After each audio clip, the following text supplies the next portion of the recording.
We have been waiting for quite some time for this moment here at the PMGC 2023 League stage. But before we get into the action, on stage with me from Alter Ego Indonesia, Alter Ego Aries to be exact, I have Rosemary. And let's have a chat with its two-time PMGC champion. So welcome back to the PMGC League. Last year, you qualified directly to the Grand Finals, but this year you had to go through the league. So what's it like being here again?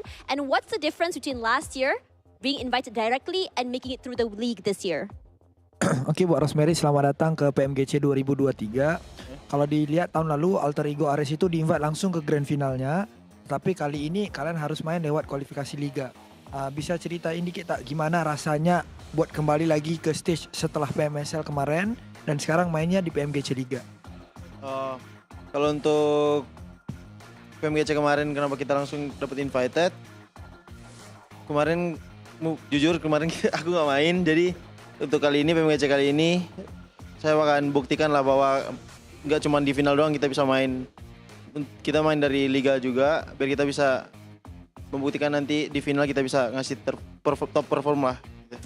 Okay, according to Rosemary, actually for your information, he being honest is because of he is not playing in PMGC last year. So this is the first time for him and he feel a bit great to play from the league stage is because of they can show to the world that Alter Ego performance so that they can compete very, very well in Grand Final as well. New rookie player, new world, or just a new tournament is going to be very exciting. Now, throughout the year, Alter Ego has been mostly competing from inside of Southeast Asia, PMSL, PMPL, ID. Now, you're up against the teams from all over the world this time, from all regions. Can you tell us your thoughts about going up against these regions and which region are you feeling very, very wary about? Oke, jadi buat Alter Ego sendiri selalunya kalian itu bermain di pentas Southeast Asia aja dan kalian juga udah main daripada PMSL, PMPL juga dan sekarang kalian bakal ya bisa dibilang bermusuhan lah bersama region-region yang lain. Jadi menurut Rosemary sendiri apakah tanggapan kamu soal hal ini yang kamu bakal bermain menentang region-region lain dan region manakah yang kalian harus waspadai? Kalau soal region lain sih soalnya biasa aja sih, soalnya nanti kita main barengan kan, untuk device-nya juga sama. Yang pasti semuanya udah bisa main, udah ngerti main. Dan untuk kali ini yang paling kuat yang mungkin yang dari Mongolia yaitu PMV mungkin. Iya. Yeah. Okay, according to Rosemary, he actually feel very, very excited and honored to play with other region. Is because of they are all here and playing with the same device, same skill as well. So they, according to Rosemary, he feel a bit normal to play with them. But if Rosemary think which region that is a good region for them is actually Mongolia team, which is 4MV. Mongolia, a team, actually that region has been spoken up for a long time, and 4MV is definitely one of the favorites to be going forward to the finals. Now, final question for you is, for today, in the league stage, what are your expectations? What are you going to try and achieve today? Oke, buat hari pertama, buat Alter Ego dan Rosemary sendiri, apakah yang kamu mau capai di hari pertama? Kalau untuk apa yang kita capai di hari pertama, nggak ada sih. Lebih ke arah main kasih yang terbaik. Pasti hasil datang sendirilah gitu. So Rosemary and Alter Ego doesn't have a specific target for day one. They just gonna perform very well. They give their best so that because they believe that if we give our best, then the result will come. Giving your best and the result will come. Thank you so much for spending time on stage with us. These are the winners of PMSL Seafall that recently happened and honestly caught us off guard. Thank you so much, and I think it's time for us to see what will be happening in a little while.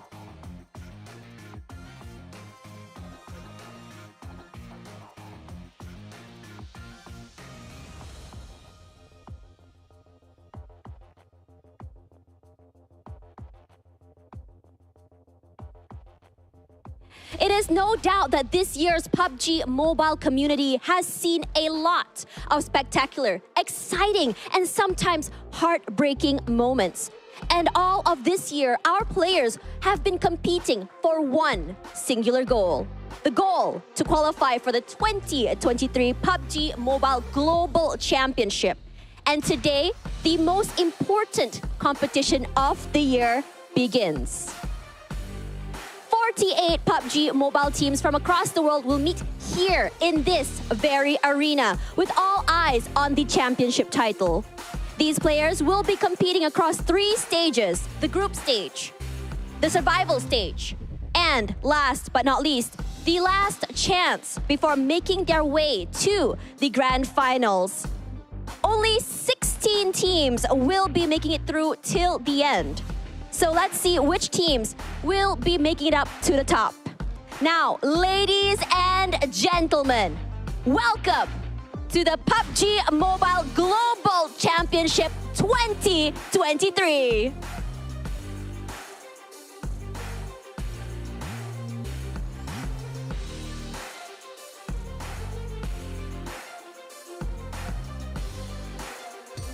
Let's go! What is up, everybody? We have made it here to the big show, PMGC. I'm your host, Hot Jukes, and beside me, these 2 amazing lads. I got Maxman and Kalaris. Boys, how are we feeling today? I'm gonna start off with you, Maxman. I'm doing fantastic. It's always the best part of the year entering here into PMGC with the best teams in the world.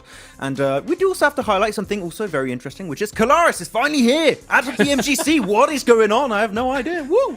Where have I been? I've been at World Leagues, I've been at World Invitationals, I've been at Star Challenges. Hot Jukes himself, I handed him a trophy way back when, and now he's hosting me at a PMGC.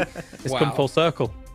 Full circle indeed, man. And you know what? Times have changed so much since then, you know, from you handing my first ever esports trophy to here and now. And I think this is one of the most important tournaments we've seen to date because, you know, all the names that we have seen conquer PUBG Mobile esports, the Luxies, the Zuxies, you know, Paraboy, who's not even here, which blows my mind, right? They have been around for so long, but I'm starting to feel a little bit of a shift in the tides, right? We're starting to see some new players come out that have been dominating the scene, Maxman, right?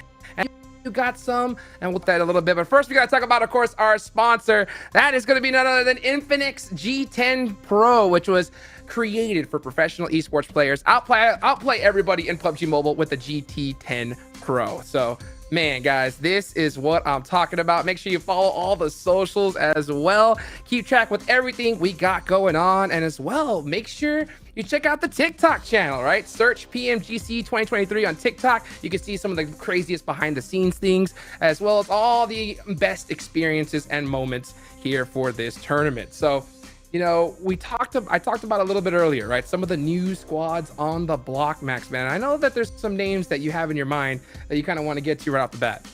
Of course, this entire group is called the Group of Death already. Just to set the tone right away, this is looking like the toughest group entering into the league stage of this year's PMGC. As you said, there's many teams we're looking at here, but for me, it's Procedure Evos, right? I think that we're looking at the Twins, we're looking at your Luxies, looking at your Zuxies. There's been a lot of questions in the past as to are they still relevant in the competitive scene, but as of recently, there's been some big changes in the team. There's been Misery, Redface, and Lynx also. So it just seems like there's a lot more structure in the team. So it seems like there's a chance that this might be the biggest tournament yet for the Twins in what seems forever almost. Yeah, I like what you're saying, Hot Jukes, though, because it really is. For 2023, the new meets the old. You have those veterans that are going to try and challenge and conquer the World Championship once again, but you have a lot of these newcomers, this new blood coming into PUBG Mobile that looks not only vigorous, but voracious about trying to challenge for the championship. If you think about from our region, for example, you've got teams like Mad Bulls who have had some slips here and there, but are actively and very, very aggressively hunting for glory on the stage like this. So I'm excited to see how the new blood does and see if they can really take this title away from the veterans. Oh, I'm so excited as well. And for those of you guys that don't know, we're going to be in the Group Green stage here. So out of the 50 teams, 2 have been directly invited all the way up to the big show. And you can see the schedule right here. So we're starting off with Group Green, the Group of Death, 16 squads. And at the end of the day, it really comes down to not being in that bottom 5, Maxman. I mean, we were talking just before the show, right, saying it is really hard to predict for this group. I think the other groups, red and yellow, maybe can have some favorites, have some teams you might expect to not do that well, but really this group, it is rough. It is going to be tough competition between all of these squads. So, of course, you got 3 different ways, or you directly qualify for the Grand Finals, which is what you want to try and do, right? You want to be in that top 3 as much as possible, but towards the middle, it is going to be close as hell to know if you're going to qualify for the last survival stage or if you're just going to get sent straight back home. So there's a lot of pressure, and it's only 4 days total here, Hot Jukes, to really make that impact. So it's going to be a tough run for these teams. I think you said it best, right? 4 days only, and top 3 is the goal. Kalaris, I think a lot of these teams just have to come out swinging right out the gate, right? Yeah, absolutely. I mean, let's be real about this here for PMGC. It's the biggest world championship ever, I think. I'm not thinking just PUBG Mobile. I'm thinking across all esports. How many esports have 50 teams at their world championship? So it's a grand spectacle. And as we say, for Group Green, it is very difficult to attain those top 3 spots straight into that grand final because the competition is fierce. It is indeed, and it's going to be extra fierce because we got $3 million on the line. That's a lot of cheddar right there. And I tell you what, this is crazy. We've just seen these prize pools get bigger and badder as time has gone on, and the competition more fierce than ever, Max, man. This point system, and we've seen it for a hot minute right here, and obviously eliminations are going to be huge off the start, right? So do you expect some squads, since there's only 4 days, to just start off with that aggression, or you think they're going to kind of play back a little bit, try to adapt, and then go from there? What do you think? Well, I think me and Kalaris might have to echo something that we've seen happen in the championship for the European Championship. It's Brat Esport that not only have hot drops that should be happening on these maps, also they are just so aggressive. So I think they're going to go pretty heavily towards that elimination side of things. But when you have teams like your alter egos, like your stalwarts here, I think that they're going to maybe encounter a few hardships along the way because those are not going to be easy teams to take down. Yeah, what a lineup here, Hot Jukes, as well. I mean, I am expecting quite a heavy center meta here for Group Green, with some outliers being those heavy wide rotate teams. I'm thinking like a Tiamba, for example, that we've seen be able to utilize that to great effect. But again, if you were to ask me who I think is going to be top 3 in this group, I genuinely couldn't tell you. I think we have extreme quality here in Group Green. I mean, it's the World Championships for a reason, right? But what about Falcons? Come on. They're the best team in the world. Oh, yeah. Let's go. So many teams trying to claim that title here. You know what? One team I think that's got a lot to prove is going to be Gaming Gladiators, because, man, this squad, we've seen them struggle a little bit, right? In the last tournament, we saw them with a 14th place finish. I got the chance to talk to Kitsune before the tournament, and he said, "We're going to get it done today, Papa." And I was like, let's go. So we'll see, because, this is one of those teams that has a veteran roster. You see Tixie there. You see so many big names. And I think they have a lot to prove here today, Kalaris. Yeah, definitely. I mean, we said it whilst the championship was going on. Would it be PMGC without Gladiators? And we all kind of said no collectively. However, they only got 14th, as you said. Then they were fortunate enough to have a direct invite to the tournament. Honestly, they have big things to prove here, because if their performance is anything like championship, they are going to bomb out. They need to drastically change their play style here for the World Championship. I just hope that after their performance in a championship, they've had a fire lit under them. Like, okay, that was clearly not going to work out. And if it wasn't working in championship, chances are it's going to work even like nowhere near as good in this PMGC. So I just hope we're going to see some changes overall. I just want to see them be a little bit faster on the rotate. But I did see Kitsune say after the little bit of a failure in the championship, saying, if we do qualify to PMGC, I'm going to drop 40 eliminations in the first game. I'm waiting, Kitsune, to see, but okay. We need to see it. We need to see it. I think that's just the perfect time for them to really just put that stamp and say, nah, we're not here to mess around. We're back. We've been around a long time, and we're going to be here for even longer, because, man, there's so many new squads, new names. We got to see a little interview a little bit earlier there with Alter Ego, and they are hungry. I mean, we've seen, I think, a pretty big shift in the meta as time has gone on, Kalaris, and I think it's getting just more crazy every single day. Yeah, let's be honest, right? If you're Gladiators, let's take Sanhok, for example. If you are going up on that Northwest Island against, let's say, Alter Ego, who drops there as well, technically, yes, I think those two teams can coexist. However, when I compare the playstyles for those two teams up on that Northwest Island, Alter Ego is faster, and they are more controlled in their strength when it comes to controlling the mountain and regrouping quicker than gladiators compared to when we compare kind of regional performances, right? So those kinds of things for gladiators, they can't happen on a stage like this. You can't be slow on a stage like this. These teams are going to exploit you. Yeah, and if you're looking at currently the camera, you can see that Al-Hajj is right in the middle, and he's a player that I am looking at right now for the side of Quest. He's been a standout player through and through. He's been able to dominate so well on the home region of Arabia. MEA Championships in particular, he has been such an impressive menace through and through.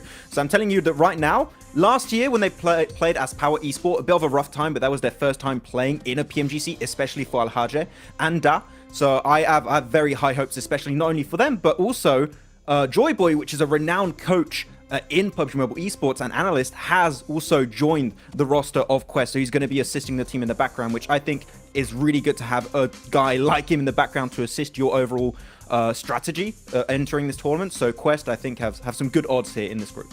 I could hear the drums of liberation already, right? You saw the reference, yeah. I heard that reference. I saw it coming from a mile away. And you know what? Kellars, we're talking about, gladiators in Sandhawk. And that's the first match we're playing today, right? So we're starting off in Sandhawk. I think that they're really hoping that zone goes to that island for them. I think that would be a huge start. But if it doesn't, they're going to have to crack away at it. And I'll tell you what, playing that edge, you talked about playing central, I think is going to be key here. I think so too, because playing those edge and kind of wiping out some of those teams that struggled in previous tournaments, it's not going to happen here, especially in the group of death, right? Oh God, where do I start? You've given me so much to talk about. I mean, yes, so let's go back to what you were saying originally, right? In terms of where Quest is dropping and where they are potentially contesting with Argon IA as well. Argon IA is a team that traditionally, kind of over in their region, dominates their region, but splits very wide on Sandhawk. If they're going into that hot job scenario versus Quest up at the top and Heart In, you can't be splitting like that, firstly. So that's the problem. And then, as you were saying, about those edge plays on Sandhawk, especially Sandhawk, it is almost a death sentence to try and play very heavy edge on Sandhawk. You need central positions to try and kind of break down a game like this, again, especially against a lobby like this, right, Max? Because these teams will take liberties if they've got compounds against you if you're playing an edge system. I mean, in a PMGC, every time if you're just a little bit too slow or you make a few mistakes on the rotation, you are going to be punished, right? That is clearly the best, highest level of the lobby you can expect. And actually, it's very interesting because we saw also during the last few days of scrims and internal testing that a lot of these hot drops, Kalaris, not only on Sandhawk, but actually over on Erangel, over on Miramar, have not yet been resolved. And I do wonder, because especially of the map rotation, we're going to have 3 Erangels in a row, we're going to have 2 Miramars in a row, if that's going to maybe force them to make those adaptations and change the drop, change how they rotate, because hot drops at this level of play, when you have a $3 million prize pool on the board, by the way, do you really want to have a battle of egos and commit to the drop? Right. I'm not too sure. Oh, I don't think so either. I think you want to avoid hot drops at all costs right now. But we're going to take a look at some of the record holders here. So we see some of them going around here. Look at that. Total rescues, U-High with 20. That's pretty good. But Order with 50 eliminations. That's pretty insane, Kalars. Yeah, definitely. One of the things that I'm also keeping my eye on here, Hot Jukes, is the fact that eliminations in one match is held by rejects. I'm somewhat surprised by that, considering that they're not exactly the heaviest of hitters when it comes to a lobby like this, or especially if you compare them to who became the world champions, a la previously Novas, previously S2Gs, and how that sits. So, I mean, they're in this group. Maybe they're going to have to try and defend their position here, but 20 is a tough point to beat. And then you have U-High, which is the Paladin. He gets eliminations and also heals his teammates. He's just doing the jack of all trades, it seems, into that one. But it's interesting because a lot of them are Nova. You've got 5 Flux that didn't qualify. So that, again, goes to the point of the new generation trying to overtake their position. Yeah, and you can see here again, let's go ahead and go over the matches for everybody that's just tuning in. Sandhawk is what we're starting off with, and I love this system of we're just going back to back with the same maps, right? 3 Erangels, 2 Miramars, and I think that's just going to really just help teams be able to adapt here, because I think we're going to see some of those hot drops just because out of necessity. And I think if it's going to happen, it has to happen here in day 1, Max, man. And they got to get that figured out sooner rather than later. Yeah, if it happens on the first Erangel, first Miramar, that's fine. You can try and still fix it as the day goes on. That's why I really like having this old PMWI map rotation. You can change on a game-per-game basis, which is really strong to have. But right now, as we said, those hot drops are going to see if they're going to start to happen right from the get-go. Well, I hope we see so, baby. Let's get this show on the road and take it on over to our amazing casters right here and right now. Oh, thank you, boys. If that didn't get you excited for an explosive day here, I don't know physically what would. Me and Blank are in position for what should be an absolute slog, Blank. There needs to be high-octane plays from start to finish today. You feeling the energy on this one, mate? I am, dude. Yeah, look, the boys on the desk, they've cracked down on it. They've brought you all that analysis that you might need going into this one. And there is some significant teams in this group. It's a scary group. It's not the group that I want to be in. I'm glad I'm on this side and not on their side of things, because it is very difficult going forward. I think KO mentioned there's going to be like kind of a more central base lobby with a couple of outliers. I think I'd agree with that. I think some of these central teams are going to succeed early on, though. And I think one of those teams that does very well at that is Bra Esport. I think what we saw from them, Jackie, was an absolute slobber knocker over in their championships. They didn't even care about placement points half the time. It was just eliminations all day.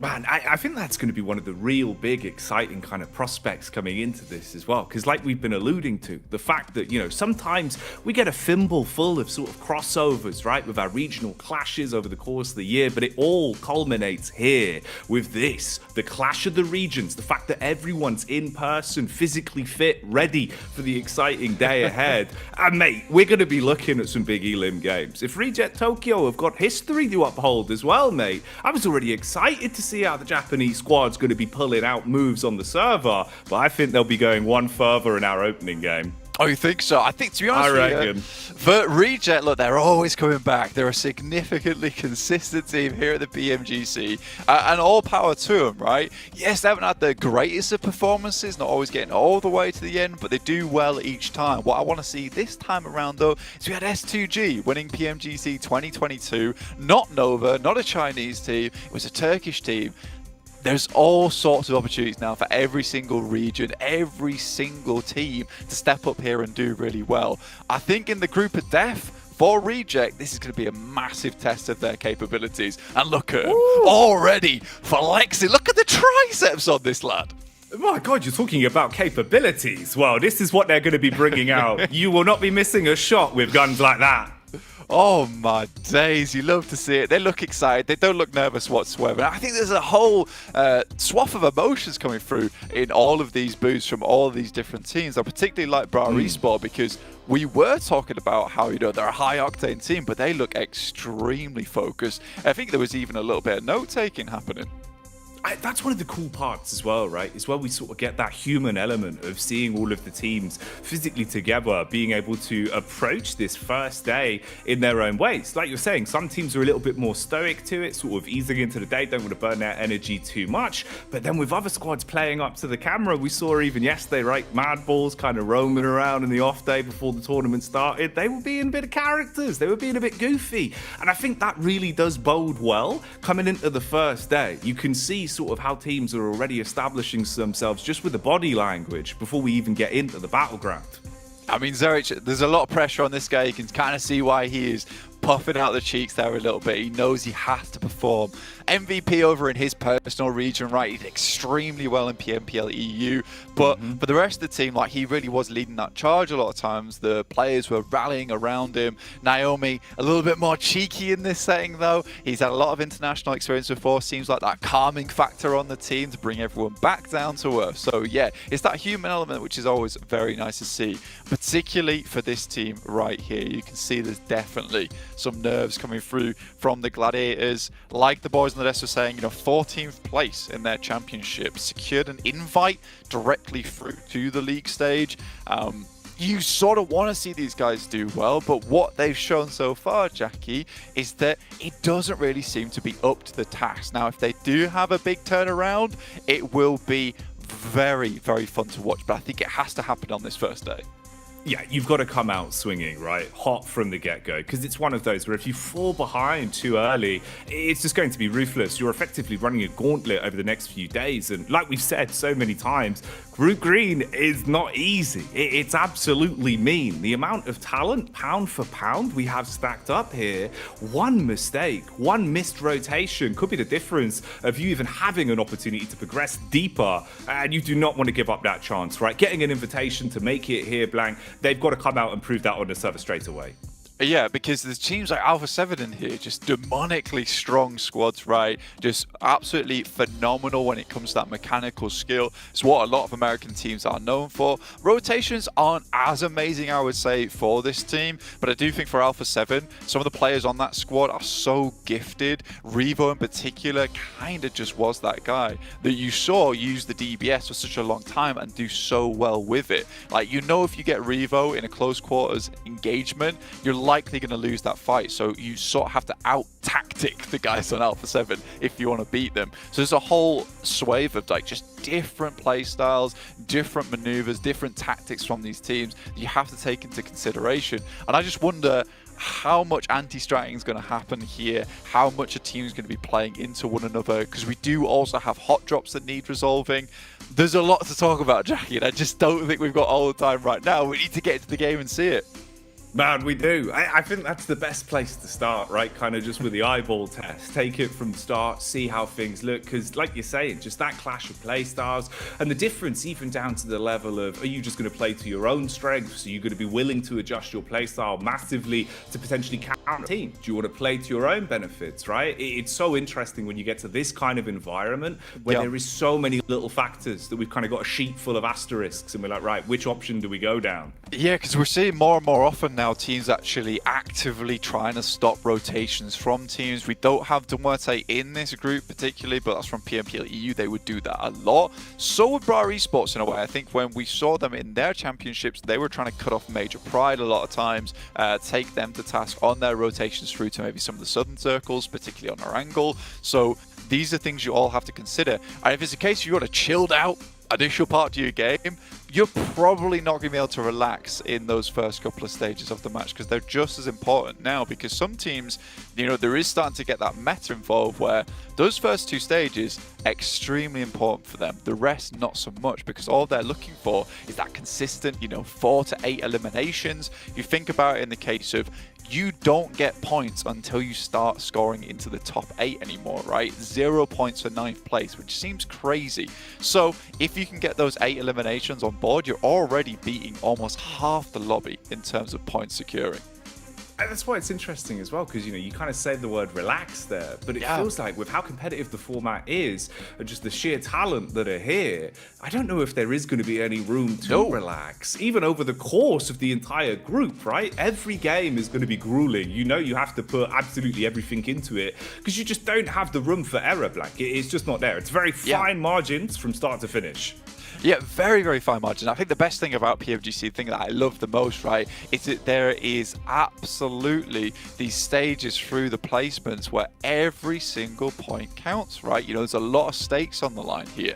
You know, top 3, they will be going through to our PMGC Grand Finals from each group. So we'll have 9 teams directly qualifying through that way. 4 through 11th will go through to the survival stage. Then they'll head on to the last chance if you don't make it through to that top 16. You will be going home. Also, we're kicking out 11th through to 16th from these lobbies as well. So it's all of it counts. All of it counts here, Jackie. So there's not going to be a moment where we're like stuck for storylines. You know, there's always going to be someone just trying to breach towards that edge of maybe 11th place to get towards the survival stage, or trying to breach through from that 4th to 3rd place to get that secured invite. And as we know from the past, you know, obviously it's your first time here. Welcome to the PMGC. I'm glad to have you here, Jackie. Thank you. But we've seen in the past a lot of times, if you go to that survival stage, your life becomes so much harder. You're essentially playing 2 extra stages just to get through to the Grand Finals. So getting that top 3 is an absolute luxury, not only because you get to relax for the rest of this league stage, but also you get to just spend your time looking at other teams, doing your research. So for Group Green, if anything, this being the first group as well, getting that research done from literally week 1 through to the Grand Finals, that's amazing in terms of a boon. Oh, the amount of benchmarks alone that you can walk away with, right? Just the extra time to relax as a team and sort of, you know, reset mentally, thinking that we have a bit of time now post groups where you're coming away from potentially one of the scariest groups we have here to start off the whole tournament. You can then reset, like you're saying, and look at those other squads, analyze those demos, and feel a lot better than going back into things when, you know, it's going to get a whole lot harder, a whole lot more intense on top of the already high caliber. I don't know if we physically realistically can get much higher up, Blank. We're like climbing a double ladder of skill. Yeah, we are. We're just trying to breach through the ceiling at this point in time. We're going to loft. We're going to get through the roof and start ascending to the heavens in these games in terms of the skill that's going to be showed. Because, you know, again, 50 teams, that is a lot of different players. In the past, it has been fewer, so you don't get to see the breadth of skill from a lot of these teams overall. But this way, you get to see every single region displaying their best here at the PMGC. It's just unfortunate Group Green turned out to be such a group of death. If you weren't there for the draw either, this is just all random as well. So this group of death has been assembled in terms of RNG, but I'd hate to be here, but I'm so excited to see who comes out on top. No, we're in for a treat over the course of not just today, but a lot longer. November is going to be exciting and explosive the whole way through, and I'm just glad I'm here with you, mate. It's a real treat to be here for the first time alongside you, Blank. Yeah, man, it's awesome. It really is awesome. It's great to see, you know, you've done a couple of tournaments. Yeah, straight through to PMGC. You know, you got your direct invite. You're good to go. You're sorted. But yeah, man, I'm excited for these games, 100%. Is there any teams that you're looking in particular that you want to do well? I know you had your eye on one certain team.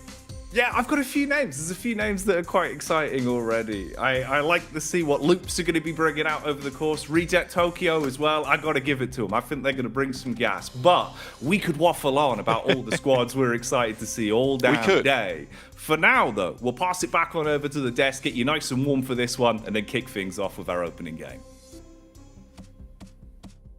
And we're back. That's right. We had some more stuff to say here. So many things to talk about because this is where it is at. The PMGC 2023. What's up, guys? I'm Hot Jukes here, of course, back with Maxman and Kalaris. And I love what we heard from Blank a little bit earlier, talking about the kind of advantages of being in this group of death, right? The fact that if you are able to go ahead and make it into that top 3, that direct invite, you can just sit back and relax and watch every other team just have to go through the struggles that you just did here in the first week, Maxman. You really want to qualify right away because we know from last year it's a mess. If you have to go through the last chance survival stage, you've got to relearn a bunch of the different teams. And of course, at the first part of that stage, you also have rotating groups, which it makes it even tougher to adapt your drops and rotations. Then you go into the last chance, you're going to have even a tougher time because it's the best teams of all 3 groups combined. So it's like the most competitive lobby you would have for the league stage, and it makes it really tough to get those last slots remaining to enter the grand finals. So yeah, if you can be top 3 from the get-go, do it, but it's easier said than done, right? That's big facts, big facts. So I mean, we'll have to see how all these teams kind of start off here. Obviously, we're going to start off in Sandhawk, but I know that, you know, we talked about some of the teams that are obviously going to be strong as Kalaris, but I want to hear like some of the dark horse squads. Which teams do you think that have, you know, a chance of possibly have a little bit of a shining here that I think a lot of people won't expect? I think I hate to do this to my region, but I actually think BRA. I think they're actually a decent dark horse. Okay. I think that if they can come out aggressive, if they can win some of the ridiculous situations that they may be putting themselves in here, they could try and strike out against the top, because we've seen them be very aggressive when it came to our EU championships as a whole. Yeah. And hot drop scenarios, if they continue throughout the 4 days, might work in their favor a little bit. I'm thinking Impachinki and Picardo, and they're not going to leave. They're probably not going to leave against these squads. That's the thing. If they are going to commit to it, you know that if someone's going to leave those hot drop scenarios, it is going to be the other team. I mean, Kane in particular, right? He's just, no, this is our city. We drop here. We're going to keep fighting for this location the entire time. So, yeah, I mean, Brow are going to be good on the elimination side, but I want to see if they can make it to those late game scenarios a little bit more. And other team that I'm looking at also is going to be Aegon I8, right? They played a little bit of PMWI. Didn't quite go the way they were expecting, but there was a lot of question marks around this team entering PMGC, because we did a lot of research for this squad, and there was one player in particular, Kalaris, that we know was a massive standout for Aegon I8, and that was Phallic. And they wasn't sure, is he going to be able to play? They are able to play from home, so Phallic and UZM will be playing back from Pakistan to join in this PMGC, which is great because they have a chance, but without Phallic, that would have been a rough PMGC group stage. I'm a little more concerned about their potential chances in a group like this. Okay, so think about it, right? Like, they absolutely dominate their region. I think they were almost about 400 points ahead of second place when it came to the overall points to be able to get here, which is extremely respectable. And to be fair to them, they did get third place over at PMPL SA Champs, right, in the fall season. So that's an awesome result. However, here on the World Championship stage, when they're having these potential problems of having to play in 2 different locations and stuff like that, I think they might falter a little bit. I hope not, because as you say, watching guys like Falak actually pop off, getting double-digit eliminations in games in his region, awesome. I want to see some of that. However, this is an extreme lobby that you're going up against. 100%. And, you know, with an extreme lobby comes the nerves, right? I think that's going to be a huge factor here, especially in day one. And we've heard from Luxy and Zuxy here in the past, even in the past PMGCs. They say that they feel it, and I know that all these other teams are going to feel it. But that's, I guess, the big advantage for a lot of these veteran squads, Maxman, right? The fact that they've been here before, they can kind of handle it a little bit. At the same time, right, you have these newer squads that are PMGC for their first attempt. Do you think on their end, right, do you think they should err on the side of aggression? Because I think a lot of those veteran squads could try to take advantage of them in that situation. I mean, you definitely want to try and come in as confident as possible, right? You don't want to just play scared a little bit too much, because otherwise you're going to have all the big hits and start to create a lead, and it's going to be hard to catch up. So, you know, you just want to have and follow that game. If it doesn't work out on the first day or two, maybe make some iterations, but you want to be as confident as can be, because, I mean, otherwise you're just going to get completely squashed by these top squads. And one of the other teams I'm looking at here, because I know it was going to happen eventually, I want to take the conversation over to Stalwart Esport, you know, our board, to see how they're going to play out. Right now, they're one of the teams with the most experience playing at this kind of level, right? Especially after the roster changes that we saw, Pecan Scry go more in like a support, and now as a sub location, and now Nazed and IC, which I was a little bit questioning what's going to happen with this roster. Is it going to be an effective roster change? Man, Nazed and IC fit right in alongside the side of Top and Action. So this roster now is not just Top and Action fragging out, like the entire team can just pop off at any time. No, Nazed especially has really fit in. Like, watching him kind of gel with the rest of the team has been phenomenal. I mean, if you did require 2 absolute blind fools to back a team and run in kind of no holds barred, it would just kind of be me and Max flailing in the air, shouting stalwart, stalwart, stalwart. We're big fans of this team. I think technically, if you had to force us to say, you know, who was one of the top 3 teams, we probably both back stalwart. But I mean, you could ask us that without any basis whatsoever when we probably back them. We're big fans of this team, and they've lived up to their name. They've been stalwart in their approach, in their aggression, in their defenses for the last couple of years, even with roster changes, which is very impressive. I mean, even in the SA Championship, there's one point they're literally swimming to get into the circle, and just we're on the beaches now. We're just going to blast every resistance in Ferry Piers. So they just, even when it seems like everything is for them. Yeah, I think they're a big obvious choice here. I mean, we see everybody in the comments just talking about Stalwart, and they're going to be coming out swinging. I know that for a fact. One team that I really want to see do that as well is Alpha 7 from Brazil, right? I mean, when you talk about Carrillo, we've seen this guy go at it, and they want that PMGC belt around their waist. They've gotten close in the past, but I think now's the time for them to shine here. But it's going to be a tough one, especially since they like to play that edge style, right? And going up against these squads, it's not going to be as easy as it is before. You make a really good point in terms of kind of the edge play style that they play, right? Because in America's Championship as well, I do think they're afforded a little bit more room that they're gonna be able to get here in this lobby. That might come back to bite them a little bit, but you can't argue with the prolific nature of this team and being one of the most winningest teams when it comes to your region, alongside Influence Rage and the like, right? Of course, they look excellent here, but if they're going to play the edge play style, they might need to have to play it a little bit faster than they're used to in just Americas. I think they're already pretty fast itself. It's just they have a very interesting approach when looking back on Americas, which is instead of going from point A to point B, they will go point A, then point A, point 2, then A, point 3, and then then go to the final spot. It's like let's stop, scout, move again, scout, move again. And instead of just sending it straight to position and scouting on the way, because we've seen that they weren't getting punished too heavily in Americas for having a slower approach. in this tournament, like, teams are going to be so quick to pivot. They're going to get to those points of interest so damn quickly that you're going to have a very small window of time to make those big calls, those big rotates. So Alpha 7, sure, they know what positions are strong. It's just if they speed up when they get there, I feel like they would have a chance to take the fights, because we know that these Brazil teams, right, Hot Jukes, especially you covering Americas so often, that when it comes to taking a fight, these guys are pretty good. Yeah. So if they're already in a strong spot, chances are they might just win the fight. They have such a great awareness of the game, right? Being able to understand when to take fights, when to allow other teams to survive, to take on another team, and then third party them. Their timing is pretty incredible here, but I don't want them to take their America's Championship performance too seriously, right? They got away with a whole lot there. The level of competition has gone from like here to like, woo, up into the sky, right? So I know that they have made, I know for a fact they've made some pretty big changes before coming into this tournament, especially after their PMWI performance. Right, I got to talk to Carrillo, got to talk to them. They were disappointed. They were not happy at all. So I know they made a lot of swaps. Matter of fact, I know they even switched coaches.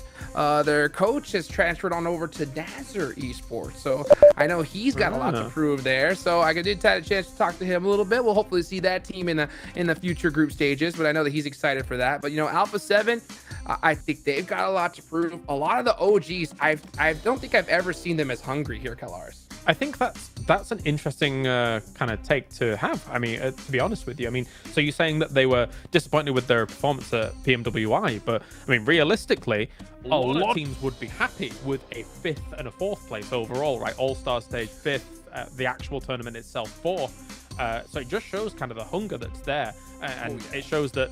I mean, I speak to so many teams in Battle Royale across the board that are just like, okay, yeah, it doesn't matter. First place is all that matters. We want to be world champion. And that sounds like what Alpha 7 wants here, which is understandable considering they definitely have the chops to be able to make it happen. Everything just needs to line up for them. I mean, they won the podium last year, right? They were a team that, and I remember right after that happened, there's been some talks on Twitter and Instagram, people saying like, oh, they actually wanted to go for that first place, which, of course they wanted to be first place. Everyone wants to be first place. But clearly they have the extra drive that, okay, we can perform. If we just push a little bit further in next year's PMGC, which is great for them. They qualified. They might just be able to take the trophy back to Brazil, which would be a great statement, because remember, back in the past, it was Nova, it was China dominating all these events. Now with a Turkish world champion, I would tell you right now, any region pretty much has a team or two that has a chance to take that trophy back home. Yeah, I think it's only a matter of time before Brazil claims a world championship. Looking at their pedigree, looking at how they play this game, Hot Juice. Oh yeah, and I can't wait to see what happens, of course, in the finals in the future, right? Because, you know, STG, they're already there, right? They're not playing in any of these stages, so they get the chance to just watch and study and really figure it out. But at the same time, they're not going to have this practice, right? So that's going to be interesting to see here in the future. But at the same time, we're still talking about these squads here in Group 3, right? They're another one that's really been working hard. One team I want you to kind of talk about here, Maxman, right, is the good old Luxy and Zuxy. How do you think they're going to be able to perform here? Yeah, I talked about it a little bit early on the pre-show, but really, when we're looking at the twins, right, it's just they've had such a massive legacy, but it feels like in the past 2-3 years, they haven't been that present when it comes to these international events. So I feel like they needed a lot of restructuring inside of their team if they wanted to have a chance to perform. And really, with now the players that they have Misery, they have Redface, they have Lynx currently, it just seems overall, one thing that's very interesting is like, that we have to keep in mind for this team is they are actively using subs. We've seen, like, especially during the test matches, they are using every single one of the players. So if the player's looking really hot, you're going to have him on the field. If one is not working too good, maybe just having a little bit of a break day is going to be really good. And it's super impactful to have that for these longer form tournaments. But as a whole, it seems to be just more structure for this team, more communication, which right now, this is looking like the highest opportunity for the twins and then the entirety of Procedure Evos to perform in this event. So top 3 could be rough, but I feel like they might have an opportunity seeing how big an improvement they've been able to showcase in this past year. Max is so diplomatic. Honestly, right, so let's cast our minds back when Zuxi and Luxy and the guys were doing the final death throws of BTR. They looked a mess. They looked disorganized. They looked all over the place. As Max says correctly, this team has way more structure for them. It's as if they've been kicked in the butt and they've had to wake up, right? And now, as you say, as Max says, Misery and Redface especially, I feel like have jolted them into that position, and it all looks a bit more coordinated, which is excellent. And also, I do think to the point where they're kind of switching in now players. I think it keeps players a little bit humble as well. Oh, you're not performing well? Well, don't worry. We've got some great subs to be able to get in there and also perform for the team. So, yeah, they're a great team. Hopefully they do well. Yeah, I think they've just been busy on money. I think that's what it is right now. Time to go get some more, right? $3 million on the line. I think it's time to take it back on over to our casters. Cheers, boys. Oh, mate, it's exciting, isn't it? The way we all just get to kind of theory craft and get into the zone for the first day, Black. It feels good. It does feel good. You know, there's a lot of knowledge being dropped right now. You know, a lot of speculation going on about these teams, about who's going to come in towards that top 3, who's not going to do so well, who's going to drop out. And I mean, it's difficult to say. And I think that with this group, it's almost impossible to say because a lot can change. I think if you were asked to give 3 of the top teams that would be placing the highest during this match, I just couldn't tell you. I really couldn't tell you at all because I just know what's going to happen. I think a lot of teams have had like this evolution as they come through these tournaments, as we go forward, and I think that come PMGC, that's where everyone's feeling their finest, at their absolute peak, at their tip top. So, you know, some of these teams that I think that could definitely do such a thing is definitely Mad Bulls. I've kind of been a big backer for Mad Bulls this entire year because I think that they do consistently improve. I think last year was a bit weird for them. You know, started off really, really well, and then they sort of went down the tube, man. And I think that was just a case of still getting used to one another. Some players maybe not quite fitting in as the unit, but they look a lot more mesh now. Yeah, no, I'd agree, especially towards like some of the later games we saw with the regular season. It did feel a lot more kind of like, you know, the 5 fingers on one hand, where they are playing a lot more in unison. And I think at this point, that's really what it comes down to, where if you're able to have all 4 just feeling drilled, feeling like they can commit to whatever the play is, even in a certain situation where if, you know, you're not quite really confident in the call, everyone following that to a T, it can be the difference between actually finding success in it and it going a little bit more southwards. And I think that's something they've really excelled in. You can see they are a lot more on the same page. When they go for a play, if they go for a crash, it's there and everyone commits to that. And that does so much more, especially not even factoring in the fact that when it comes down to the aiming skill, when it comes down to how quick they are as well at some of the comms, when you see them playing off each other, it feels fast. It feels like the communication is very drilled. It's really one of those that could be such a big boon. In an environment like this, where like you're saying, everyone's going to be playing that extra sort of 15, 20% because you know how much these games mean. You can't go into it thinking, oh, we'll warm up into the second game, it'll be all right. You've got to go out red hot. Yeah, I think that when you look at teams like this as well, so whilst you talk about that, it just brings me to an interesting point of like you're saying these teams are going 15 to 20% further, and these are our best squads, right? But in the same vein, like these are also our squads with the biggest egos in PUBG Mobile at the end of the day, right? This is where things can cause serious problems for yourself, where teams won't agree to that call. I think that's something that Mad Bulls has done extremely well, which is a case of you look at that team. Tulika should have a massive ego, extremely good player. Zerich, massive veteran, seriously good player, should also have an ego. Fleek, unbelievable solo player, he should have an ego.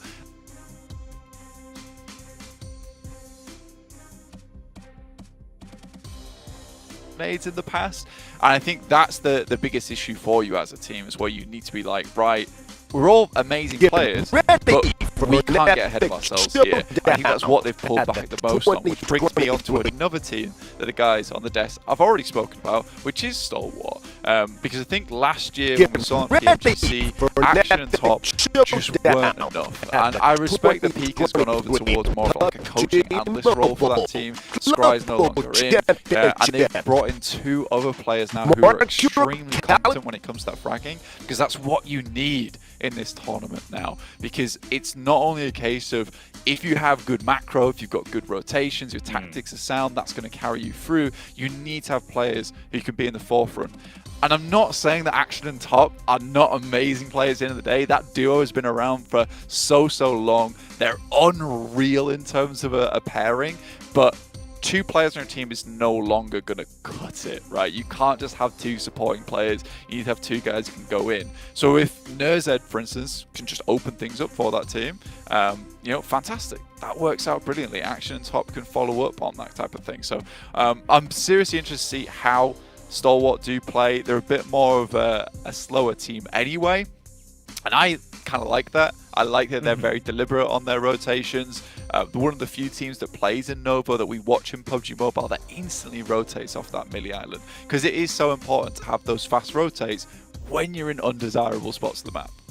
I think it's cool as well because it feels like all roads of conversation that we've been having kind of lead back to one big focal point, which is that this time around you've got so much of an overlap of sort of, you know, the old boys of legend versus some of the new up-and-comers that have been able to prove how much talent they have now on a grand stage fitting of them, right? Where you kind of see, are you going to be able to play your absolute best in this environment? Can you instantly overcome sort of the internal pressure at times, which some players don't deal with as well? You know, it's one of those when you get into the LAN hall, you're in this environment where you're in front of your entire team, the lights are on, right? It gets a little bit more kind of mind gamey, where sometimes you're not making those calls as quickly, you're not hitting those rotations as unified as you have been doing online, where the pressure's off a little bit. So I think that's going to be a cool way of seeing as well that overlap of where the talent really does have the sort of line in the sand, right? Of how much some of the up-and-coming players are going to excel, prove a point here, especially on the first day. If there was a good time to do it, this is probably the time, right? As soon as those doors come open, you go parachuting down, bring us the big guns. Exactly. And I mean, this is the thing with this year, right? Is that probably the past couple of years we've had a lot of online tournaments so far. Everyone's been comfy at home, and it was sort of a luxury to be a veteran within PUBG Mobile. Because you have played those international tournaments, you have played on LAN a lot more, and that is really important for you when you get to these types of events where it is honestly terrifying to be on a stage like this. It's scary. I've been on a stage like this, not in terms of a player, but as me, as a person talking, and that's terrifying, right? That is terrifying. So I think for some of these players, when they get to these events, they've not been here before, you know, everyone's watching you, you've got the lights on, you've got the cameras on you, it's a bit more of a nerve-wracking experience. So if you've got those players who are veterans on the team, calm you down, that's fine. But like you're saying, you know, it's good to have those big names supporting those players underneath who are getting into PUBG Mobile and allowing them to rise through the ranks, giving them the mentorship that they need. Doesn't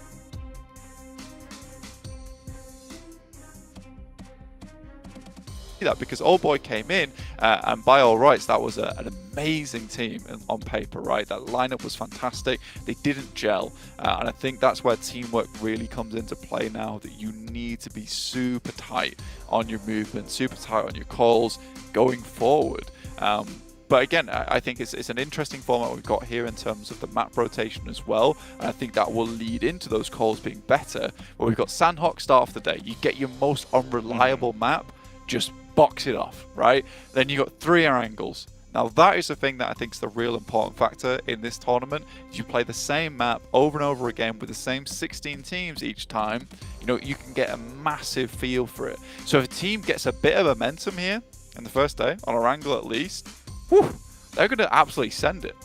Oh yeah, I think that's where you're going to see sort of the turning point, right? Because first game's first game. It's one of those where no matter what preparation goes into it, it really does feel like at times you're just at the mercy of sort of what happens once you're on that battleground. All of the preparation feels like it can go out the window quite quickly. Because like you were saying, a lot of teams do have those egos in terms of confidence. And especially in this environment, having the confidence to stick to your guns in terms of, no, we are going for our primary drop. We don't care that in these pracs we've seen there's going to be a clash for it. If you've got that mindset and come away on top with a risky maneuver like that to start the day, that extra momentum, it really does build you up. And I think for some of the younger players as well, that confidence is everything, right? If you can feed the hot hand, if you can keep those players in it in terms of the mindset going, no, you're playing sick, keep it going, you know, keep taking those fights, you're going to skyrocket. Whereas if you have a slow start, you're a little bit shaky, you're looking back on the first game, by the time we get into the Eren girls back to back,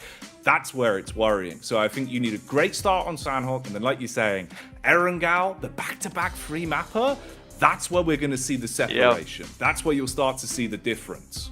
And that is typically the biggest issue teams do have with those younger players as well, with that young blood, right? Which is a case that their confidence can get so easily knocked in these tournaments, which is why you have to sort of see this first Sandhawk as sort of a throwaway map almost, right? If you can win it, fantastic. But if you don't, you come 9th place. You're just one shy of getting a single placement point. It doesn't matter. Write it off instantaneously. Move on. Those are angles. Yeah, literally toss out the window, mate. It's gone. It's gone. Okay, you want to focus on those angles. That's your biggest factor in this tournament. Because I do worry for some of these teams where in the past it almost felt like, you know, hot drops were just a horrible idea, right? It never worked out. I think we saw in the past in PMGC 3-team hot drop over towards boot camp. That went horribly well every single time, right? So pretty much just a case of teams always losing in that situation. But now I think we get into this tournament where there is teams here, Jackie, that have just built their entire playstyle around winning those engagements, winning those hot drops. So you don't want to run into them. And scrims really mean nothing. Like you say, you know, they could absolutely drop you on first match of the day. Well, exactly, because you've got all that opportunity to either show your play style and try and scare teams, or keep your secrets and go into the first game really just letting loose. A lot to be said about this one. We are getting closer and closer towards kicking off our opening first game. We'll see how it's going to go. We'll get you there. But for now, we'll go back over towards the desk and run you through this one just a little bit more. That's right, bring it back, baby. We got more to talk about, all right? That's right, I haven't gotten my contractual airtime, so I hope you guys are ready for some more. And I'll tell you what, speaking of more, Tiamba is another team that we have had our eyes on, Kalaris, and when we're talking behind the scenes a little bit about the squad, I know you got a lot to say about him. Yeah, slow and steady wins the race for someone like Tiamba, right? And in a region where actually there's a multitude of styles when it comes to China as a whole, and we've known in the past they are extremely potent, extremely powerful. I think Tiamba found their own groove in the region to play these big wide raps and actually make it work quite nicely. They're very patient about how they play things out, and I think technically it could have some success here if they're able to find decent entry points after playing Edge. But again, because I'm kind of anticipating maybe a center heavy meta, maybe they find it a bit harder to get in. We'll see. What do you think, Max? Personally, for Tiamba, despite going for the wide raps, as you call it, Kalaris, there, I also think that they're really efficient at reading circles. Like, they see the playing path, they see the phase 1, phase 2 pops, they understand, okay, where our team's going to be concentrated, where is there going to be a lot more space available, where could we just go for a wide send and just hope that the compound is going to be free. I saw a few Miramar games in particular in their recent tournaments where they do tend to go for really efficient rotations with that kind of approach in mind. So I'm really hyped with Tiamba.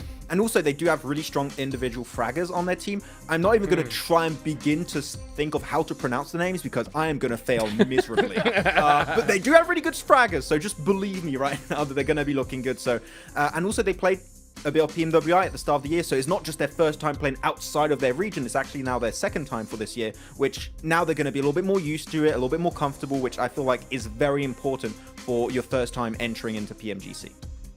Well, you know what? I don't think we can start PMGC without talking about the big bad boys in the lobby, the big bad Mad Bulls, Max, man, right? I mean, I think this squad's going to come out swinging here off the start. Yeah, I mean, clearly when you're looking at the European region, we have these three teams that we keep mentioning as the big three. And I feel like there is one team that's a bit more head Kalaris of the rest here. It has to be Mad Bulls, right? They've shown incredible consistency throughout the entirety of 2023 now. The roster's been looking extremely solid with Talika, Frozen, and I mean, you got Zerich too, which of course, you have to spell out that Zerich is just an incredibly gifted fragger looking to be MVP back to back to back every single step of the way. And I think that with a central meta that you mentioned already, Kalaris, they're going to be very efficient. They love going for those 2-2 splits in the center, regrouping on phase 2, phase 3 in the best position they have available, and then just playing from there on out. So I feel like their playstyle is going to very nicely transition in this PMGC. So I have high hopes for the Mad Bulls. Yeah. I do too. I do oftentimes think what could have been if there was no divide between the Major Pride boys and the Mad Bulls boys, because that roster was absolutely insane if they'd have given more time. Of course, clearly something internally went on. We don't know, but you know, that's how it is. For Mad Bulls though, as you say, I think I do have high hopes for them. I don't know if 4 days of this lobby is enough for them to fully find their groove in it. So maybe we see them not quite get top 3, but then go through into the next stages before the grand final, in which case maybe they can get a bit more traction on well, what would effectively be fluctuating lobbies. So we'll see. But the good thing about them is that not only can they play that central style, they're also pretty good with that sweeping edge style as well. So they're versatile with great fraggers, similar to the kind of comparison that you were making for Alpha 7 Hot Jukes, with them guys being able to take any fight, feeling pretty confident about it. I think Mad Bulls is also pretty confident about their fighting. It kind of echoes to me like Vampire Esport kind of vibe also, in the sense that they can adapt to circles really efficiently. Maybe not to the level of Vampire, because they're just the beast of a team on their own, but they're pretty decent, okay? Pretty good. But they do have some echoes with how they play, so I feel like they could be very effective in how they play this tournament. Vampire's like a perfect name for them. Sometimes I feel like those guys just go straight up invisible. I mean, their timing is ridiculous, right? Being able to just go into the late circle whenever they want, but that's a team we'll see later on, right? Oh, but you know, now we got to talk about, of course, all these squads that we've been seeing here. Loops is another one that I got my eyes on. You know, another team from Brazil that I think's got a lot to prove here. But at the end of the day, we're starting off in Sandhawk, right? So when you start off at a map like that, you know, it is the least RNG, or most RNG friendly map on out of all of them here. So we're gonna see that chaos off the rip, and I think that I hope. What are you thinking about, Colors? Well, that's the thing, right? When you think about like Loops and Sandhawk, for example, they actually have themselves quite a slight advantage in being a Painan team. Okay, so that always helps out a team try and mitigate a little bit of that. You still have the best possibility to transition, and especially if you're not in a situation where there's a hot drop in Painan that we see in our silly region, you've got yourself a decent amount of loot as well, whilst you're being able to make those moves early. And to be honest, I say early, you can make those moves whenever you want to accommodate the circles, be wherever they are. So for Loops, I mean, unfortunately, it's only one Sandhawk per day, right? So it's not quite the huge advantage that you may want from it, but it's still a nice start, a potential launching pad for a good campaign here in Group Green. Yeah, and you're talking about actually Loops and how they're going to be able to rotate efficiently from Painan. It is a good one for it in that sense. Trifecta is pretty much open if a team wants to go for it. And because you do have some of those hot drops happening, you've got Haten, you've got Boot Camp, you've got Camp Alpha Mountain on Northwest Island. If you want, you could just drop, at least, even if you just send a player or two over there to secure that location and facilitate later rotations, Trifecta would be a really good option for these guys. I'm looking at Procedure Evo, Stalwart, Reject. Maybe one of those teams from Boot Camp can just transition there and just play a very similar game with just a little bit more options when it comes to later rotations. There's actually so many dynamics around that, Max, though, as well, right? If you think about it, because like there was two schools of thought going on in my head. Does a boot camp team move there, because you've got Rejects, Procedure, Stalwart all trying to compete for that, like in Scrims or whatever it may be and stuff. But then because the Alter Ego and Gladiators, it's not a conflict, but it's an existence on that Northwest Island, right? Does one of those flex out over towards Trifecta? So that could be an occurrence as well. That might be more hotly contested than we may think. We'll see, though. Well, I appreciate y'all's patience, guys. About to get this show on the road. Let's head on over into Sandhawk and take it on back on over to Jackie and Blank, our casters. Oh, hello. I can't wait for this one. We've been teasing you. We've been keeping you on the edge of your seats at home. But finally, it seems like we can start to rev this one up, put our seat belts on, and give it some gas, Blank. The opening game of Group Green, Sandhawk on the cards. This is going to be an explosive affair, to say the least. First game of the day is where you want to make your mark. It's where you want to make your stand. I've already said that if this doesn't go well for you, you can just toss it right out the window. All right, smash it through. It's fine. But if you can get a good start here, if you can sprint out early on, get a bunch of points here on Sandhawk, you know you're feeling pretty good about yourself, because you get that momentum, you get that speed going to your first angle of the day. But I'm very curious to see how this one plays out, because a lot of different maneuvers are required here on Sandhawk. Extremely small map. You're enclosing all these ferocious beasts of teams into a very, very small space. And I don't think we are gonna see these easy rotates coming through early on, Jackie, as we're gonna head into our very, very first match of the day. Like we said, the only thing that starts with E that will be on the lines here is going to be ego from some of these teams, as you will absolutely need it. Group Green is stacked to the brims. It is pound for pound, chock-a-block with talent, and we have the pleasure of opening it up here for the PUBG Mobile Global Championships. We can finally kick off our opening game.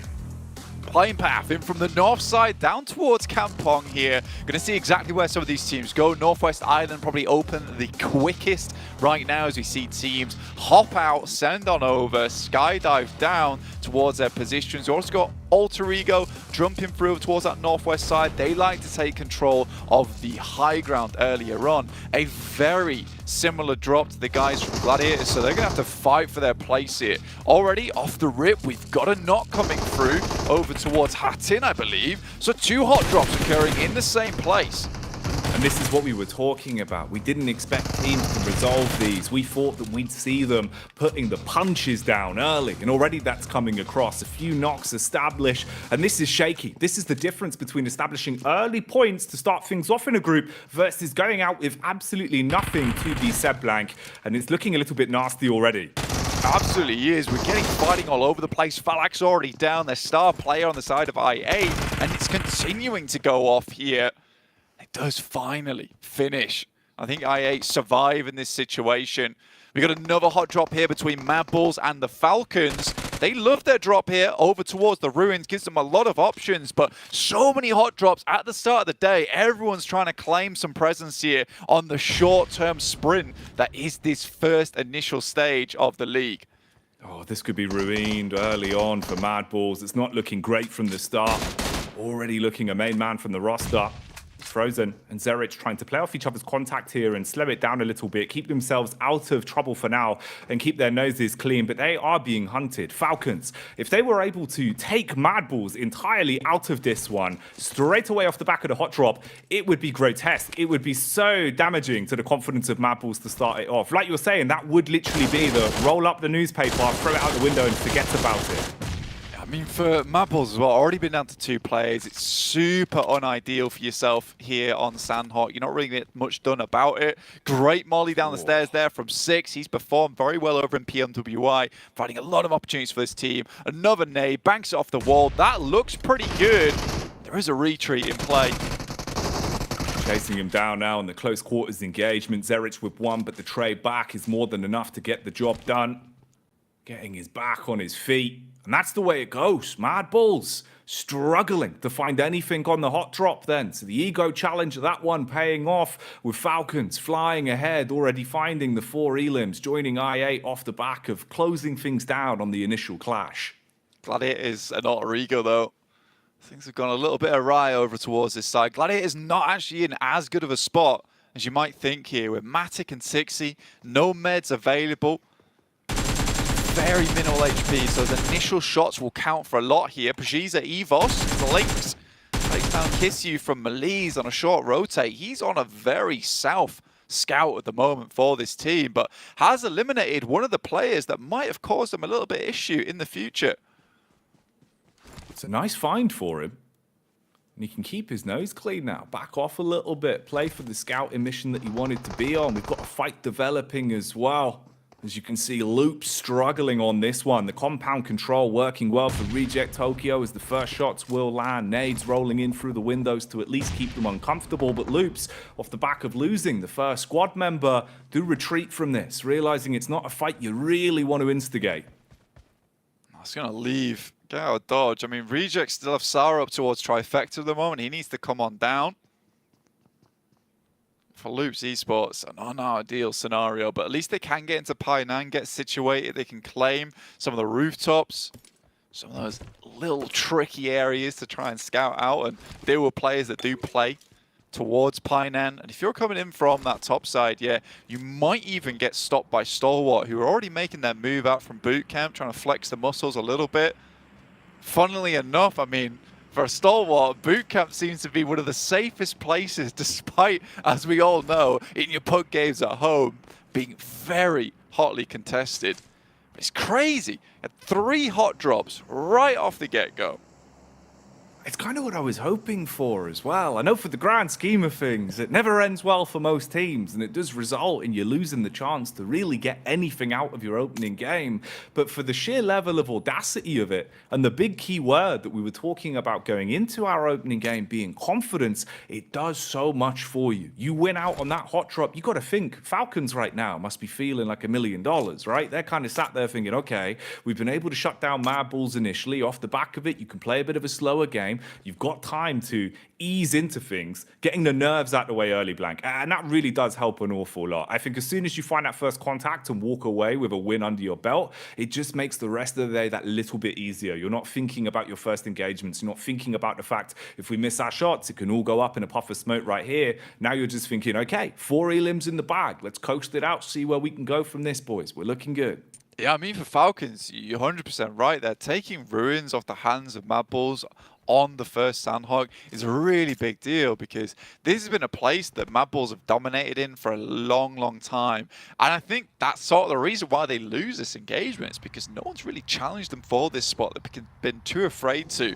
So it's nice that the Team Falcons, they spread their wings and they just swoop on down. They take the high ground away from the Mad Bulls and quickly deal with the remaining players. So very, very unfortunate there for them. Carrillo moves up, but immediately spotted here by Chopper. On the backup though, it's the nade that does the damage up close and personal with the DBS, trying to take pot shots as the vehicle drives on by. Not looking great for either side, but the amount of damage inflicted between them both. At least got info from the knock player. Spam back from Earths, connects on the runaway. Not looking too great now for A7, but could be a turn on the card, Blank. At least being able to put some thunder down range from the high angle they've got, and they do connect back onto Earths. R&J is able to get a little bit done, but I think that's about it realistically. Both these players should get back up on their feet, but really aggressive play coming through from Alpha 7. And this is sort of what we were having a conversation about as well, Jackie, earlier on, is the fact that you get into a close quarters fight with Alpha 7. That's where their mechanical skill really starts to shine a lot. It gets difficult to deal with. In fact, they just rocked up DBS out the side of the car, quickly mopped up a few players. By that point, they're totally okay with losing 2 knocks in. You know, that's sort of like their sacrifice. Next circle shift heads on over towards the western side. Bit of an awkward circle realistically because there's not massive focal points over here just yet where it's headed. Does allow a lot more time for teams towards that northern side to actually head on down.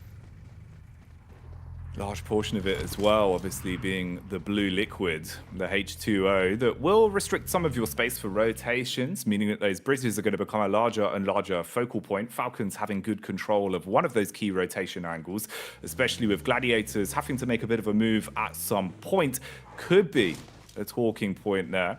But already, I'm just impressed with the sheer level of aggression we've seen coming out. In the back of my mind, I was thinking, although we've seen that there should be hot drops, although we've seen that we should see clashes from the start, you wondered if, you know, sort of collectively it would be the approach to don't make the first mistake. You know, all of the squads wanting to take a bit more of a cautious way to open up Group Green, knowing what's on the line here. But instead, it's been the opposite side of the coin. They have just been fighting into every engagement they feel comfortable in. And at the minute, it's really delivering, at least for us. Yeah, I mean, this is why it's called a group of death at the end of the day. I mean, we just look at the side of the screen here on a little skyscraper. The state of some of these teams is just not ideal. I mean, Malise lose a player, Lutzer lost a player, Zia down to just the 1, Alter Ego's down to 2. Most of these teams have lost a player already, which is sort of crazy for the first few minutes of the map. You know, 47 players remaining, 14 teams, already 2 teams already taken their break. You know, we had quite a while before we started this game, and I feel bad for those 2 squads who have just immediately gone back to just sitting down and chilling out. And that's such a good point to bring up as well, right? Because obviously the longevity in your survival time, especially into this opening game on Sandhog, can do so much to mechanically get you honed in. Finding yourself closer towards being able to play in that sort of flow state where you can approach everything with your best ability, it's hard. If you get sapped straight out of it straight away, sat there kind of feeling a bit, you know, disheartened by the fact that you've been knocked out immediately, it can mean that you slow roll throughout the rest of the day. So this is another one where Mad Bulls, once we get onto those Erangals thinking towards the future, again there, the pressure's on. How quickly are you going to be able to activate that roster? Yeah, and that is the big thing, right? Because you come off the back of this match, and we didn't talk about it too much because it shows you can just toss it out the window. I'm going to keep saying it. But at the same time, it's like, yeah, you are losing a lot of momentum. You're losing that warm-up game, right? And I think a lot of these teams are feeling a little bit cool coming into this first match. So you're 100% right. It's a massive deal going into the rest of the day. So I do think that this is something that probably will cause problems for our two teams that went out early in Quest as well as Mad Balls. They're not going to feel too happy going to that angle, and that's where you just have to turn it online, right? You have to rev the engine, you know, get it to sputter a bit just to get into things. You might have to damage, but if that's what it takes to get a little bit further into this tournament, that's what it takes. That's the cost at the end of the day. Western Circle still, where we look at teams start to group up a little bit more, a little less fighting going on, but it is PMGC EVOS over towards that northeast side who are moving down towards Maliz Esports. Already find themselves a knock on that side too is a really big deal. We saw earlier on, Lynx even had his little self scout, so this is definitely the anti-strat come into play. Getting a quick, easy first pick, then going into a 4v3 later on, really sets you up for a great ideal fight. And this is one where now, EVOS, you need to come in, mop and bucket action and really clean this one up from the reset you've been able to establish from it, right? You can't afford to lose out on this one here. We know some of the names on this roster, pound for pound, they have got big talent behind them, a lot of history here. So to go down early, it would be a struggle. Utilities being pulled out though. Pin pulled there early on for Lewis, dashes it over and it does connect. That's nice. You've now got the two knocks across. Redface obviously very low in terms of the ability of him even being brought back into the fight. And they can just go for the quick getaway. They've actually played this one pretty nicely.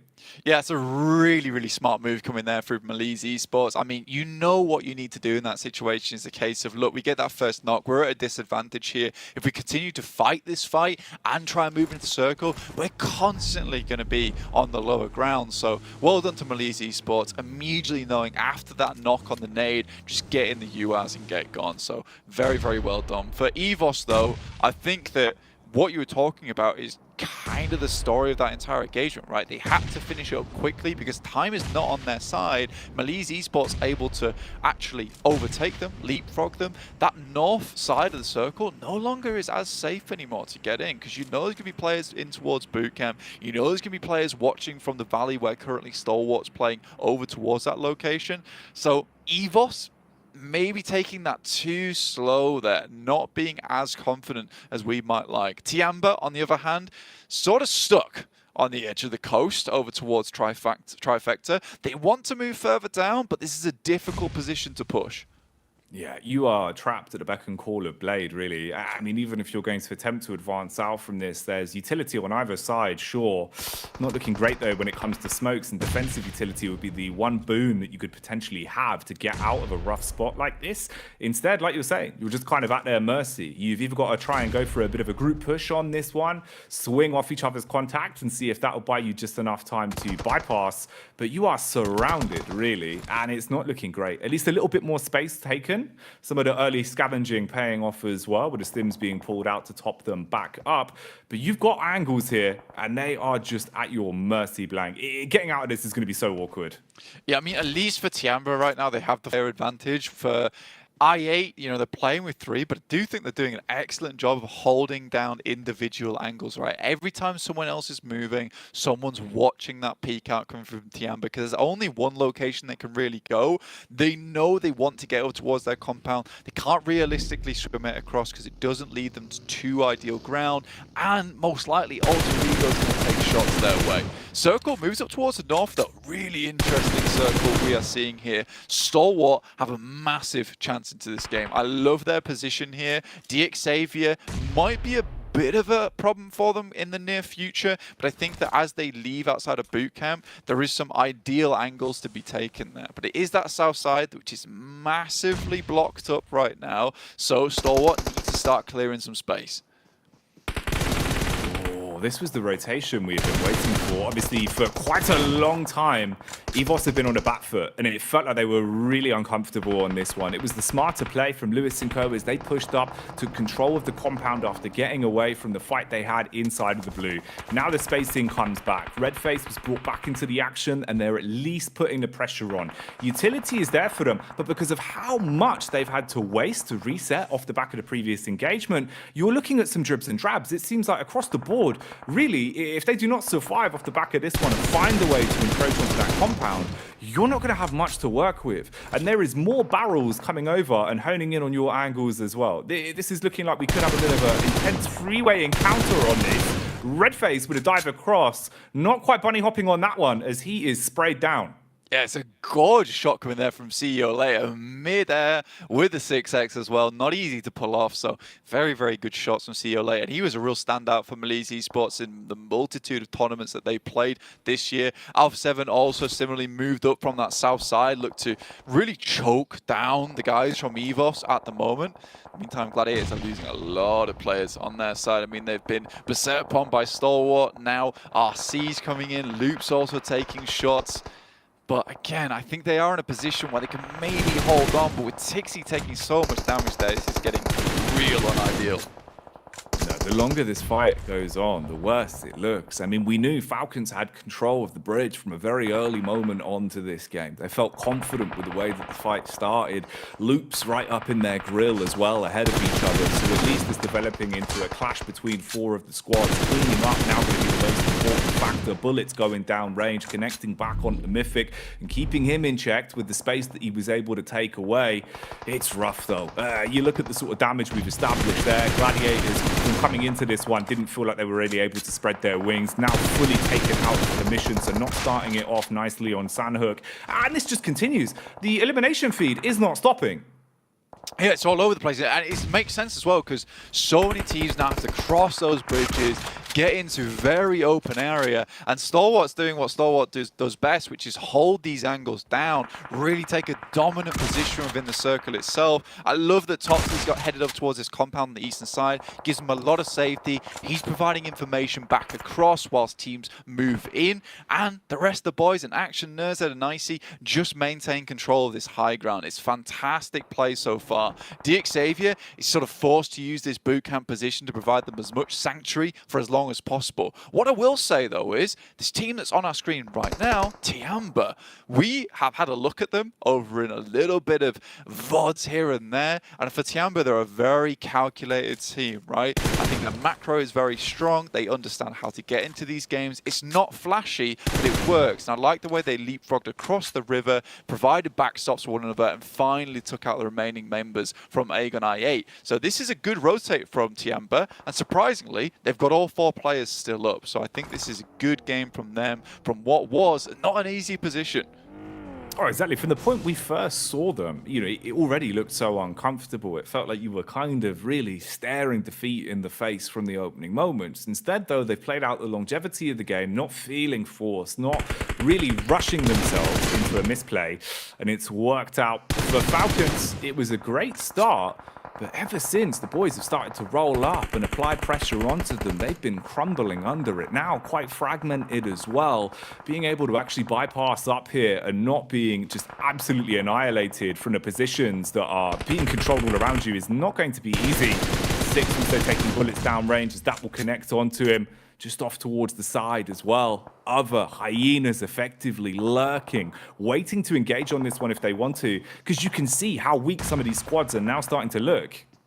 Yeah, it's starting to get very, very difficult. And Stalwart has just stolen the show this game. You can see how much of a big number Nerzed's been, because he's a great addition to the squad so far. You know, he has really been putting up some massive work. He is a bit more on the chaotic side, I'd say, compared to Action and Top, who are very good in the clutch scenario. But I think that's what makes him fantastic, right? He will just hold the line for you. Currently, he's just facing off against the entirety of Falcons, whilst the rest of the boys are just dealing with all these other angles. Slowly but surely, clearing out these spaces. Alter Ego, obviously we saw them in their engagement between Gladiators. They got a little bit luckier. They were able to get down towards Trifecta earlier on. I think it was a smart move to make and have got towards the top 7 because of it. I think the most interesting thing, though, is the way that Icy's played from Stalwart. From compound to compound, he's constantly covering the back of the team. So the communication on these lads, oh, it's phenomenal.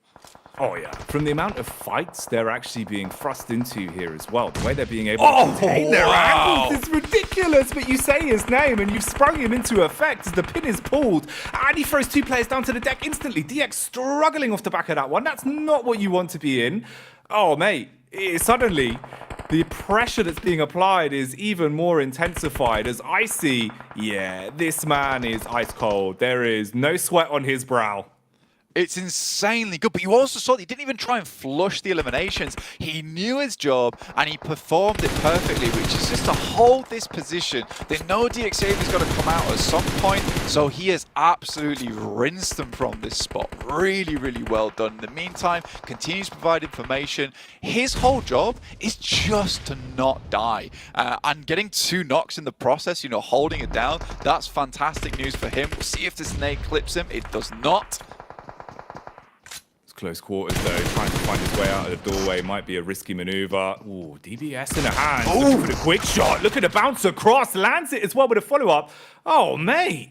Icy. He's on one. That was a fantastic haul from Icy, man. He's been all over the shop there. And, you know, we talked about Nerds at the tops, but look, he had backup. He saw action, though, despite everything, running in from the end to try and help his lad. But, again, it wasn't required. Icy's got this on lock on that top side. Alpha 7, in the meantime, though, as 4 players, they've been very resilient here. Up to 7 eliminations. Potato, though, he's still going for Alter Ego. Potato, can this man punish? Ooh, surrounded at this point, trying to play with the map geometry that he's got, pulling out the SMG. Will it be Sublime? Bullets down, rage quickly. Nerzed still focused on the potential getaway from the last man from Falcons. The DPS as well, looking punishing as Potato gets put back in the ground. Dear me, right now up to 12 eliminations for Stalwart. They have been absolutely dominant in this first map. Monumental plays coming through backwards and forwards. Duello in the meantime, he's fighting the entirety of Alpha 7. The Japanese squad going hell for leather over here. As the numbers dwindle, already this intense game leaving us now with what could be the final fight to decide which one gets to taste that chicken dinner coming into Group Green to start us off here. And you're left with a 4 versus 3. Map control, it's got to be said. It is Stalwart. They're playing it to a T, living the name here. And I mean, the way they've controlled this map as well, you saw they put a lot of emphasis towards this side. They used this outpost before, mainly as a scouting position, but they wanted the high ground when it came to that end game. So everything is part of their grand design here over on Stalwart. Senab looks to go for a peek, but in the meantime, they just realized they're scared, so they're just going to try and move further down. Action with a quick feed, and there's an immediate return from Icy again. Oh, you can see the way they're playing it as well, trying to bait each other out, playing the numbers game, knowing they can trade for one of these players and peeking off each other's contact. Icy goes up close, shattered, as he will go down to the DBS, punishing him with a 1 punch. Low HP though, a not great positional play to work with. Got to pop those heals quick, bullet to the back, shuts down another one. Suddenly we're starting to see Stalwart coming out on top unless one man can make a difference. DBS closes the gap, keeps him in close check, looking for the finishes as well. But this is a rough position to be in, Blank. He's behind the tree and he might be barking up the wrong one. Just Nerzed versus Mafioso now as the circle begins to close. Nerzed goes for the jump peak. My God, there it is, coming through in the air. Nerzed shutting it down. And the success coming out, little bit of a celebration as well, and rightly so. I mean, the way that Stalwart played that, you've got to give them props. Individually, Blank, we were talking about confidence being such a big boon, being able to show that extra 15 to 20% that matters most on a big stage like this. I think they went above and beyond. That was maybe 30% power. That was 30% additional power, right? It really gave it in that first map. And this is sort of an unreliable map to pick up a bunch of points as well. The fact that they're able to get 16 eliminations is absolutely disgusting. That's going to set them head and shoulders above a lot of teams, give them a great little buffer. And at the start of the day, you're not happy about that. If that is a thing that starts you off in towards that top 3 and at the very least keeps you in great contention to get in towards that top 11. Nerzed here, 1,000 damage, 7 eliminations. You know, he seemed pretty reserved here, but in the game, he was all out. And that's what matters. If you've got the energy to be able to maintain composure off of the server and really just come out and play your absolute best, well, we can prove that with some of the numbers. The way that they were playing was incredible. Like you said, the whole time, Nerzed was basically the loose cannon that was able to hold down 1v2s, 1v3s, Icy being the point man, defending the backline. This was insane. This was actually a really good display of teamwork and just the caliber of skill that Stalwart have to offer. Yeah, you're looking at almost 3k damage overall. Like, that is not Sandhawk numbers at all. Nerzed barely taking a scratch on this lad. 24 damage received total is seriously something else. But I do think Icy, at the end of the day, Jackie, that guy was the MVP of that squad that game. He took the dirty job, right, which is to hold down those angles, hold down those edges, allow the rest of his team just to frag out, but he was not stopping, and he looked frozen solid, an impossible ice wall to breach. I mean, the nade is one thing, right? Being able to pull that off under pressure in a timing where, you know, you've got to get it just perfect, taking down both players into a knock state. But then as soon as he's pushed in a 1v1 that even felt uncomfortable watching it, the DBS flip blank, those aren't normal. Those aren't common. Yeah, it was seriously clean, and I think that's where it goes into that case of he knew what his job was, Jackie. He did it well. His job was not to die and just cause damage. Was an insane first game here, and there is so much more to come, but for now we've got to pass it back over to the boys on their desk. Have a field day with our opening game of Group 3. To say the least. Is this how we're gonna start off PMGC? What more could you ask for? I mean, Stalwart Esports just starting off so strong, looking too good here, Kalars. Absolutely. What a win. I said it at the pre-show. Me and Max flailing blindly, saying Stalwart, they're the best. And here they are. Admittedly, it's south of boot camp, so they should be getting a big conversion off of this one. But the way in which they hold this ground is nothing short of incredible against some of the threats that were posed here, Max. Can we talk about how 90% of the highlights were just Stalwart? This entire highlight section. But what a play, and especially the way they defend their position, because they go from drop in boot camp. By the way, very important, the hot drop didn't happen, so it's a double win. They win the game, they win boot camp for the foreseeable future, which is a great setup entering into the league stage. And I mean, look at that, 16 eliminations. Icy is technically the support in quotation marks, and he just gate-kept Tiamba and Xavier solo in those buildings north of that mountain. What the hell did we just witness? This is an insane opener match to have for Stalwart. Oh my gosh, that double nade on Xavier was just disgusting. And yeah, I mean, you talk about winning that hot drop and not even having that 26 eliminations, that's going to put a stamp on it, right? I think it's fortunate for the rest of the lobby, the fact that we're only playing one Sandhawk here, right? But I mean, what more could you really ask for on a start, Cal?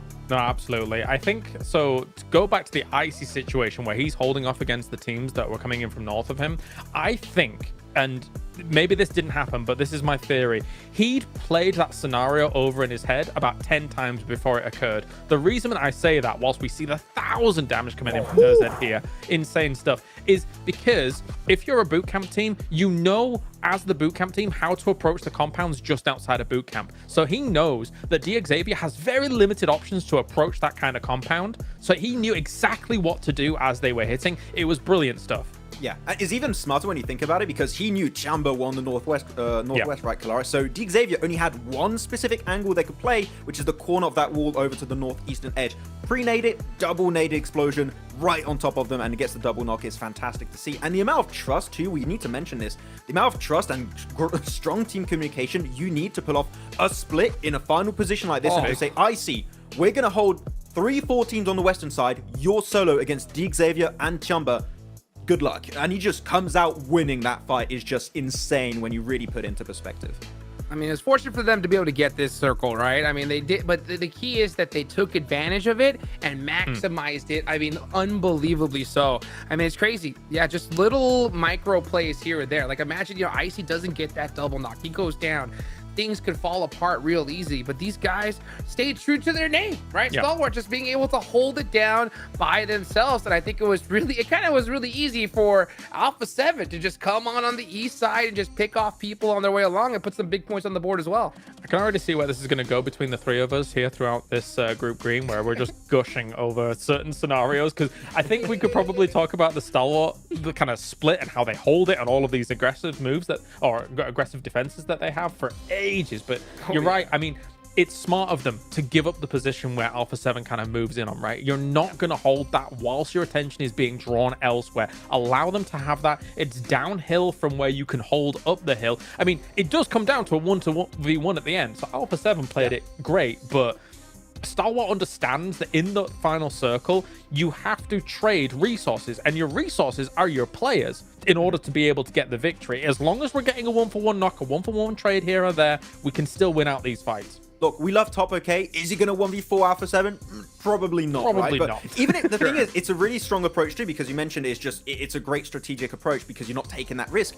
Even if, imagine Alpha 7 win that game, they steal the chicken dinner away from Stalwart, they still get 15 plus eliminations that match. That alone is a massive win for them to kickstart their adventure into the league stage. So, like, I was like, okay, they might not get the win, it might be Alpha 7, but even then, it is the best opener match you would get for your confidence and overall your points in the ranking. So, we could nerd about them for ages. It's Stalwart, okay, whatever. The funny thing is, it overshadows how ridiculous the start of this game is, Hot Juice, with the 3 hot drops. Yeah. Oh my gosh, that was ridiculous. And you know what? Gotta give a big shout out to Falcons taking out Mad Bulls. But you know what? We're getting this show on the road, baby. It's time for match number 2. Let's take it on over to our casters. Oh, if the first game didn't set you in the right mindset for what is about to unfold over the course of the next few hours, oh man, I don't know what we can do for you. The hot drops, the clutches, the insane defensive plays. Oh, it was all there, Blank. It was a treat. We're seeing the best from some of our squads already, and now we get into the more consistent portion. This is what we were teasing, right? The back-to-back Erangels. Yeah, the back-to-back Aaron goals are a really big deal. I'm loving this. What we're seeing on the screen right now is that all the boys from Stalwart after that last game all been brought back down to earth by their coach there, you know, just talking them down, like saying, look guys, that was a fantastic first game, but you can't let it get to your heads now. It's probably going to be one of our harder maps to play. Starting Novo, it's not always the ideal position in terms of circles. I hope they continue from what I was talking about earlier, which is a case of their fast rotates off Novo, the circle heads up towards that northern side. Very important. Quest, on the other hand, looking a little bit more downtrodden. They went off versus Aegon I8 early on in that Sandhawk over towards Hattin, lost out the fight. It looked like it could have gone either way realistically, but got very scrappy towards the end, and I8's able to just pull it out the bag. But Quest, yeah, not ideal. For Zerich and the boys over at Mad Bulls, again, another team very similar to Quest there, Jackie. Losing out almost immediately over towards Ruins feels extremely bad. You can see with the body language as well, it's vastly different from what we had been seeing from them. You know, obviously when the pressure was off, when they were being able to show sort of that personality that we know they have, all being quite large characters inside and outside of the game, you notice how much that one's affected them. Because like we were saying, it's not just physically knowing, okay, we get nothing from Sandhawk, whatever, put it to one side.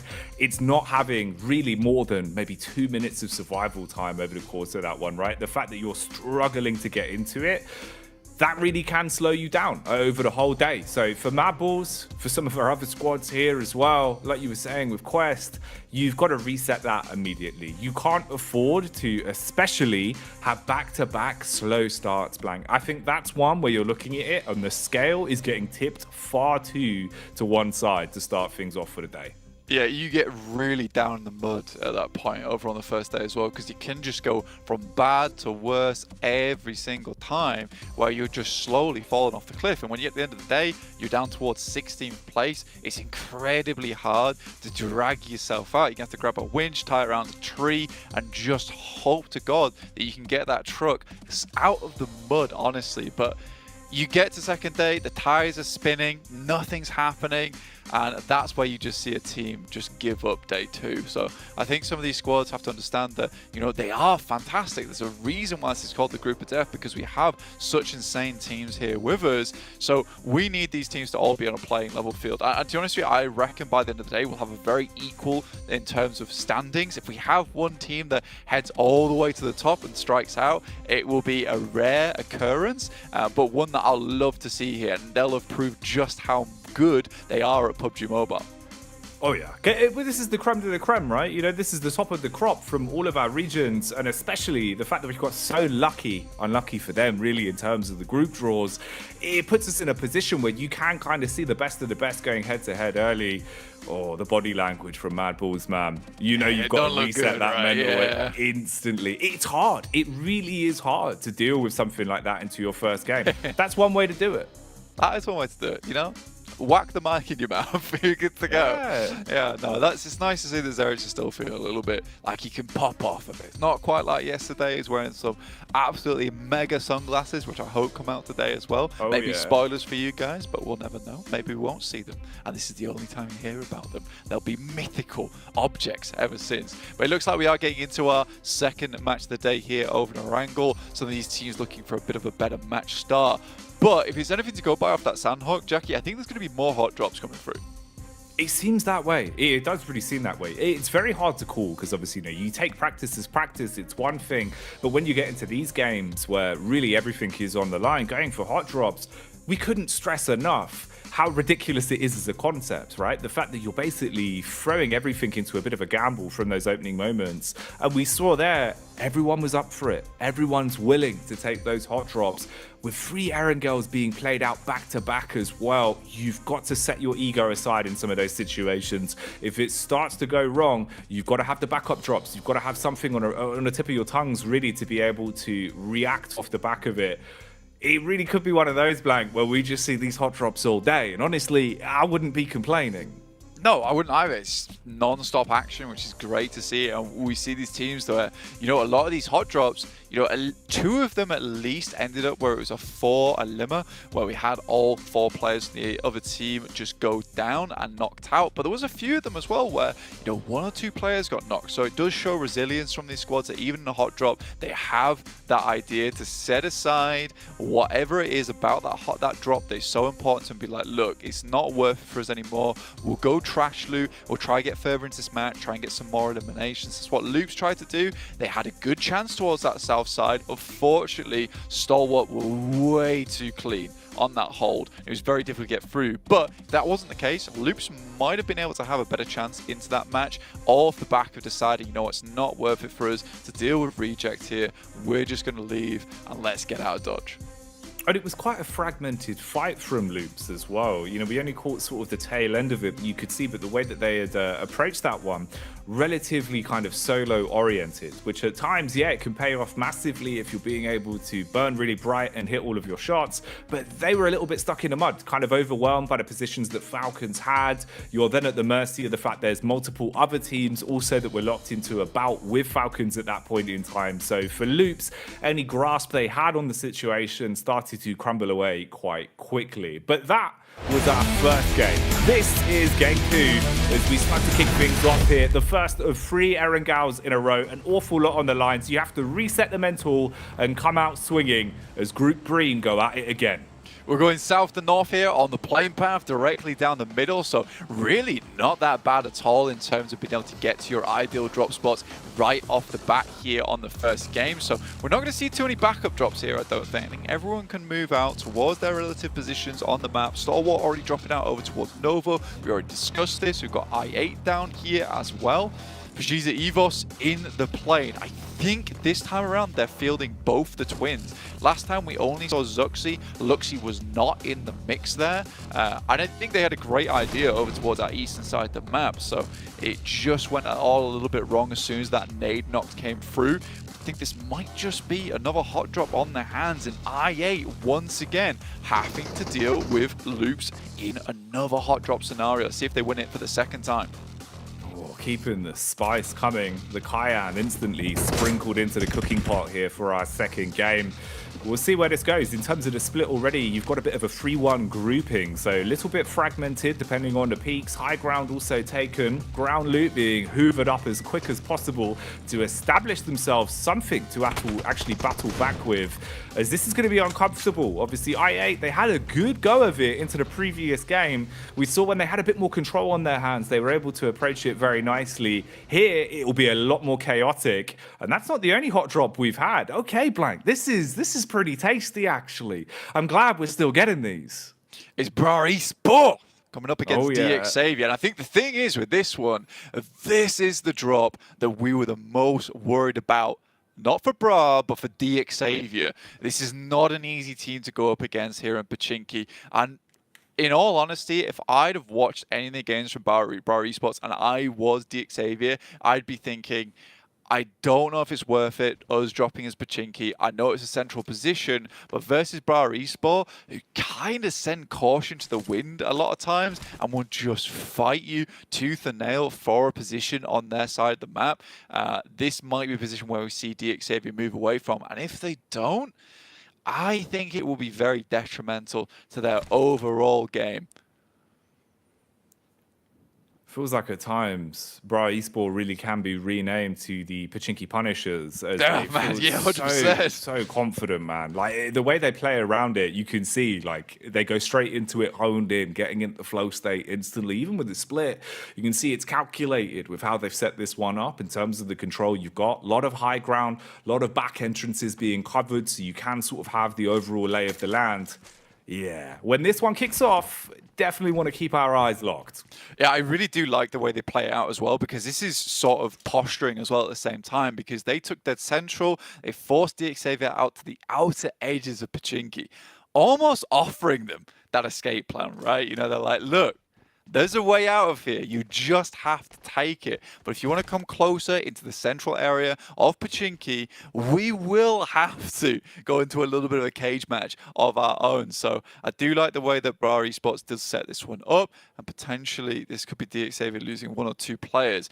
If it goes the other way around, though, you know, Brar Esports, their confidence might just be knocked a little bit here. Smoke's already being deployed. And nades ever important in this scenario, trying to clear the top side of buildings and the bottom side. You have to be a little bit lucky, but just one lucky grenade can lead to an easy topple of all these players. That first domino is always the hardest to get falling, but if you can pull it off, like you're saying, well-placed timing, good contact off one another, it can make the difference. Getting a little bit more confident here as well as they do roam. They've been able to find some defensive utility along their path, and they've been using these smokes to bypass their way through. Nate goes in through the window as well. Close, but no connection on that one. Couple more in the back pockets, and It seems like the double will actually work out perfectly. Clean knock. Yeah, that's fantastic coming from DX Xavier. You got to give them that. They were looking for the nade. They quite quickly scouted out the position. Top 6 on top, and Kane has to hit a nasty nade here over towards Parajin. Looks like Parajin might have sniffed him out as well off the back of the peak, looking in through the windowsill. So now it's so much harder for Kane in this sort of angle. Ooh, right ahead of him, straight down the pathway. Could get a little bit awkward. Trying to peek off the back of the timing. Spans down, clean connection on the end, able to finish it. Ooh. Follow up though, Blank. Surviving it and absolutely decimating the HP. Yeah, Kane is not one to be trifled with here on Bra. And maybe we underestimated DX Xavier just a little bit. The double nade follow-up was extremely nice. I don't think Tospic was sort of ready for it, but those shots coming through from Kane were disgusting. Coursera looking to finish off that down player. Not finding much luck so far, though. And Chua, from the side, does find himself another knock. He's taking a big bite out of him. Coursera going to be struggling off the back of this one. Now you're down at an uncomfortable angle, and the pressure keeps on getting applied. We were saying just how lethal Brar Esport are in this sort of situation, going into a Pochinki hot drop. But the longer it goes on, it feels like DX, they're going through the motions with very methodical play. The double nade was on point. They were smart with the read off the back of getting the opening tag. It came in swiftly. Since then, you've seen the peek back from Kane. Now the pressure's on for him to stay alive. But meanwhile, we get a bit of a fight kicking off here as we switch on over and see just what's going down on the hill. Clean connection rotation onto Reginocio. He's already knocked. Yeah, looks like we are seeing Reject just on the retreat right now, trying to run away as fast as possible. The lads on Malise Esports, not an ideal scenario for them, not able to get out there as quickly as possible. You know, you play towards very peer anyway. You know, the pass outwards, not easy. And look at that.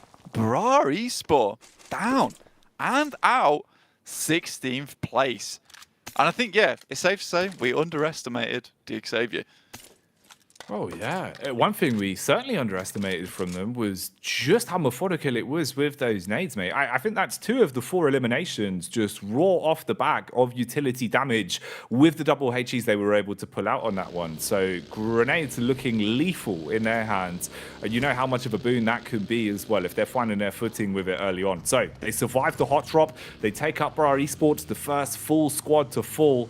Other than that, I mean, everyone's looking pretty good. Everyone's been able to find their way through this one quite easily, apart from Reject Tokyo, of course, already looking green around the gills with just 2 players alive. Yeah, it's bad news for Reject. How they get too far. I mean, they got a member towards, I think, very much the end game on that Sandhawk. And again, this is somewhat more of survival mode coming through for Reject so far.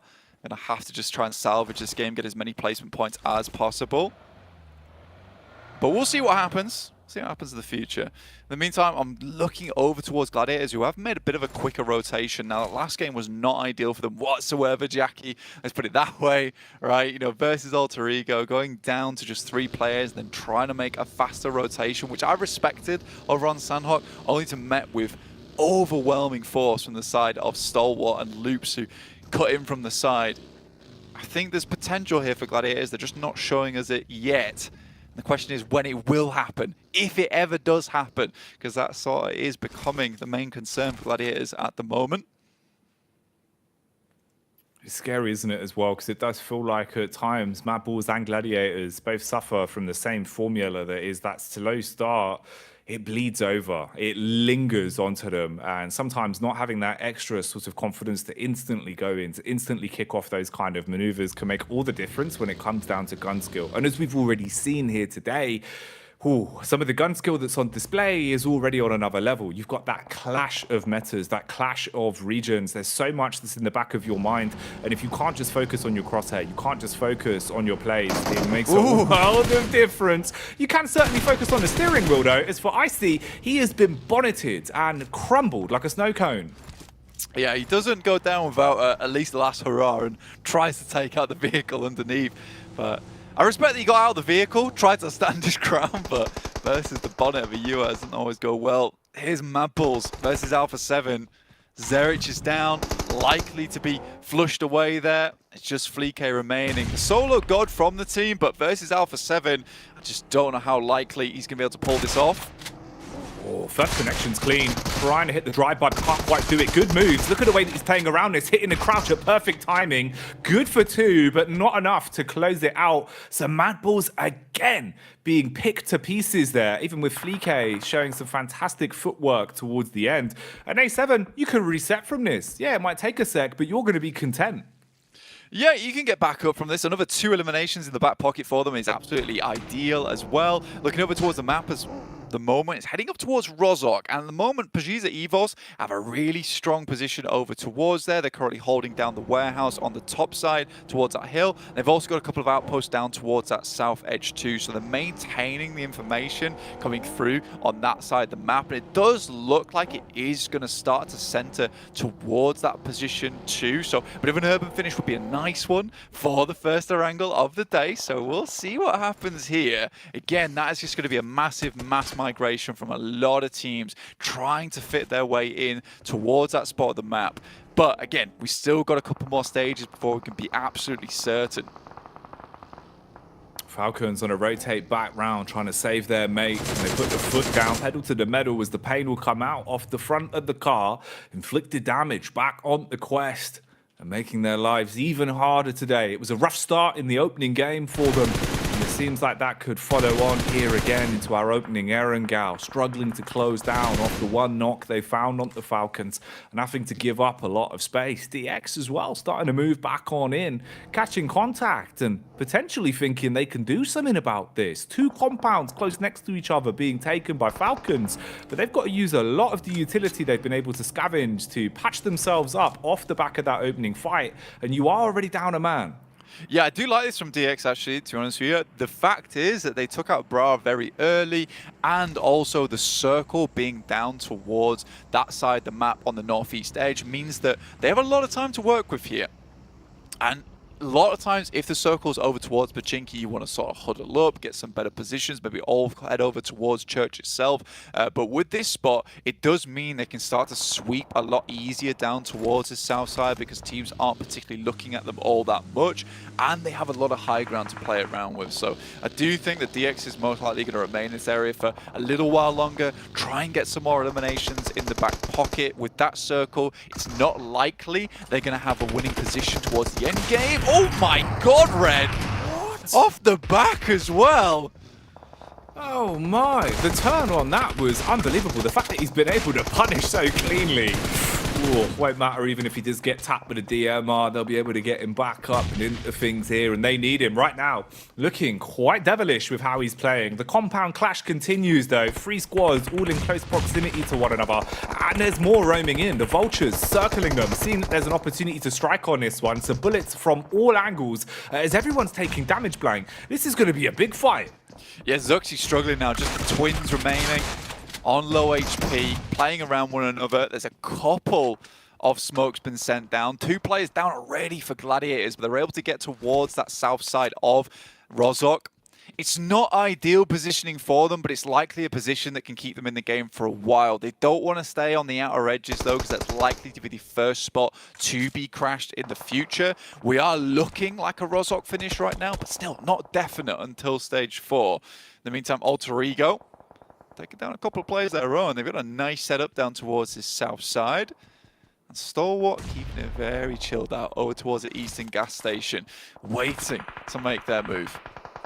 Content with the points they were able to piece together off the back of the opening game. They know it's just about survival of the fittest and seeing how far they can take it before they focus on adding to that total tally.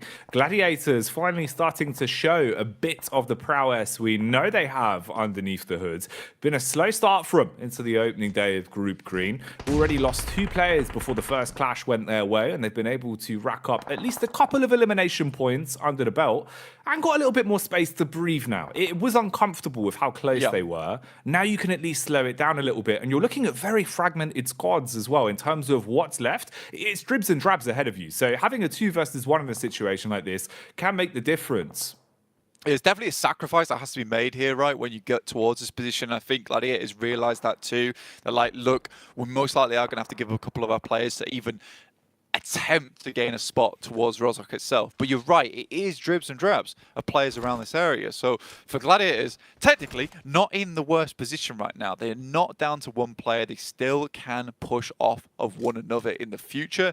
DX, on the other hand, they'll have to make their maneuver. But this is a cruel pop on the circle. Down towards the south side, on towards School, and Alter Ego, they took a chance on this position. They took an absolute chance on it. They realized it was way too late to get into Rozhok. There was too many teams here. They lost a player to Stalwart, able to pick him back up again, and they opted to go for School. Now, if this continues to center down towards this area, they've got a lot of opportunity to pick up a huge amount of eliminations here for Indonesia. You could see as well, Alter Ego, even with the body language, they were looking relatively confident. They were calm. There wasn't too much energy displayed early. They were able to take the punches that came their way in the first game. And having a setup like this later on could be a big boon for them. It's where you'll finally have an opportunity to play from a level playing field and see what you can get done with it. High ground, control, given up as well as DX have a little bit of room to breathe on this one. Levis taking the lay of the land, Lamborghini off towards the far right as well. 2 players in close proximity to one another, at least for the trade potential, but they've got eagle eyes from this position. You're going to get contact first. Yeah, it's a good spot to play around with. and they'll be able to just sort of understand exactly what's coming at them, which allows you to use your utility way more efficiently, right, at the end of the day. That is the most important thing for you, because when you're stuck in a position like this, where you know you're not going to be moving for quite some time, you can't really bust out all that utility too early on. You want at least like 2 or 3 grenades for that end game. You know, any free picks is fantastic. Levi's in the watchtower, getting some good damage done over towards the guys on Alpha 7. In the meantime, ParaJin suffering badly. Lamborghini tosses a nade, but it's not on target here, Jackie. Oh, it's close, but not quite the belter that he was hoping for. Even with the support from the high ground, they're taking so much damage across the board that the edge that they had coming into this one, it's starting to be dulled. The blade diluted, not as crisp as they'd want in a sort of situation like this. And you've got to make a risky maneuver. Jumping in a vehicle, looking for a quick getaway. Levi's takes a bullet straight up towards the upper body. He'll be knocked down, not looking too good there. Rest of the team struggling to make it out as well. Lamborghini hopping in a vehicle and bypassing them. Even though he's surviving, the rest of his squad won't have the same benefit. Close and personal for A7 as they reposition. Got to do some field work as medics here. You know, I really do like this play from Alpha 7 so far. ParaJin finally down. They'll be able to pick themselves up another elimination off the back of that. And honestly, the setup that DX had here should have been pretty good for taking down A7. It just shows you how good of a team these guys are from the Americas. The fact that they can hold on in this type of spot, you know, set up a really rudimentary crossfire to keep themselves as safe as possible for as long as possible, super important. But they're losing their vehicles now. There's really an opportunity to start getting quickly into the circle. They don't have the momentum to make it happen. So they need to get a couple of knocks here, open things up. Because at the moment, Chopper and RNJ down towards that south side are being really problematic from that little ridge. We are getting our next circle shift over towards stage 5 now. The question is, where does it go? And it is over towards school and apartments.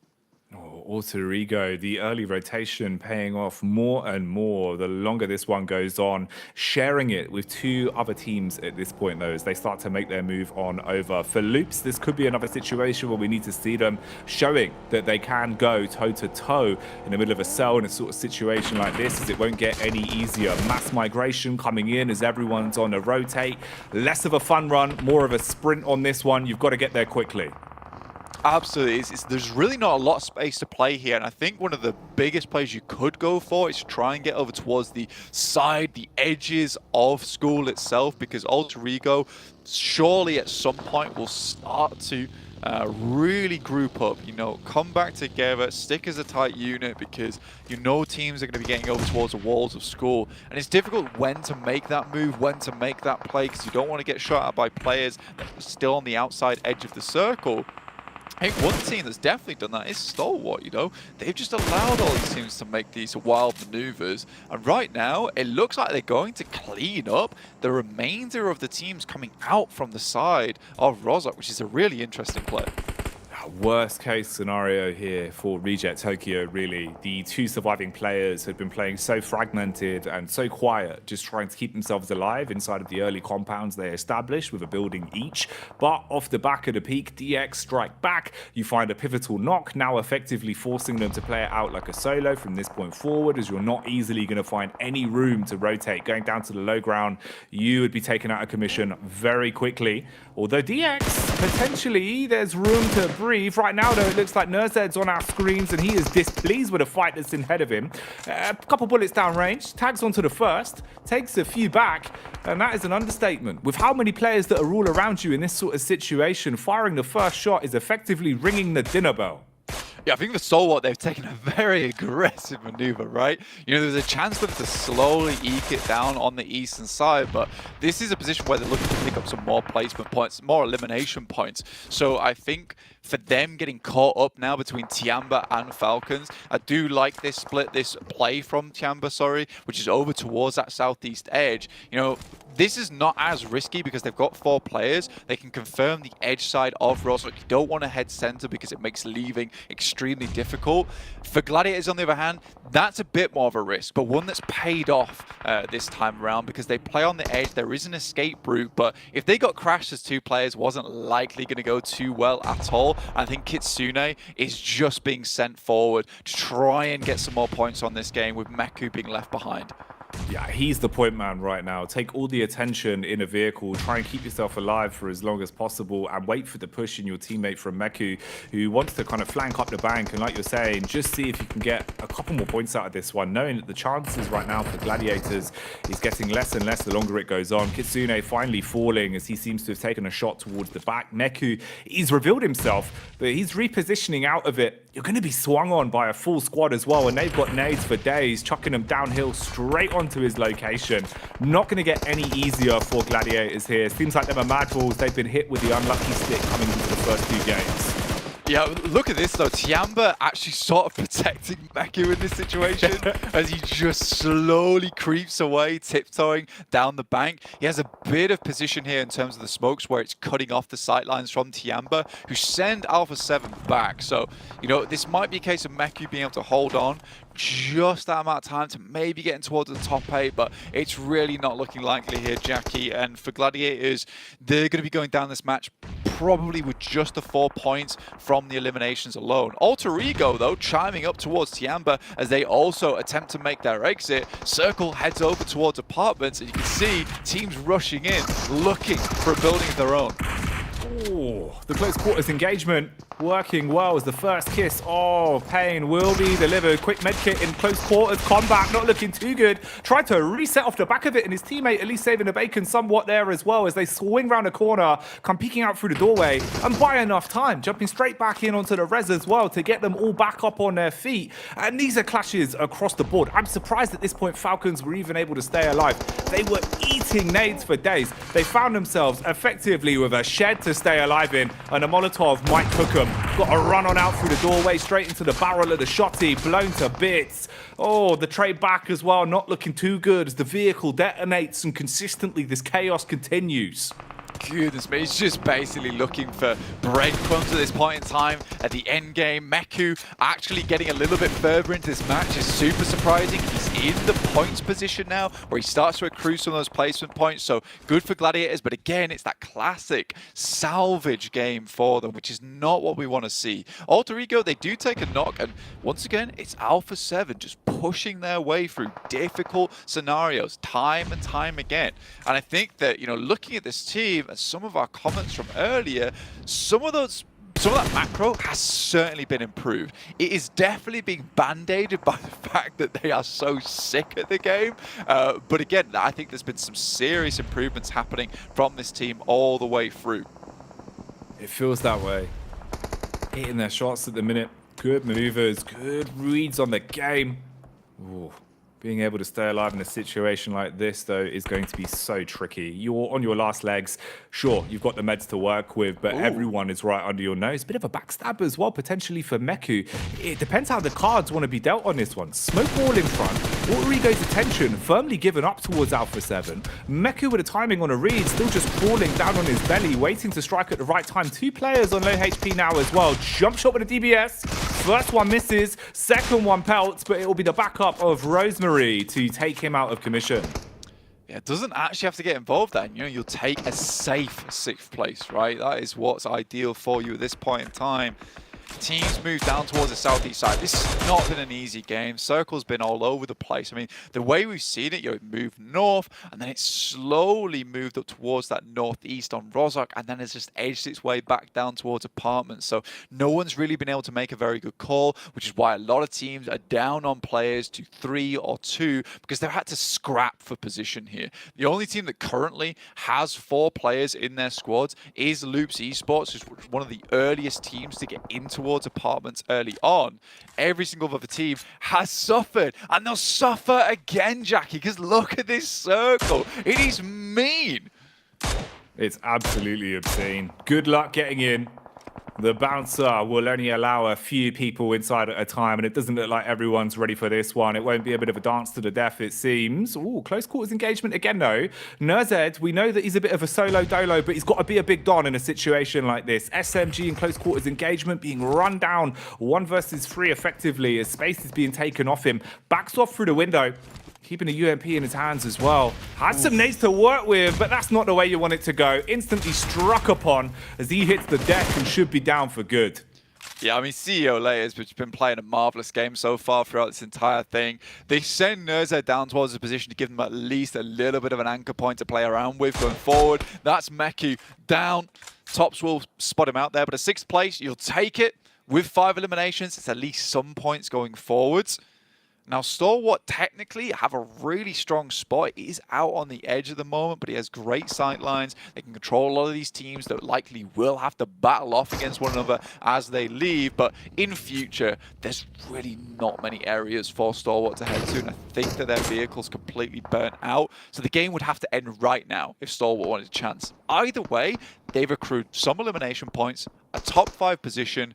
It is good consistency from them.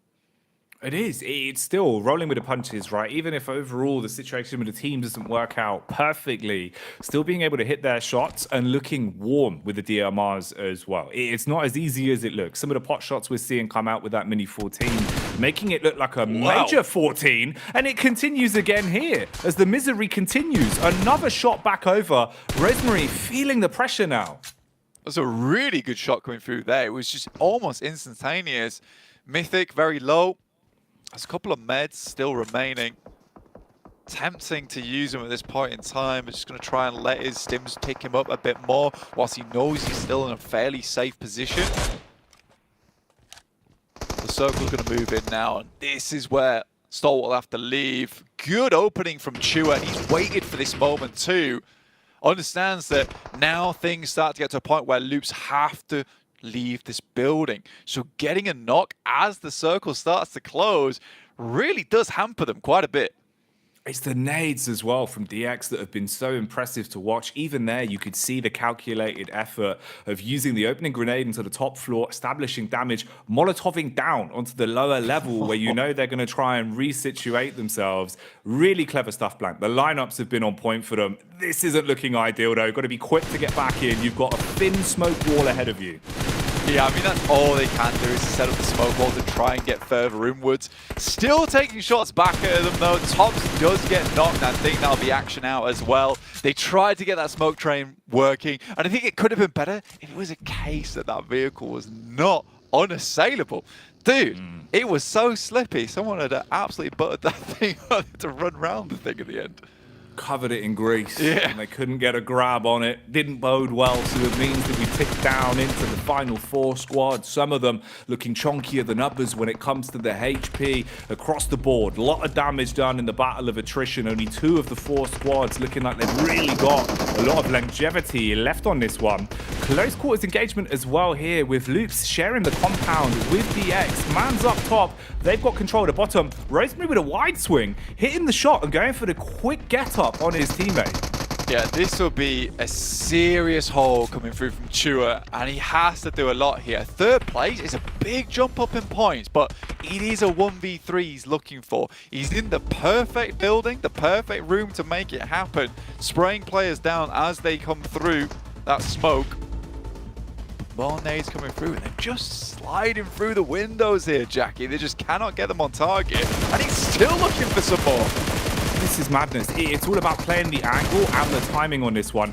Every pot shot he takes here is audio for them to know that he's still in position. Smart play, drop the nade in, go in off the back of the timing from it whilst he's popping a heal, clean up onto that man, shut down DX, and stop their reign of terror right here, right now. For Loops, the benefit to that is also the fact you now have control of this compound. One of the last buildings that really have much of a defense left for them, but shots are still landing. Alter Ego taking the pace from the back pocket. We see the peek in that's actually ruined Loops on this one. Barely any utility for Loops remaining, but look at all this coming from Alter Ego. 4 mollies, 6 grenades. Those mollies are going to be the things that really cause the most amount of hurt here. Getting out of this building whilst it's all set on fire, it's horrible. But Ayala, he does find one. Only 1 player remaining. It looks like Alter Ego is going to finish this one off for Indonesia. But Ayala refuses to give up, but neither do Alter Ego as they take the chicken dinner in our 2nd game. And it's high fives all around. Oh man, that's an intense final fight. The way he was playing it, you could see he was still confident they could squeeze out a win on that one in the closing moments of it. But Alter Ego in the end taking the second chicken dinner of the day and playing a blinder to a degree. Some of the nades we saw coming out from were really crisp. And the moments of the final fight there as well, being able to prioritize getting your teammates up, playing off each other, but still finding shots whilst they're being absolutely belted with bullets is insane. Alter Ego looking really crisp on that one. Yeah, I think it's a split-second decision at the end there, because we were talking about the utility they had on board. They had a lot of mollies to throw down, but I think because that building was going to be in for so long on stage 9, the blue zone would have been the real killer. So I think that what they decide to do is that, look, we just have to push this pretty much raw at this point in time. In which case, Isla with that shotgun, he gets a lot done with it, right? But in the end, it's Alter Ego with those overwhelming numbers that get it done properly. They don't all flood through one door. They move to all sides of the buildings, move through the windows as well, and that's what will lock it down. And this is what we're looking for from this team as well, is Rosemary. This is one of the biggest additions to Alter Ego in a long time as well. For Indonesia, this guy is a real standout player. 1,137 damage is pretty much what they're requesting from this guy majority of the time, and it's nice to see the rest of the team stepping up as well. Octa particularly had some great wide swings. Oh yeah, he was giving it the big one on some of the contacts he was taking. But you're absolutely right, man. I mean, the whole squad again there, pulling no punches in situations where they need to play smart. Look at the difference as well. Actually getting the recap on some of the stats here. When it goes into the nades that were used, they had an abundance of them. 14 grenades, 29 smokes, so defensive and offensive being played to a T. DX as well. I think we got to give them props there for the double nade lineups they have. The way I think they had 3 or 4 knocks just off the back of double nades, that's hard to choreograph, but it looked so clinical. Yeah, but as well, look, them taking down Bra Esports is a really, really big statement, right? That's a stamp on the first game, where Bra Esports now, look, you come into a PMGC tournament like this where you're saying that you're the big dog, you're the big gorilla in the lobby that no one wants to fend off against, you lose your first hot drop, it's not ideal. Right, well, Alter Ego taking the second chicken dinner, so let's get back to our Alter Egos on the desk. Take it away, boys. Let's go. Alter Ego clutching that one up, man. This zone was going all over the place here in this match, and they were able to secure School and held it down really well against so many different opposing teams. And their rotations, their timing was so on point to finish things out here, Kalaris. Yeah, definitely. This game exemplifies, yes, you can choose where to go, but it's important when you go in a game like this, right? If you're thinking about Alter Ego holding off School, you've got teams like Gladiators and Alpha 7 eventually trying to crash into this position on the walls, which is technically a smart place to try and crash into, but Alter Ego knows you need to take them out to then be able to transition away from School effectively. And they knew exactly when they had to move away from School as well. Just wait until Star Wars is gone. Then you have perfect opportunity to move into the north side of those final circles. 21 points here for this match over to Alter Ego. I mean, the game plan too, you saw 29 smokes used right for the side of Alter Ego. Just outlive the entirety of Star Wars Esports, then you can send Octa to that rock, you can send the other players to those little strong positions in the circle, and you can just pick up the players. And absolutely overkill play, by the way, Kalaris, you do have to say, them sending it in the building to chase down loops, unnecessary, but I live for those moments. They're like, you know what, we want an extra bunch of eliminations, how about we full send it? And it actually works out. It was a bit risky, but it worked out. It makes me scared when an S12K beats a DBS, but you know, I'm not sweating anymore, Hot Jukes. I'm fine. It's okay. Good. I mean, when I saw Rosemary pushing, I was like, what is he doing? What is he doing? Wait for your team. Wait for your team. Calm down. Ayala, I mean, almost clutched it there. And that's the thing is that, you know, at this stage, you can't give any player, not even a single one, room to breathe, or they'll take advantage of it, just like we saw what one of the Stalwart esports players do in that Sandhawk we just saw. And speaking of Stalwart, they still got 6 points here, right? And that's what we like to see, you know, when they don't have a particularly good rotation, they're able to still put points on the board, and they were able to, you know, evict Falcons from that shack and did the best with that position. Overall, I mean, this competition is heating up more and more as we take a look at the head-to-head here, Max. I mean, I love the fact that the two players that get 1,000 damage first on these first two matches, you've got, of course, Nazard from Stalwart, and now you have Rosemary of Alter Ego Ares. two, I would say, MVP contenders for not just this group, but like the entire tournament. We are looking at those two players as potential MVPs for the future. So Rosemary's been doing so good and playing around his teammates too. And very important fight actually was them being able to clear Alpha 7 on that pivot. You clear your backside, then you can start to play that Gitun northeast of school and transition from there. So Rosemary was putting in so much work this match to keep teams at bay. I have to re-emphasize that. Like, there's too many teams that take school and allow teams to coexist with them on that wall. If you do allow that for too long, again, how do you transition away? It delays your transition, then you end up being pressed by the blue, then you're maybe a little bit dubious about when you're going to move out into those more open areas, like with smokes and things like that, and then you allow those potential teams over in apartments to have a bit more liberal free reign over you. So I think very great awareness coming out from Alter Ego here about also not only when to move, but also when to deal with threats around them here in this game. And it's not just awareness, it's the confidence, right? I mean, you talked about it because it makes so much sense. You know, you have teams that have such a great spot and they refuse to leave it, right? They're just like, oh, we're comfortable here, right? We don't want to move. But sometimes you got to take out those threats if you want to be able to secure that side of the map. Just like we saw in the last map with Stalwart, right? They pushed south, they took out Falcons, they prioritized them first. Yep. And that just left that entire side of the map open for them. And again, we see here with Alter Ego, right? They could have just chilled in school, waited for the next zone to see what happens. But they said, no, I want this clear, and I don't got to worry about them later on. Yeah, I think when you look at that as well, I mean, we're, saying that Alter Ego dealt with Alpha 7 very well. I will say props to Alpha 7 for moving to the wall when they did, because they're constantly having to think about the threats in Rozhok.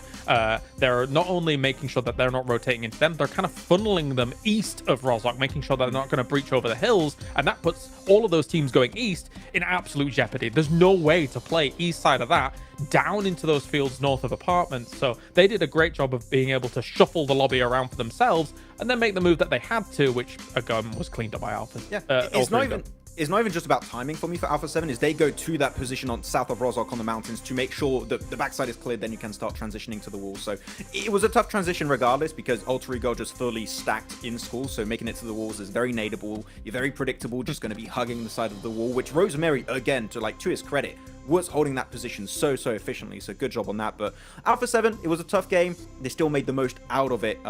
Just like Loops, the two Brazilian teams, like, what a match. Like, they had a tough game in terms of how to rotate, and yet they were able to weather the storm to some extent. So I'm proud of Brazil this tournament. Speaking of proud, right, we got to give a big shout out, of course, to the official smartphone here at PMGC, the Infinix GT10 Pro. It was bred for professional esports players, guys. So if you want to go ahead and outplay everybody at PUBG Mobile, take a look, of course, at that GT10 Pro. And as well, guys, make sure that you're going ahead and searching us on TikTok, right? PMGC 2023, see all the newest stuff that's going on behind the scenes with the players. And then right after that, make sure you hit subscribe to all the channels. Hit that red button. You guys know what to do, because man, this thing is heating up here. It's so crazy to see the level that we're playing with, right? And that's the name of the game, is that you can't always win each one, especially when we're getting PMGC circles like this. The point is to be able to put points up on the board where you can't get that win, but if you do get that circle, right, you have to dominate. And I think we've seen that here so far in the first two matches here, Cal. Yeah, and actually, you started talking about it starting hot. It really started hot in this game, right? And thinking about the fact that we got 3 Erangels, so teams can adapt. So let's talk about this here briefly. Agon I8 going military C block, which was surprising to me considering that their drop of what is usually Ferry Pier is open and in close range. I was surprised that occurred. Luke managed it perfectly, because obviously they get themselves to apartments a little bit later on, but in a quicker pace, being able to enter from the south side. I was surprised to see Agon I8 take that location. I think maybe we'll see adaptations in these next games. And actually looking at bootcamp too, right? Deek Xavier fighting the side of Brat Esport, and they just lost so quickly. Parajin had one of the most amazing nades in that fight. So I do wonder, maybe Brad is going to hurt their confidence a bit in this match, and maybe want to try and change it up a bit in Pachinki. Well, you know what? Speaking of change it up, let's go ahead and take a little bit of a break. We got to cool off, and we'll be right back.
And we're back here, guys. Welcome back here to the PMGC 2023. Now, we were talking about some of the teams that performed really well, and we're starting to see those names, right, really start off strong here. But you know what? I think there's some other teams that we saw, really do a pretty good performance here. And we were talking about it in the back. Melise, Maxman, I know you had a lot to talk about them. I mean, we didn't expect them to win Turkey, right? And doing so well in the the Championship of Europe just a few weeks ago now. And being able to transition the way they have done it in this match on the eastern side into Apartment was impressive. It was just very reserved. And as we know, Kalaris, about this team, they like to be aggressive when it makes sense. They just tone it down until the moment they really need to start going all out in those fights. But Kiss You in particular, what a fight. And Reject, what a flex from Sarah. Oh my god. Oh boy. He's been going to the gym. Woo! He has been flexing all yesterday in rehearsals. He's flexing here now as well. He loves it. He loves it.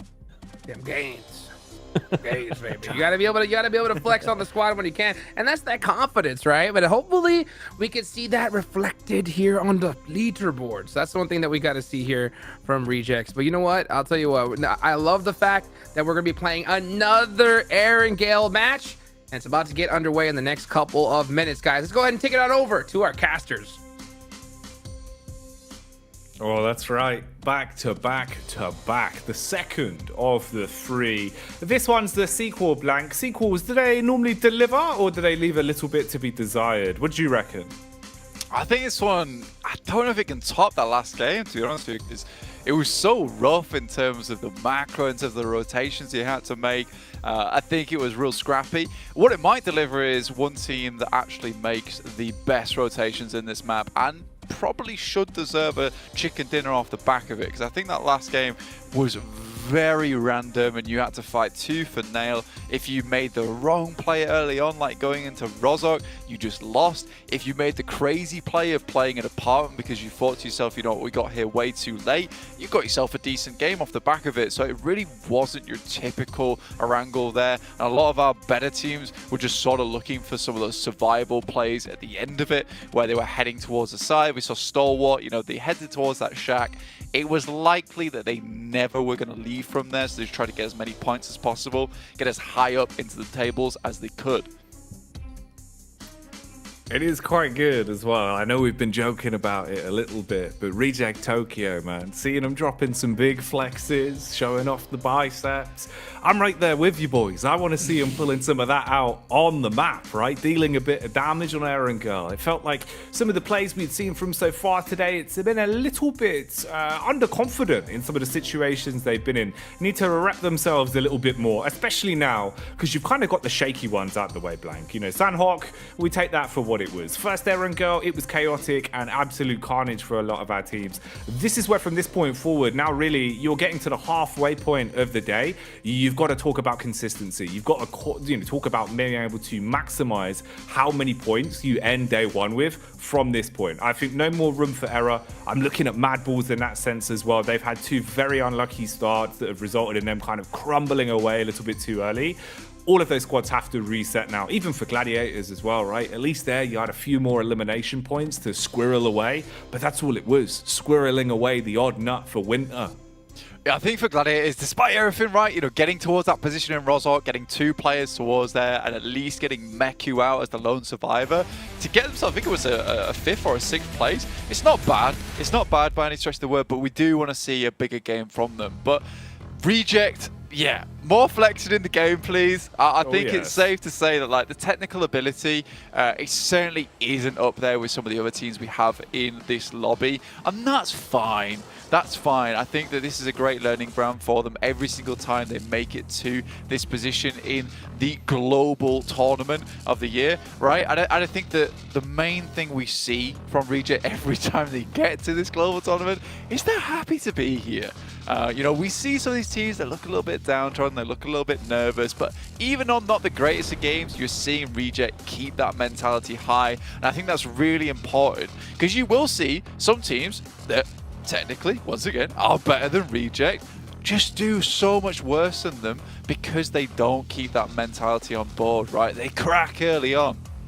Yeah, you've got to be able to just take everything that comes your way one step at a time. And hang on a minute, I think we can take a step back into building the narrative that seems to continue as once again the Pachinki Punishers going head-to-head versus DX that might actually lay more of a claim to the name off the back of the way the hot drop went last time, Blank, as it was explosive. Big nades, big plays, they picked up all the pieces they needed and owned Pachinki. They were the landlords. They were the landlords. There was a slow start to it though, right? And I think that's what we're seeing the difference maker here is that Bra Esports taking a bit more of an aggressive role within this engagement, right? You know, they're peeking, they're making sure they've got the weapons to go close range early on, they're smoking out, trying to gain some more ground. They didn't want to let DX get too much control early on to start just filtering out these positions where they could be and then go from there. So I do really like this from Bra Esports. They're switching things up. It's not a case of just doing the same thing again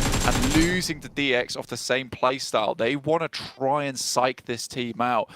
So again, this could go either way. I like the initial playstyle from Bar Esports, but I do think that DX has once again slowed things all the way back down, which is exactly what they want. With Chua just handling this nade on the side here could be deadly. Yeah, that's what my eyes were already honed in on as well. The second you see him being able to find a little bit of utility, same could be said for the other side. It's Bra Esports bouncing that back up. That's a lot of information, Blank. Now you know they're a little bit more fragmented, and they're starting to turn up the tempo with it. Might have actually caught him under contact. Doesn't get close towards the door. Playing on a window sill himself, so he can drop off if he pushes in. Weaponry-wise, it's the SMG versus the Shotty as well. He might be introducing them to his friend Big Papa Pump, but he misses the first shot, hits it on the follow-up, but it's too little too late. The trade game works out well for Bra. Immediately looking for the refrag there is Kakali. I like that from him. You know, spots out these players. Lamborghini's got a long nade, so they get themselves down the stairs. This is so well done coming through from Bra Esport there. They even go for the refrag. They know they don't want to peek it on their lonesome. As soon as they got that information, off the back of that nade, Jackie, they knew there was a player up there. They isolated him. It wasn't quite the double nade over the top side to blow him out of the water, but it still did the trick. So I really do like that coming from Bra. And this is what makes you a good team that can make it to the PMGC. It's been able to switch things up on the fly, right, with a snap of your finger. If you desperately want Pachinki, you want to hold this spot, you can't show DX the exact same thing as last time. You've got to show that you are not human in that sort of situation where you do have the fallbacks to go to. You're not instantly just going to have the previous emotions from last time clouding your thought process. So you're right. The adaptations, really quite nice to see. Loop's here. Hello. He's in the field and he's found himself some Rosemary he wants to pick. Very rude, Blank, stealing it away. Yeah, that's a cheeky pickup there over towards Rosemary. Pretty evil pick as well, but that's a nice play coming from Loops. I think they knew the general area that these guys were going to be in. Cardozo just stepping up for one easy elimination. You will take that. That's going to send you a little bit further up the leaderboard for practically free as well. Also means that rotate coming in from the eastern side, way less dangerous now, because you aren't going to have to jostle elbows with Alter Ego as you make your way over towards the western side, which is where the circle has gone, very far over towards the western side on the north edge. I think this is the first time in a long time as well, Jackie, that we see Gladiators get themselves a central position of the circle at the start of the game. Over in their region, they did not see a lot of these types of circles. A lot of them were heading down towards the south side, towards Millie, down towards the southeast. I think that some of their games are excusable because of that. Some of them just absolutely weren't. But this is an opportunity now to really show up and perform. This is a fantastic gift you've been given. If Gladiators can't perform on this match, I think we have to write them off until they start bringing something to the table, because it's been too long now where we've said, just wait till the end of the tournament. They'll pop off then. It never happens these days. No, yeah, you can't subscribe to that kind of mantra anymore. You know, it feels like something sort of changed for the squad, really, where if they start to snowball in a negative manner where they're not picking up the early points, they're not being able to get themselves honed in early, it's not going to change easily. So at least here, having the blessing of the circle on your side, it can make the difference for them. They're not fighting from the back foot, which we've seen twice in a row now, where the rotations have been a little bit uncomfortable for them. Honing back in on here for a sec though, Bright Esports, obviously after they were able to pick up the opening knock, since then they've just been taking it as a pack, suited and booted, looting, ground level to ground level, whereas DX, they haven't really budged an inch. They've been playing far slower, looking almost timid off the back of the first engagement, and that sort of body language does always worry me. I think with the way DX played into the last game, you could see even if they were struggling, even if they're forced into a situation where they don't feel quite as confident, they were still taking their approach to it with that air of arrogance. Here, it's very much kind of waiting it out and hoping there'll be some scraps left towards the end. But for Bra, are they content to even give them the scraps? Yeah, I think this is the smart move as well from Bra Esports as well. What you want to do in this situation where you've got the enemy team with a player down, they're likely going to buckle up, turtle up, lock themselves away. And for you, that moment just is a time to go loot every single building of every little bit of loot, every little bit of utility you can get. If you get level 2 vest, level 2 helmet, you get a lot of utility, a lot of meds, you can extend that engagement. Even just finding a DBS in that situation is absolutely fantastic. You've got more ammo to play around with. So for Bra, slowly but surely, they're kind of cementing their spot over there. And when that team fight does break out, should it break out, they'll have a significant advantage. It doesn't mean that DX can't win that fight still. Paragin had 5 nades, I think it was. A couple of those placed well. Could be the difference maker between Bra Esport losing that fight and winning that fight. But I think they are making all the right moves at the moment. And DX does look a little bit frightened. You're not wrong. We'll see if they can turn it around. Ooh. Talking of turning around here, top and tail with the vehicles in close proximity as information goes either ways. Megamind catching whiff of what exactly is happening here on a rotation, as they're starting to get themselves into a bit of a better spot. Actually, getting himself out of the vehicle, going for a quick lay of the land on this one, but seeing they're backing themselves quite far off. Taking the pot shot onto the last man in the pack might work out for him, but being able to hit those shots from such a distance is never going to be easy, and that info goes both ways. They'll know about his position in future. Circle starting to reposition again here as when we move our way into stage 2. Gladiators taking a pretty dominant position over towards Everest side, but they need to move further north. They have already cleared out Kratos. They can slip back down towards that position of the map, but a lot of space now taken up towards shooting range and where currently Alpha 7 is playing, who has pretty good control over the bridge side. So Gladiators might think about getting a move on, heading up towards that north side, picking themselves up a decent position to play in. EVOS is already in box compounds. They've got that locked down over towards that eastern side, not getting past them too easily as they set up the barricade. Tiamba, on the other hand, just taking it slow. And I think that's what they do most games right now. It's what they did over in their region as well. Just kept things nice and slow. Play for these wide rotates, play for these safe rotates as well. Get themselves into the end game. And I think that's where they start to thrive a lot more. Playing off one another is kind of their MO. You see with the utility they've already been able to piece together as well, that at least in terms of being equipped for a bit of a later play into this one, it's looking pretty good. Nice amount of nades distributed between the squad. Big bit of spacing as well taken. Oh, Tixie. He thought he had contact on that one and was able to just keep his eyes on them. Instead, he's lucky he's still alive. Big tag. Knocks his confidence a bit, goes back into the building to bandage himself back up. And this is where it all started over in Pochinki, obviously with Bra Esports being able to pick their way through DX. Now again, hot on their tails, using the extra loot they've been able to establish to fully pick Pochinki dry and be able to have that control, forcing DX basically into one compound, leaving them looking so uncomfortable. Big change in the way that they've been setting up. The posturing does not look anywhere near the same as it was in the first game for DX. You can see already losing one man has been enough to make them feel like they're in a bit of a downward spiral. Yeah, I mean, it broke him immediately. It's kind of sad because I think Chua kind of plays at that off angle as well. So as soon as they lost him, they were like, oh, what do? I'm not sure anymore. And I did like the way that Bra Esports goes for it as well, because what they do is they take out all the buildings close to them in terms of the loot. Then they fan out, take the outer edges. So even if DX wanted to leave whilst they were clearing those outer edges of Pochinki, there was no loot remaining in that area. You can see they still have the double pump shotgun on board. Really not a lot to work with. Lamborghini does find himself a DBS though, which is fairly ideal. Always handy.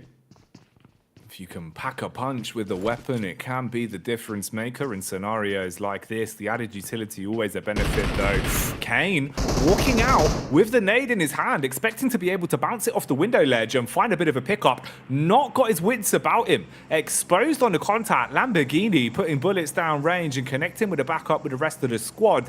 And now things are a little bit more fragmented. Effectively going from looking like they're out of sorts to playing like a tripwire here. The early warning system getting the contact, and brah, you're going to be a bit uncomfortable with this. Heals having to come in, zone nipping at you as well. Very light damage, so not enough to write home about, but uncomfortable from either side. I think they're sort of relying on the fact that they don't think that DX has picked up too much meds off of a lot of these buildings, because Bra's the one that's been cleaning them out from top to bottom. But I do think it's a cute little bait that comes through from Lamborghini on the upstairs. Makes it very difficult to push over towards him. Carly finds him in the window. Now just Levi's remaining, as well as PMGC off in the distance. Thing is, you're surrounded though. For PMGC, yeah, he's far enough back that maybe he can make a bit of a getaway on it, but even then, you're just playing off the back of committing that both of your teammates are going to be left. You'll have to bail and see what you can do in terms of the longevity of the game. He's got a lot of confidence, though, lurking his way around. Doesn't want to give up the rest of the squad for free, as he'll still bide some time and wait out for long on this one. Rest of DX going down the longer the clock ticks on, as Lamborghini is trapped. Levi's eating the nade as well, and PMGC probably realizing this one's cooked. Yeah, toss pick. Carves him up as well. I think Levi's just went down to the play zone, in fact, sadly. And PMGC, again, is what I was talking about. They've just got no meds on board whatsoever. And PMGC, the only one with one first aid kit, that's it. No stims, no nothing. Just a bunch of nades he was able to gobble up on his journeys through Pachinki. And for Bra, I think they should be fine for a little while longer, but this doesn't feel like they're playing the game, right? They're not playing the overall game. They are playing for Pachinki.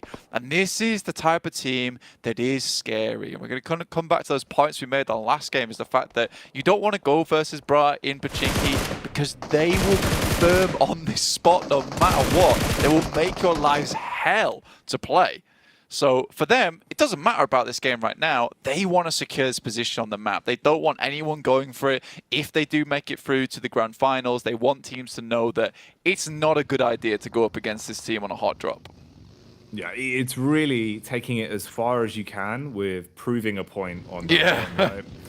I mean, fair play. It is one of those where I'd say maybe DX will think twice about going for it again, but there is another errand girl after this, so who knows? Maybe at this point, third time's the charm. Both of them winning 1-1 apiece in terms of who came out on top with a hot drop, but no real winners here between either of the squads in the grand scheme of the game, right? You get those 4 elims, that's it. Outside of that, I mean, Bra basically giving up the goose very early into this one. Yeah, they've got no mares. They're just slowly dying out there to the blue zone as well. Take a look at the next circle coming through stage 4, where we're going to get a really big shrink on board. And it could go either way, because it could head over towards that north side or down towards the south. And it looks like we're locking in over towards North George a little bit on that western edge. But this is not a comfortable area to play in, I would say. And I think that teams that were able to hover around on this western side towards North George will have a bit of sanctuary for quite a while going forward. That's Stalwart as well as Alpha 7 who drop in this position. Gladiators are on the outer side of things though, so they'll have to battle through Mad Bulls, maybe take some pot shots towards a lot of these teams coming through on that western side. In the meantime, Falcons try and cross the bridge, and STE shut that down immediately. The land to water ratio on this one not going to be too favorable if you're a little bit slow with your rotations. Getting ahead of the punches would have been the best cause for it, so positions are going to be absolutely everything. Evos have been spotted as well on a rotate here from Loops, as Mythic was able to do a substantial amount of damage but not quite finish things off. Talking about the H2O pounding up and out of the river here and taking the fight towards AA as the shots are coming across. Everyone's taking a bit of a hefty hit though. And you've got the flank potentially from Icy & Co.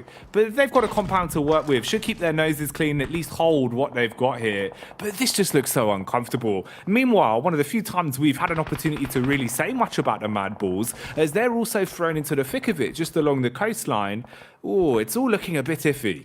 It's actually not a bad position for Mad Bulls, right? He gets to control the bridge side. They can play underneath the bridge, play just to the edge of it around the rocks. So it's a good spot to hold out a lot of teams. But again, it's not exactly a water gun in terms of a spray coming towards you. This is a flood of players on the way from that south side. It is a super.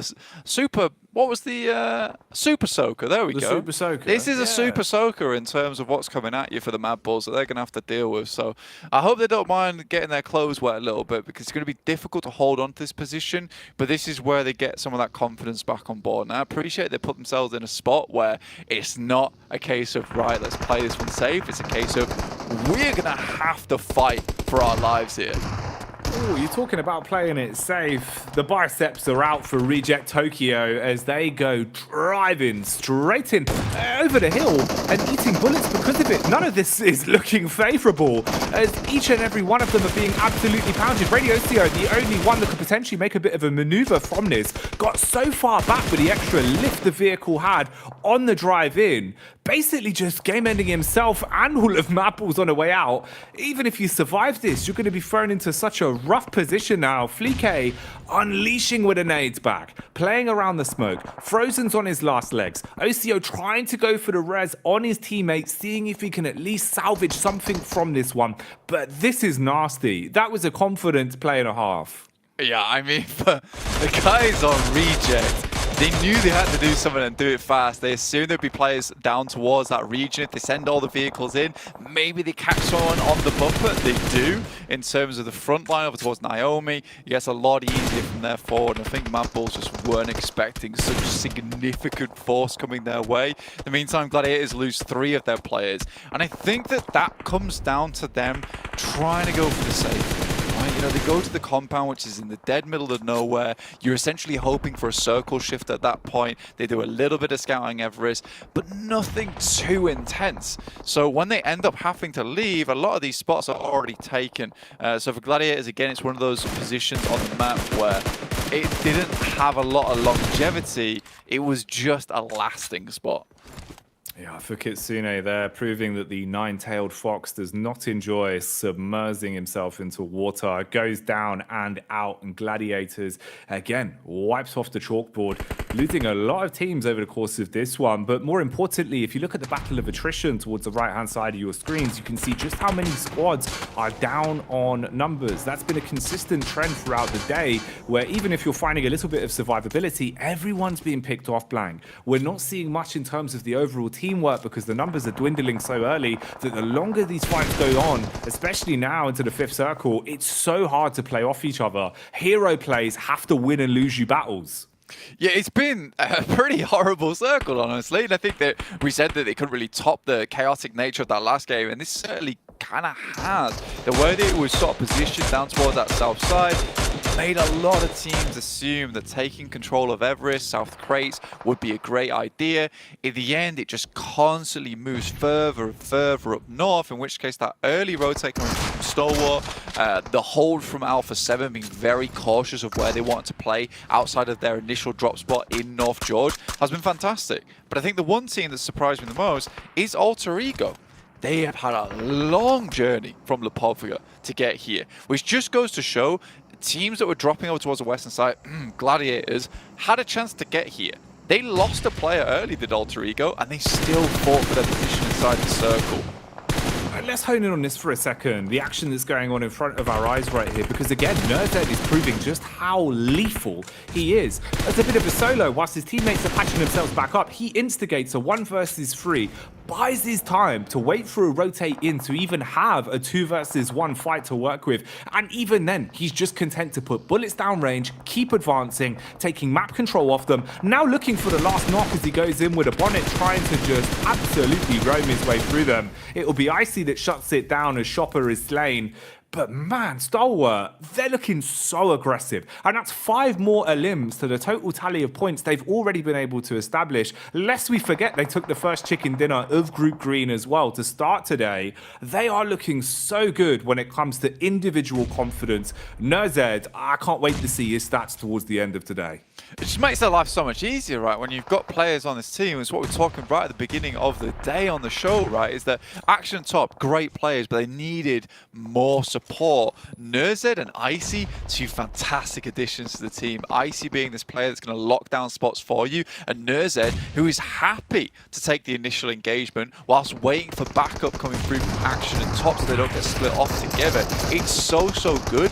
Now they have complete control over the north side. Is this going to be a second chicken dinner on the day? Alpha 7 doing their best to hold their spot. Circle moves down towards the south. Looks like Alter Ego and Alpha 7 will be battling out for these 2 compounds.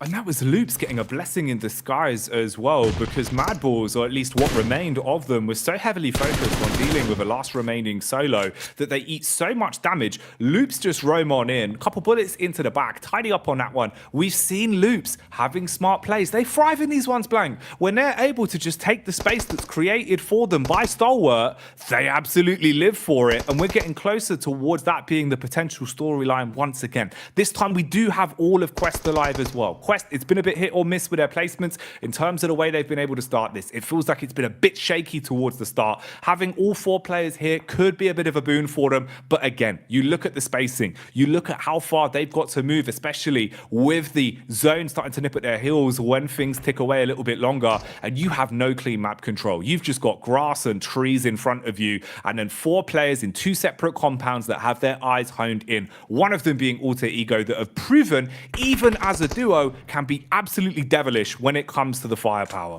Yeah, man, I mean, for most of these teams right now, you know that this ridge side still in play, right? So, like you say, all eyes towards this position. Quest, all credit to them. You know, 8 eliminations. Al Haji leading the charge for them. So, I think that they've done well here. It's just taken a while to pull on that ripcord and start getting that engine moving, getting it growling into this PMGC. But not an easy position to play from, have Quest had. And getting through this with 4 players is really big. The nice initial nade into a secondary knock from Revo. That is gorgeous. Ayala, though, spots out Icy coming through from Stalwart as he tries to get some scouting done. Luckily, sets himself in a spot where he is safe.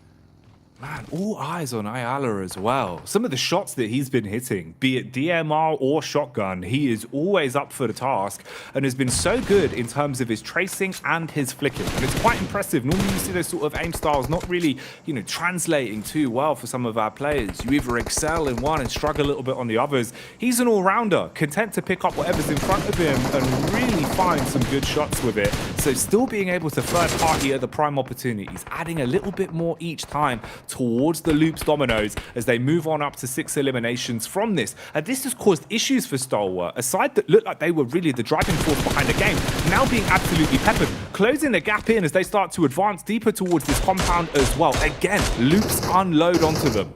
Oh, it's all going wrong for them.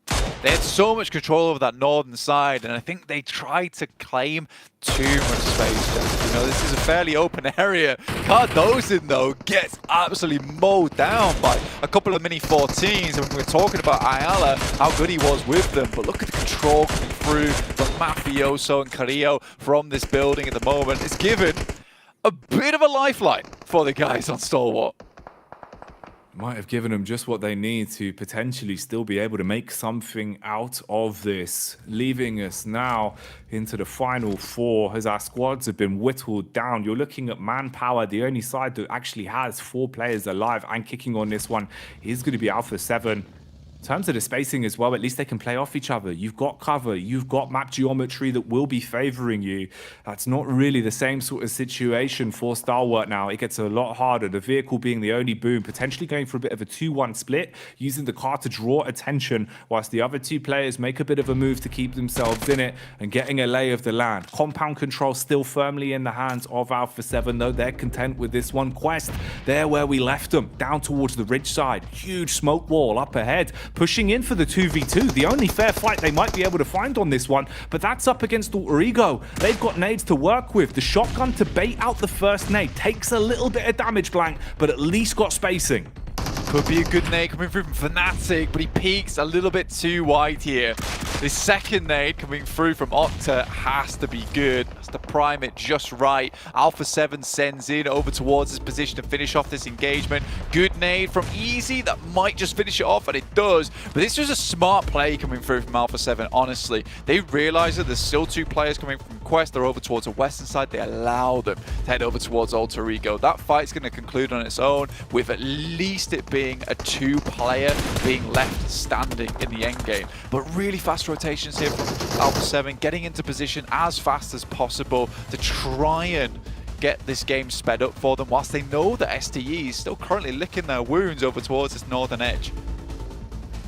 It is a mean core that remains alive for Stalwart, though, with both Icy and Nerzad alive and kicking on this one. Utility-wise, it's there. They've got the nades they'll need to work with, and a few meds sprinkled in. The nades being pulled out here again, though, is Easy. Makes the life hard for A7. Doesn't want to give them an easy chicken dinner on this one. Closing the gap between the compounds. Teammates been revived as well. Shotgun blast through the window.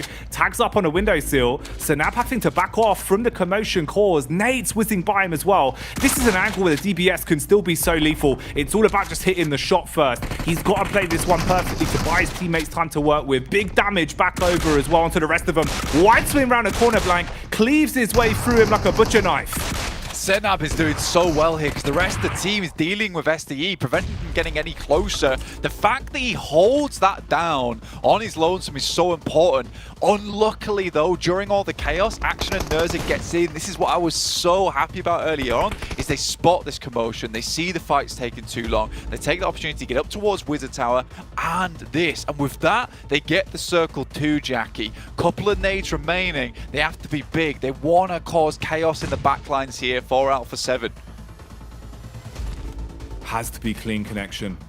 Nades are worth their weight in gold in a situation like this. Last of the stims being used as well. 2 remaining in the back pocket for Nerzad. Tops himself up, gets the heart pumping. Action on the reposition. Has nades to play with. Molotov can be primed if the push comes in. Nade a little bit late on the timing. They've got their way up the stairs, taking a 1v1. They can't quite find him though. What? Hello? He's step his way around him. Eventually strikes back with a shotgun. Action. What is going on? The numbers now dropping. Nerzad taking a close quarters engagement, diving up on top. Here's the one pump onto Cernab. They're turning this around, Blank. He's aggressive to try and close it. Is this going to be the second time Nerzad closes down a game, spots a player, flushes him out? The upstairs is amuck with chaos for Alpha 7 at the moment, but this Molotov's been passed through from Icy as he starts to join the fight now, Jackie. Icy. He's going to turn the heat up on this one. Molly to keep him trapped in. Dive out the window through the back line. Quick peek onto Icy. Trying to connect the shots, but it's too little, too late. Icy pumps away. They will fall down. And in the end, finally securing that one again. It's Stalwart with their second chicken dinner of the day as the celebrations come out. And damn right, Blank, they deserve that one. This team is absolutely crushing it right now in the PMGC League stage. It's unbelievable. And you look the way these 2 players move off the back of one another, just completely outclassing Alpha 7. The team that's kind of known to be absolutely horrendous to go up against when it's close and there's DBSs involved. But Icy on the back line drops the Molotovs through, threatens with the presence of that utility. Nerzad steps close up to the wall. They're not sure when he's going to peek out. Doesn't even peek out after Icy takes a couple of hits from the DBS and then comes out of the way. And I think that's what really throws Alpha 7 off, because they just don't know where to peak on that side. Do we peak close or do we peak far? And playing on a mobile format like that, it's not easy. So completely manipulating how Alpha 7 is playing that endgame. What a game there from Stalwart. Realistically, should have been in the bag there for Alpha 7, but they dropped the ball right at the end. And there was so much commotion. You're thinking towards the Wizard Tower, right? Someone disappeared. Someone was doing magic trick. The fact that they weren't able to catch each other coming up the stairs in the close quarters engagement, buying more time for the re-aggression. And then again, the nades proving just how much worth they have. The Molotov to isolate the fight. You force A7 to make a decision between, do we split one of us out the window? Do we just hold the line, potentially eat a nade? So many small moments. The devil really was in the details on that one, but Stalwart, wow. The longer this day goes on, they're starting to prove that they can thrive on the back foot. They can thrive when it comes to instigating fights. It doesn't matter what they're left with blank. 3v2s, 2-on-2s, they're happy to take it on the chin. I mean, this is the second time Nurs has clutched it up with the DBS as well. So, again, this guy is an unbelievably brilliant addition to the team. He's performed so well in the past as well for them. It's unsurprising why they decide to pick him up for the Mongolian team, right? It's just such a good player, and he is performing here on the highest of levels, mate. Well, I think there's only one thing to do off the back of that. Let's get back to the Stalwart fan club and see what they think of that one. Hey, and the rich get richer. Goodness gracious. Stalwart with 2 chicken dinners already on the day. I mean, real fortunate zone for them, and they take it to the bank there. Alpha 7 gave them a run for their money, and it was a pretty close one there towards the end, Max. But hot tricks, Stalwart, boys, yes. Now, sure, the circle was very much in their favor, but before they can see on the replays here, they clear Falcons. They after that clear the entirety of Zerja, and the moment they have all of that space created for themselves, they can easily keep transitioning from POI to POI and get those angles. Especially Icy was getting many strong angles, but nice attempt, Kalaris, from Alpha 7 to try and use the best sniper in the game, the S12K. What a great weapon at a range. Well, you say great effort. I'm not convinced. It was supposed to be ironic, but cool. Okay. Ultimately, you got to say Alpha 7 holding down the compound for as long as they did and being able to transition to where I thought was going to be the best place for them was fine. Like, that's great stuff from them. I think that Stalwart got a little bit fortunate about having these circles slightly favor them towards the end, but regardless, I mean, it's Stalwart, man. As Jackie says, the fan club's here. The fan club's in full action, full swing. I mean, that's 2 wins out of 3 games. They're looking phenomenal to start off the tournament. I love it for Stalwart too as the transition, and Icy is just trying to get those nades in. He's just throwing everything in a kitchen sink to Alpha 7. Why is it not connecting? It just keep dodging my utility. But it's still Alpha 7, despite not getting the win, it is again a second place with a bunch of eliminations. So clearly, like, we're looking at 3 teams that are pretty consistent. You got Alpha 7, you got Stalwart, and you have Alter Ego. Look at that damage. Oh my goodness. Revo just popping off that Revo with 1,200 damage.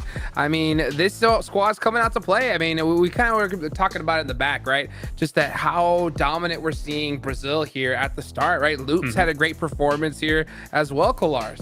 Yep, they've been really strong about their transitions, and we saw an adaptation slightly from them regarding their drop, right? Usually I would expect them to be that military island team. They didn't go there. They went for that kind of, I think it was the shelter split that they actually had available to them, which afforded them a decent enough transition point here to be able to make things happen for Loops. But just coming back to what we were seeing, there is a bit of dominance occurring here, right? From Stalwart, Alpha 7, Alter Ego, looking excellent to start off the day. And considering we've seen back-to-back 1,000 damage kind of output from some of their players in 3 games alone, that's very rare. You don't see that too often here. So they are dunking the lobby right now in 3 games. There's already a little bit of a cushion created in only 3 matches, which they are speed running the group stage, it seems, right now. And as we said, it's top 3 teams that are directly qualifying to the Grand Finals. So these 3 teams know what's on the board, what this is actually going to be worth it in the long run. So glad to see it. But yeah, Loops, as you said, also Kalaris, good adaptation to this side of IA and making sure that they just can play a smooth early game. And then actually, after that, they do enter the northwestern side of the circle and just start clearing Procedure Evos and then playing that ridge, which is really strong. Unfortunately, Stalwart do have really strong angles north of the road, so that transition is going to be made tough. Also because you're getting third-partied by Alter Ego, by also Alpha 7. But despite being a tough circle for them, they made the most out of it. So Loops definitely could be also a contender for top 3 spot. Top 3 is definitely what's on everybody's mind. But, you know, another thing is bottom 5. That is the place you do not want to be. You know, I want to definitely err on the side of positivity. I know we only had 3 matches here so far, but I'm starting to get a little bit concerned for some of these squads. You know, I mean, one in particular, You look at Mad Wolves, right? Haven't been able to really get a start here that they're looking for. I mean, they're already, what, 46 points behind first place? That is wild to think about here, Kalaris. They've had some fluctuating performances in the past, and they are not infallible. There have been times where they've started hot and then petered out. There's times where they've had a slow start, but then really ramped things up. Again, I think for a lobby like this, it is very different to what they're used to going up against. Sometimes teams get in this rut where it's like, okay, we're so used to playing against these similar 16 teams over and over and over, and we look great in our region because we know them so well. I think for Mad Bulls, there's still a little bit of learning to do here. Yeah, it seemed like in their home region of Europe, it was a bit lenient. They could allow themselves to be a bit slower and maybe regroup a bit slower too. But now, like, teams are just rushing their position. Here was Reject. They just gun it, and the fight just ends pretty much instantly on their position too. Yep. So it seemed like they're just getting a little bit overwhelmed, but that's fine. It's only the first day. We're going to have 4 days total, so there's still time to bring those changes to the table, but it is definitely not the hot start that I think people might have been expecting for Mad Bulls. Yeah, and plus, not to mention, they're having to deal with some hot drops as well. But you know what is crazy at the end of the day is that we've been dealing with some hot zones here. That's what I love to see. You know, of course, it's not PMGC without seeing some crazy shifts. And that zone just kept on heading towards that North George area. I was surprised, you know, to not see really gladiators there towards the end, Max.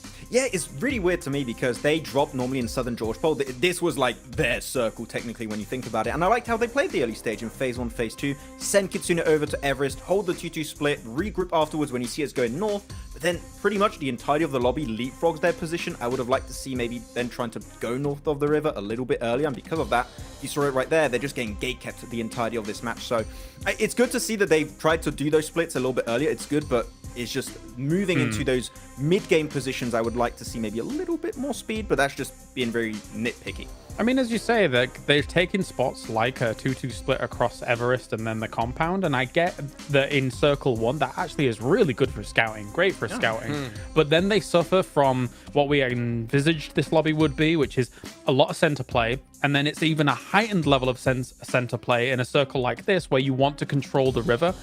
So you get teams like Alpha 7 taking that compound fast, being able to hold that position. And then when those compounds are held, there's not a whole lot you can do. Like, you could try and move towards the river quickly, but then you're thinking to yourself, oh, these teams are just going to blast us from compounds, right? So it's even more of an accelerated game state for that center play when you have a circle like this, where it is that divide, that 50-50 across the river.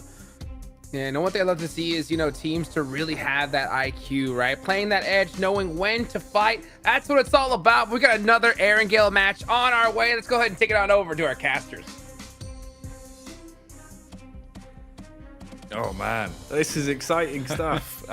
Look, actually, hang on. Max, if you open your mouth at the same time as I'm talking, we can make it look like it's one thing. Here we go. Hi there, guys. It's me, Max Man, #1 gamer. That's right. Have you seen how good I am at video games? Yeah, baby. Wow, that was good. That was good. That was good. I like that. He was on point with it. You can tell this guy uses TikTok Live. We're synergized. We're synergized. We've got it down. Oh, blank. The games have been delivering today, man. I think that's the most exciting bit, right? Because obviously, you've got everyone here. The stage is set, right? The Clash of Nations has been something we've been talking about the entire time. But actually having these real high-octane moments where you see the difference between regions, going the whole way. You're seeing squads that are building storylines and probably getting some new fans under their belt as well. It is so exciting to see. This has been a real treat, and we're only halfway through. Absolutely, man. It's been so intense so far in terms of the performances from a lot of these teams. Stalwart absolutely killing it right now over towards the top side of the lobby. I do enjoy the old peek through the window at Alpha 7. See, they're like, they've been caged in. They're not allowed to leave because they'll start causing a ruckus like they have been over in the lobby as well. They've been doing fantastically well for themselves. I think some of their plays have been phenomenal. I do really enjoy the way that Stalwart that last game did force the hand though a little bit, because it sort of feels like to me that Alpha 7 is extremely good at one playstyle in that end game, which is getting up close and personal, dealing the damage, and just living their best life in the most chaotic situations, right? But you set a player all the way back, and like Kale was saying, using the S12K as a sniper rifle doesn't work, but they're forced in a situation where they're needing to use these shotguns. It's what they feel comfortable with. It's how they're going to deal with Nerzed, but the true threat is Icy off in the distance. It's just so exciting as well to see really just the Mongolian Massive absolutely giving it, man. The way they're playing it, you're right, because it's one of those where that roster feels like every time they have to react off the back of a play, fall back into a plan B, fall back into the back foot, it's still choreographed. It feels like there's a lot of reliance on everyone having trust in Zed wanting to shot call for a second and go for the aggressive plays. In Icy saying, I'm going to hang back, I'm going to play that more defensive style, I'll clean up if I need to. And everyone seems to be very trustworthy of one another. And you can't buy that. You know what I mean? You can't buy that for love nor money, Blank. Having that much faith in all of your teammates is something that can only be cultivated over time playing together. And you can see how much that's done from 2 chicken dinners in one day in the space of the first 3 games. Already they are feeling like a raging inferno, and they have got to be petered out by some of these other squads, because at the minute there's a few of them that feel like they haven't even turned on the Bunsen burners. Mad Balls right now, they've not seen red, Blank. No one is waving a flag in front of them that is going to get those balls stampeding. I don't know what's happening, but they need to get into this one early. Gladiators as well. It's another one where it feels like at the minute some of the things we've seen from them in the past are just not coming out. You're seeing some of the other names being able to excel, but at this point in the day, halfway going into your 4th and final matchup on Erangel as the 3rd of 3, having any mistakes here is going to be costly. After this, it's all Miramar the whole way through till we close it down, so you've got to stand tall now, Blank.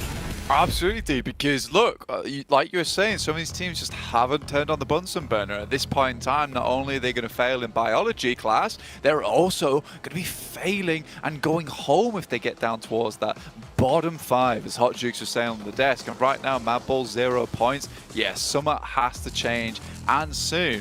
For the Mongolian Massive, on the other hand, just keep doing what you're doing. This region, though, does produce some absolute brilliance in terms of talent. Even Icy, right, is another team that we got to talk about, which is IHC. Unfortunately, aren't with us here, but he was a player on that team. Obviously, the guys from STE were like, look, he's good. Let's pick him up. Let's get him on the team. He plays fantastically, and he has slipped into the roster extremely well. Sort of taking up that role that we saw Scry have in the past, but just feels a lot more confident on it. And I think that the word that you use, which is faith in your teammates, that is probably the best phrase to put for it, right? Because they are so confident in Nerza to hold an angle, so confident in leaving Icy behind, and knowing that place between them and Icy is just completely safeguarded. So it's a really nice thing, and I think that getting that started off at the very first day is just going to be moves after moves coming through for Stalwart going forward. Again, we are having some more of these hot drops. Bra Esports versus DX. It's getting a little bit more hairy this time. Overall, it's DX who's taking the task over towards Bra. And honestly, at this point, DX is just doing it a lot better. Yeah, I think this is one where we saw DX playing a slow, methodical, engage off the back of nades, creep around the back alleys and look a little bit nasty at midnight, to then changing into playing very slow, very kind of fragmented after being basically manhandled by Bra. Bra, of course, giving up any real chance in Erangel overall on that one by going down because of it, just really ego challenging to the maximum. To here, where I suppose if you're DX, you thought, well, look, it can't get any worse. Let's just swing on them and see how it goes. Yeah, because I think at the end of the day, that last game, it's not technically a win for Bra Esports because they sacrificed the whole game to win the hot drop. DX isn't happy with that. They're like, look, if you want to do that and get 4 points every single game and that's it and have no chance at the end game, that's fine. We'll keep dropping here. We'll keep changing strategies up. Because I think that their win over Erangel was at least a confident one, right? At the end of the day, they got further into the match off the back of it. So for Bra, someone might need to change. And at the moment, I do think DX is looking like they probably will just win this engagement off the back of it. In the meantime, looking at the map itself, very hard northwest circle up towards shooting range, very similar to what we saw last time. Gladiators, they take a little bit of a secondary drop spot over towards the top side of Sosnovka, pick up some vehicles in the meantime. I think they would much rather be over towards South Georgia at this point in time, towards crates, but I think even they understand that something needs to be changed up here. They need to get out of their own heads, and maybe breath of fresh air in a different location is what they need. Yeah, I think it's one of those. We're at the minute for Gladiators. It's the difference of you need Meku, you need Tixi to get a few frags under your belt. You know, get a couple of eliminations, warm up a little bit, and start having a bit more confidence in your plays. Here, though, it's Blade that's going to have to try and slay from far away, it seems. Pressure applied onto him, gives up the top floor of the building, makes the noise with the footsteps. Teammates eating nades for breakfast. That's not a very well-rounded breakfast, Blank. It does a lot of damage to your teeth. Well, I mean, the grenade is well-rounded, but yeah, not a well-rounded breakfast whatsoever. But yeah, Falak going down is not a good thing, considering Falak is kind of the star player of the team. There's certainly great players on this squad, IQ and Blade doing some fantastic things in the past, but yeah, without Falak providing that high ground support, it's sort of donezo. They even take control of that high ground at the back of it, so Loops just know exactly how they want to play this one now, and it's super clean cut after that. 4 eliminations go through to Loops, and they're happy with that one. Yeah, a little bit of celebration there. See ya. Man's dropping the body hurts and the wave goodbye. All right, Loops. Man, I will give it to them. They've had a lot of style outside of the server. You've seen they've been looking pretty confident the way they're playing it. And right now, encroaching into the top 4 spots overall, halfway through the games played on our opening day of games here, in what is easily one of the most intense groups we're seeing. You got to give it to them. A little bit of flair can go a long way to keep the mental game high. You need it sometimes as well. And particularly Sam Sosnovka, getting that quick wipe is going to be really beneficial going forward for them. A lot of teams now start to make their way into the circle itself. Pajiza, Evos have Yaz and Aya all to their own. Kind of surprising for me, honestly, that Yaz is just completely clean. And we're having these hot drops happen all over the place. This is a place that could easily hold 2 teams. Yeah, everyone seems to be very hell-bent on holding their spots. And that's where ego comes in, right? And I think at this point, it's okay to have an ego. You're in PMGC. If you want that position on the map, you fight for it. The question is, does fighting for that spot put you in the bottom 5 and send you home? Does it send you to the survival stage? Are you okay with that? Because there are other teams in the lobby who are just living their best life in a location that has no hot drop, accruing points, looking like they're going to end up in the top 3 and just get sent directly through to PMGC. And that's one of the biggest things with a format like this, where effectively it feels like you're running the gauntlet game in, game out, leaving your fate up to another team. It just feels so soul-crushing. It's one of those where you want to set things by your own hand. You want to be the ones that are making the plays. If it's ever up to another team to decide whether or not you're actually going to make it through or have to fight it from that survivor stage, really struggle to get back into things, it just does so much to, you know, slowing down the confidence, slowing down sort of that aggression that you can have that can be the difference in some of those situations. So for now, at least that's a little while away. So we've still got a good few days ahead of us, and we've got a good few games left to give it. For Alpha 7, giving it is what they're going to be doing here with the DBS. Shotgun primed and ready, lurking round the corners. Strikes first onto Falcons that felt like they spread their wings very early into the day, but since then, they've had them clipped. Yeah, for some reason, Mafioso's bullets feel like they're just larger than everyone else's. When he crunches on someone like DBS, feels like it's always an instantaneous wipe on it. Back and forth there, we get the double knockdown. Carrillo takes down Axa, but really no one is around to support. And Carrillo just healing up, and we'll go for the res shortly afterwards. But a nade from up on high could be dangerous, could be dastardly. Never mind. Ooh, the shotty though, it might make the difference. DBS for Mafioso was able to spot that one out, and it seems like the pain train that pulled up towards Falcons is continuing to deliver station after station as the shots are connecting onto them relatively low in terms of what you've got left to work with now. It's just 6 on a high ground. Up top, trying to play for peaks, or big dash on a nade, nearly a little bit too much of an arc on that one. I love that he's just sticking it as well, not moving. If he gets that to pop right, just a little bit higher, it would have been perfect. But now the 6 realizes not a good idea to stay up here for too much longer. Just sends back downstairs. Last player remaining. Cardozin will run himself down. That's okay. He can get back on his bike, get moving. That's down over towards Sosnovka. They have not moved very quickly. Stalwart similarly still on their way out from military base over at Novo. They've got a long way to go, but that's fine. Malise Esports, quick rotate up towards that north side as we're going to hit into our stage 2 very soon. Grenade still just being pelted through the windows here as well. Six made the decision to make a quick switch on his rifle, I believe, for a shotty in the back pocket. So it looks like double shotguns for the engagement. Unloads with the semi.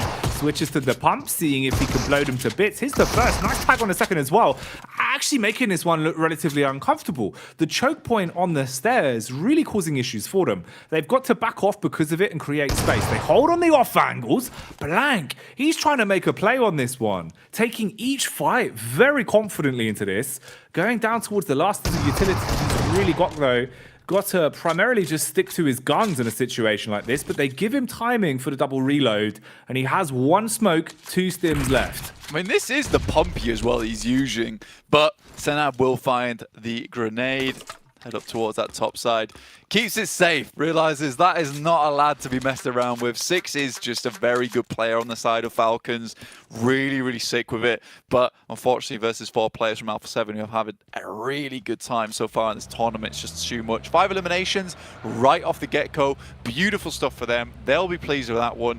Getting them a little bit closer towards that #1 spot, which is currently held by Stalwart. You know what? Despite everything, 2 chicken dinners and still being very, very close behind them for Alpha 7. It's been a great run from them so far. Gladiators make a very quick rotation. A rotation that I'm fairly pleased with, honestly. They were over towards the top side of Sosnovka. It's the fastest rotation we've seen from this team in a long time. Question is, can they win a team fight? It's a big question. It would be in bold and potentially italics. Yeah. It's one they need to kind of give us a good answer to, right? Again, we've been saying just how rough these games have been for them so far today. At least here, you've tried to make the best of the situation starting off on this one. This is the last outing on Erangel we're going to have as well. So if there is anything for Gladiators to be found here in the green pastures, they need to pick it up soon. Hello. That's a big name player for Loops, taking damage down range as Levi is able to find the angle into him. Wow, and they're really engaging on this. Just peppering the vehicle. Mythic can do absolutely nothing from this. You're just taking clean fights. The rotation there completely ripped to shreds, not able to close any space between them. So DX getting away from the early fight versus Bra after picking up 1 elim, now clean up again. Yeah, I ain't gonna lie, that's kind of a gorgeous setup as well on the cleanup, because they had players all over the place just ready to step up. So no matter where they went through those headshot hills, they were gonna get cleaned up by someone. So a really, really nice play there from DX to try and hold from behind. Bra already left, so they just decided, look, let's just take down any team that does move out from Sosnovka. We know IA and Loops drop in that location, so either one team or both of those teams gonna be coming through this spot soon anyway. So the more teams they can clean up as they move into the circle, the easier it's going to be to make that rotation up towards that northern side. But another circle shift again, fairly central, cuts out a lot of that water, so a little bit fairer to play now. With Gladiators up towards that northern side, Reject currently very much in the center, looking for a bit of a bigger game here. Scary as well in a way that we're seeing Bra rotate into this one. Something about it screams that they're eventually going to be turned into Alpha 7 Chow, as they've got good advanced angles to work with. You get contact onto them, they've been looking mean in some of these fights. Meanwhile though, we'll hone in on what's going on here. Rosemary and co of Alter Ego taking shots back. This is the big squad of Stalwart, the Mongolians that have been playing pound for pound some great PUBG Mobile today. At the minute, fragmented with the setup 3 players on the top of the hills. One of them down towards the close proximity of Alter Ego. Bites the bullet a bit too literally and is taken out of commission early on this one. Rest of the squad looking to give up the space that was taken from Icy. Just try and grab their teammate to get out of here. Vehicles being absolutely peppered, bullet holes all around. The drinks holder in the middle spilling liquid. Yeah, it's not a good time. You've got sticky seats on your hands at this point, and honestly, it feels a bit sticky in this situation too, as Stalwart finally get themselves unstuck up towards that top side. I gotta say, I'm really impressed with the Indonesian squad coming through from Alter Ego Eras. And it's been a long time coming, right? You know, BTR, they had their heyday in the past with Zuxi and Luxi just really being the golden twins back in the day. And since then, we just really haven't had that unbelievably good Indonesian squad. Alter Ego, though, has been on the rise for a while, and their macro has been fairly decent. Technical ability, not quite there yet, but I think this PMGC, they are really showing improvements in leaps and bounds at the moment. That shouldn't happen.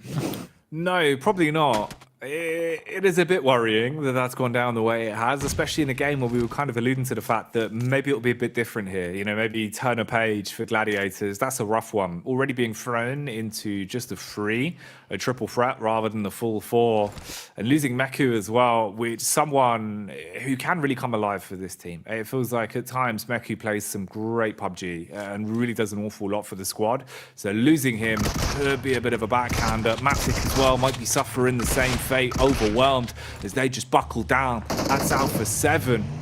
Man, it feels like Alpha 7 really do just sort of follow in the slipstream of other teams and then absolutely thrive in those moments of picking off the isolated players. They do such a good job of playing really an annoying play style. Yeah, I mean, but they're playing together, right? Which is the direct opposite of what we're seeing from Gladiators. The fact that one lone player can crash into a building and knock and execute one of your squad mates with no recourse whatsoever is really concerning. And I think this split mentality coming through from Gladiators in a position that, honestly, you don't need to split in. You could be playing further in, group up, wait for the next circle to pop and go from there. It's just awkward. So Tixi, last player remaining with Kane up on that top side as well, looking to hold him out. It is unideal going forward. Tiamba need to leave from this eastern side. This is very open outside of shooting range. Luckily for them, there's not too many teams around them other than Alter Ego down towards that southeast side. Rotate along the coastline.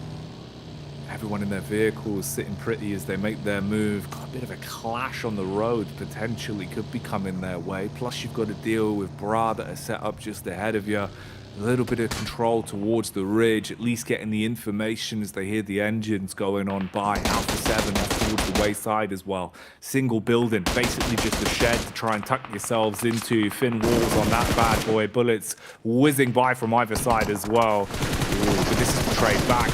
This is the clash that they were waiting for. Turning onto Bra, assisted by another set of assailants as well, as another squad gets stuck into the action. And now you're relatively trapped here, down ground as well, with a lot of high elevated angles to get a line of sight onto this. It's not going to be too nice to make a play from this one, especially when Tiamba are coming over for their piece of the pie. Yeah, Tiamba looking at moving as well on that northern edge. Tixi goes down to the plaza. Could have easily left over towards that coastal edge. I think it's something iffy going on with the Gladiators at the moment. Something's not gelling. Something's not right. That's just a straight give up. It's a weird one, man. It feels like that. Ooh, hello. Speedy car there, like the world's fastest pastry coming by, but it's Levi's in the driving seat. As he'll hit that one, take the man out of commission. Quick trade back. And this fight's going to go on for a little while now. You're looking at the spacing that we've got between them. Alter Ego trapped back again in a bit of a rough angle. Nade detonating in the face. DX pull up close. Chow goes out with a shot. He jump shot through the window. No clean connection, but backed up by Parajin. And the secondary shot, he will deal the damage instead. So they are able to find that one. You've got Quest just down towards the hills there as well. So another squad close by. Quest, it feels like they've been having to fight from the back foot all damn day today. So there'll be no strangers to this situation, barely dodging the bonnets. Yeah, easy. Trying to get himself out of this situation at the moment with the team just encircling him. Fortunately for Alter Ego, they just get caught up in a haphazard rotation there. Fnatic trying to get back down again to cause a little bit of damage. Knows he needs a few more eliminations to make this sort of worth it. Only got 3 eliminations at the moment. It's not likely that they're going to go out in that top 8 at this point in time, so you can sort of understand why he comes down here just to fight the good fight. Pashiza Evos, though, they're looking down towards this engagement next. They want to hold out all the teams down towards the southeast side. In the meantime, Stalwart's trying to slip their way in up towards Reject. Lay of the land, you can see it's looking quite scary with the spacing between teams. A hot commodity that's only going to get harder to keep a grasp on as that zone will get even smaller, even less space to work with, and your blood's going to be boiling with this one. A lot more favoured around Tiamba as they've actually gotten quite lucky with this one. The plays have looked good from them as well. And we get a little bit of limelight back on over to the side from Japan, Reject Tokyo, that have had some risky plays throughout the day. I think it's a fair word to describe it as, Blank. But maybe in this one, with all 4 still alive, they'll be able to show us something a little bit better. Yeah, they're just giving it, and I like it. I respect it. It's good to see coming through from Reject overall.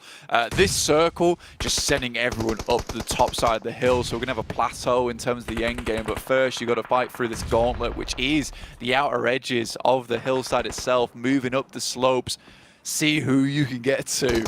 Sort of feels like Takeshi's Castle at this point in time, where you got to battle through a lot of those annoying foes before you get to face against that final boss. At the moment, that's looking like PMGC Evos as well as Tiamba combined. Evo's kicking in the nitros as they want to close the gap between the two teams, but they're taking damage. Paragin, he's got to go off. Man's got to go full Paragon in a situation like this, trying to punish with a shotty. Clean connections as he cuts his way through easy, looking to stay alive, but the bullets are being battered down onto him from all the way up on the hill, though. That'll be the backup from Redface that does actually save the bacon on the close quarters engagement versus Quest. Lamborghini's gone for good as he's taken out, and Luxy traded it back again onto Stalwart. So Stalwart down to 3 now. Yeah, cheeky peek there from Stalwart. I actually like this position that Stalwart's picked up. Pretty safe in terms of angles. You're not likely to get really hurt from Reject looking down your way, so they can hide within the tree line, but all the while deal a lot of damage over towards the airplane that's crashed down here. And currently PMGC Evos is playing. They do lose a player in the process, but that will slow down Evos tremendously, allowing now Mad Balls to move further up. They've got 1 elimination, made it towards the top 9. This is looking fairly decent for the EU squad.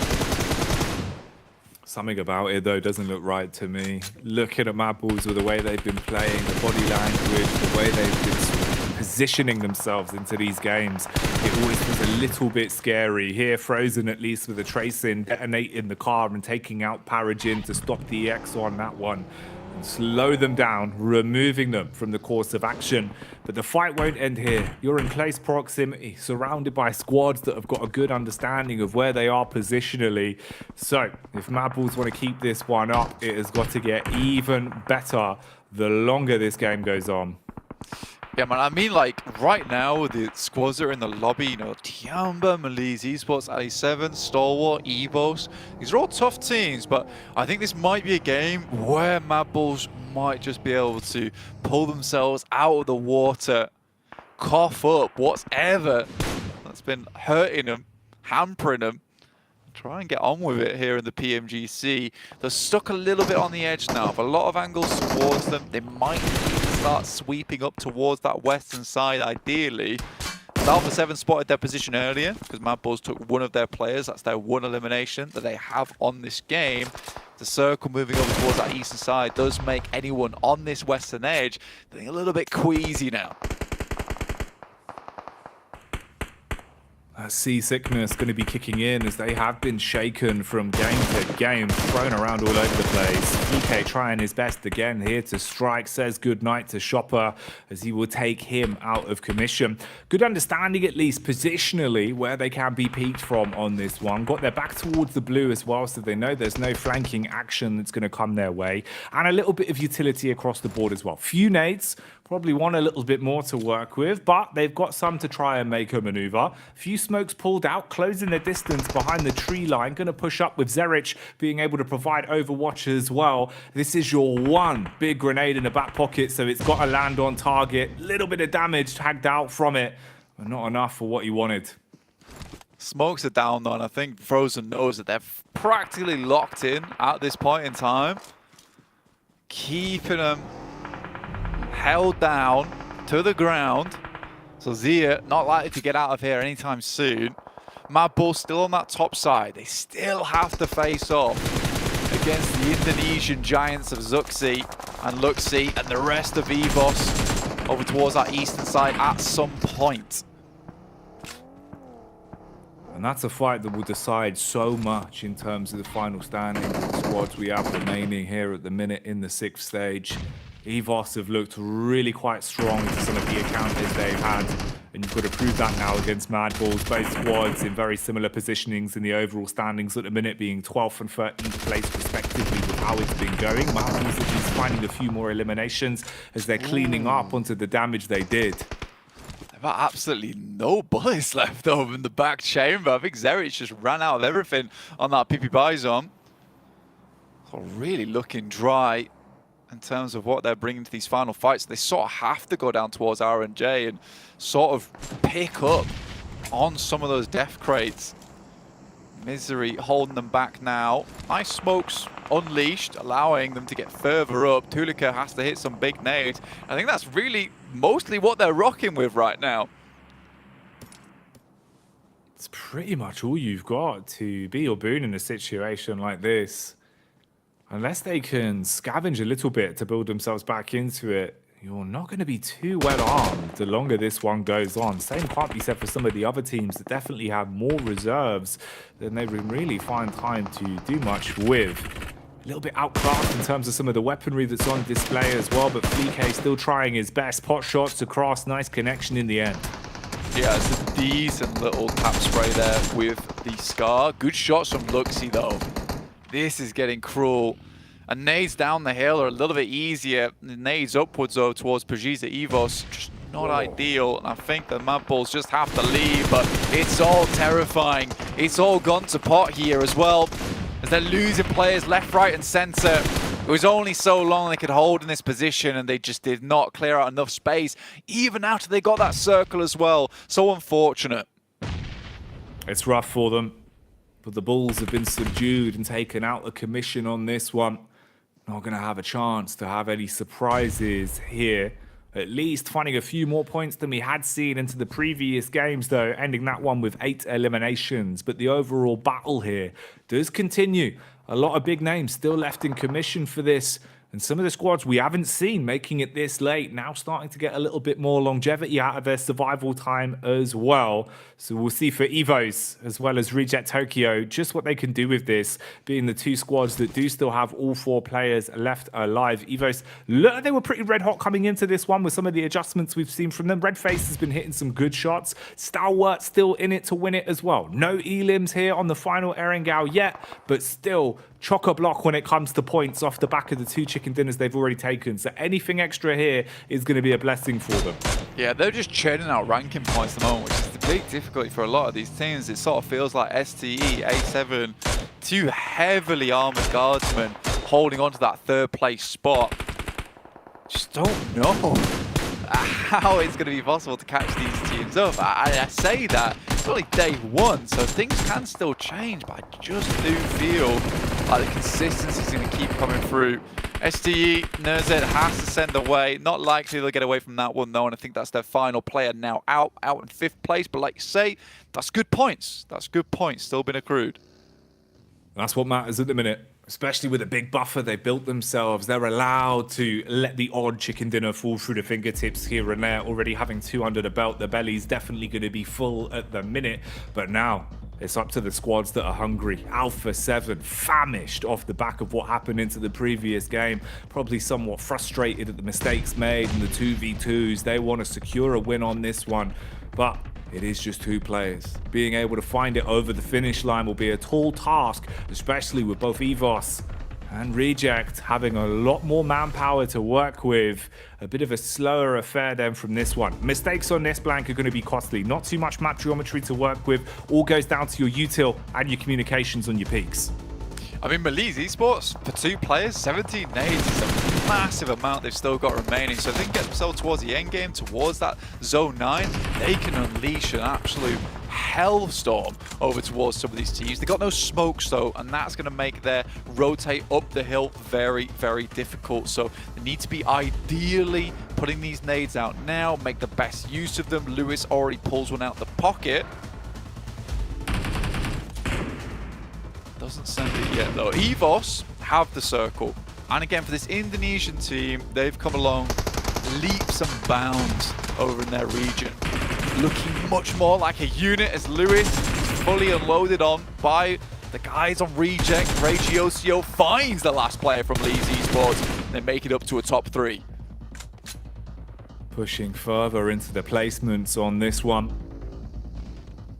So what you needed, at least being able to close things down before they got out of hand. It looked like it was going to be a bit risky with some of the shots that were coming back towards them, but they piece it together, although it's not going to end there. Still just eating bullets again. Misery really living up to his name as he loves company. In this situation, it will be the rejects that are forced to hang out with him. Bullet after bullet, putting them in. Alpha 7 as well, suffering as they're gone for good. We get left with the final 2 squads that are duking it out for this one. Evos, they've looked confident, Blank, but can they close it? They need to get it done now. Ragey, the rest of his team on reject can't get too high up this hill, and at the moment, honestly, Evos is just holding the back marvelously. Misery goes down though. There is another one from Sarah, flexing those guns earlier, now flexing it in game, looking to take down a couple more players. This takes it up to a 2v3, 2v2 now. It's just Duello off in the distance. Has a nade, it could be dangerous. Duello, he's got to win his duels on this one. Ooh, what? Oh, the flick back across is absolute insanity from Luxy. That wasn't lucky, that was skill, as the man makes a maneuver that would make you feel ill, dropping it down to just one man left. The Japanese side not able to keep the dream alive, as they will be rejected on the chicken dinner. It will be a pickup for Evos as they secure the chicken dinner. That felt like a return to pass there from Luxy with that luxurious shot that came through from him off to the side. Don't even know how he spotted him there. I mean, he's wearing his glasses, so maybe that's how. But what a game from Evos. Really good control from up on that top side. And I think we haven't talked too much about this team so far. And again, it's a case that they've got a lot of subs on this side. They're bringing players in and out. You can see Zuxi coming into the room now to celebrate with his brother. But the thing is that this feels like a well-oiled team. And honestly, Zuxi and Luxy aren't even the main focal point of this team anymore either. Yes, they're playing way better, way more to the level that we expected from them in the past, but it's Misery and Redface. Redface with some really nice off angles, and Misery just with these long pot shots being seriously effective at causing some chaos and some serious pain off in the distance. It's nice to see.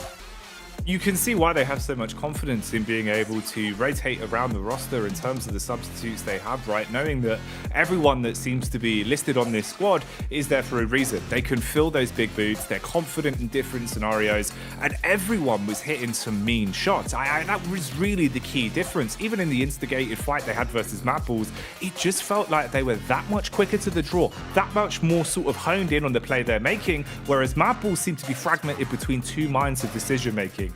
Evos really showing their Blank. I think individually, when it comes down to just hitting those shots, they're on the money. And that can win you some games, and it's proven it here. Yeah, it was incredibly clean, honestly. But someone else is incredibly clean is Arcaster and Desk. Over on the side with Hot Jukes, Maxman and Kalaris. We'll send it back over to them now.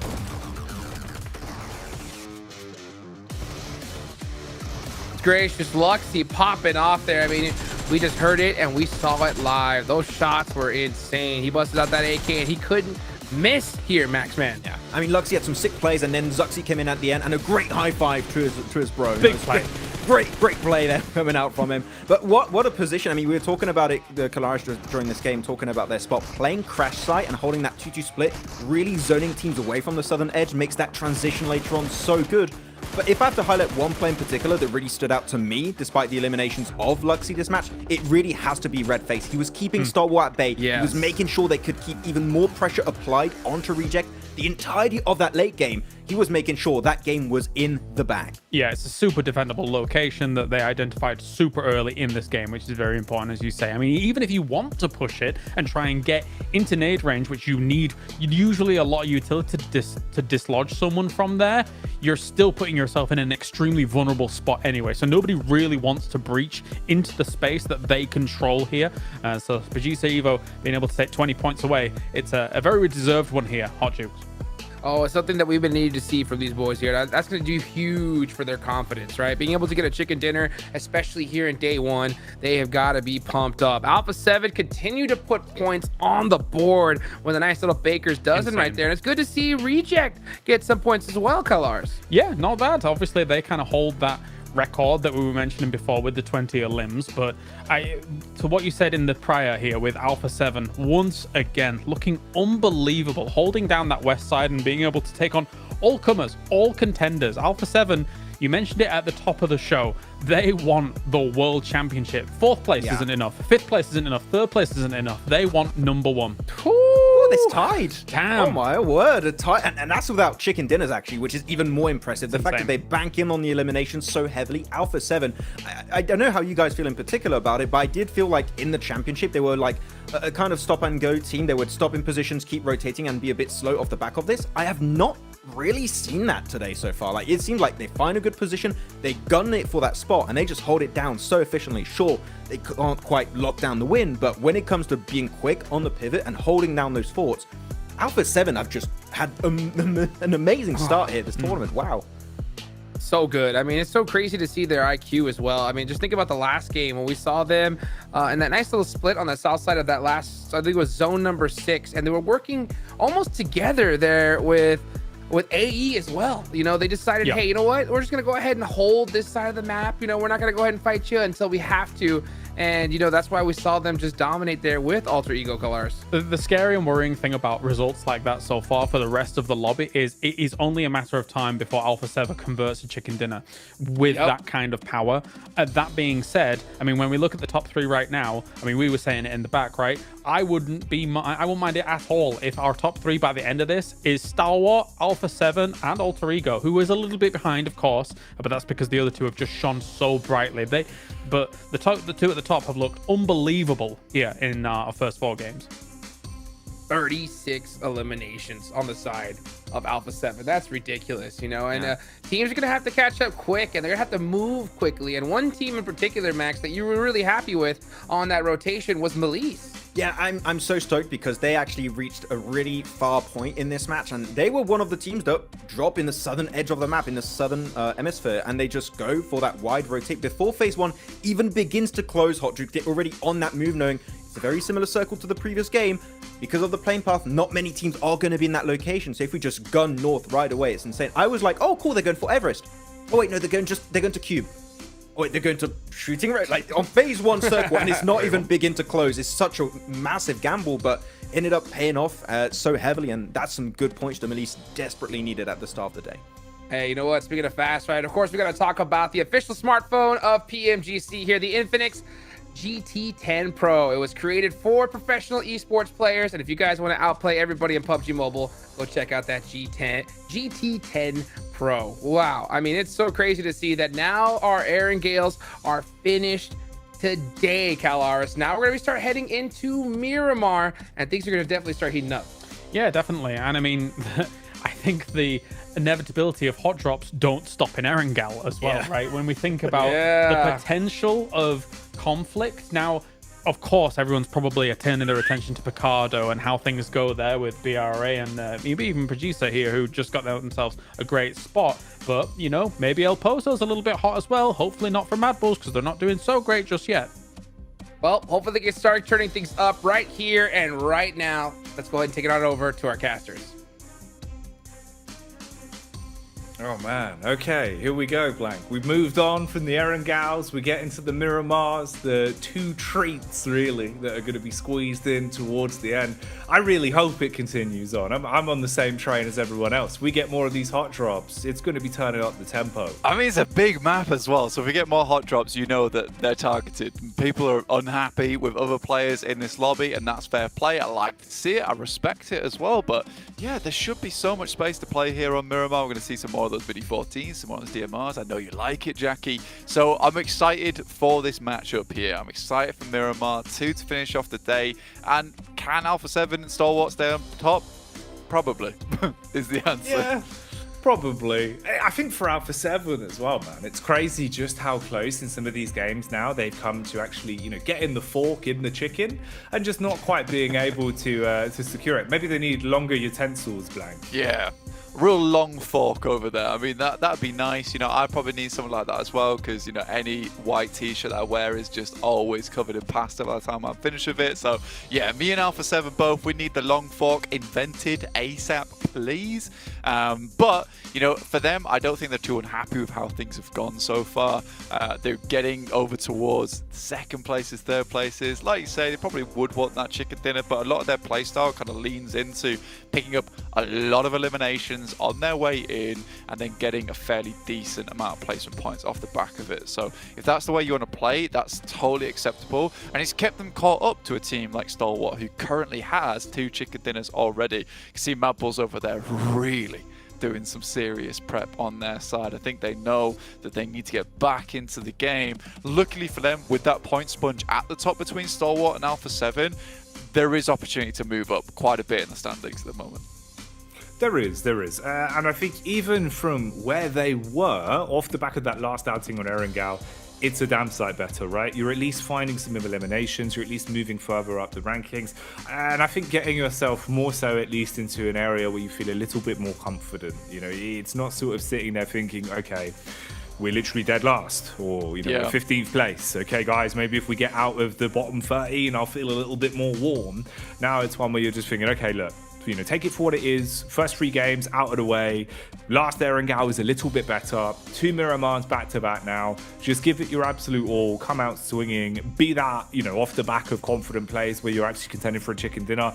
Be that the idea that you're saying, obviously, with Alpha 7, where they've subscribed to the mentality of, look, if we're winning our tussles and we're being able to take fights all over the shop, basically just following as a bit of a war path of picking off lesser teams after they get stuck engaged to a fight, and that's working for you. Do that. But they've got to do something, because that was the one problem. It felt like Gladiators as well as Mad Bulls Blank, there was just no drive, you know, no gas in the tank. They're trying to turn the car on, but it's electric and they've not charged the battery. Yeah, mate, and there's no charging station around either, apparently. So I think when they get home, it is going to be a case of reset, sleep, think about what you can do better here, try get towards that survival stage. I think after this initial day, I don't really see much changing too much at all for Gladiators. I think we're going to see the same kind of players going into these last 2 games.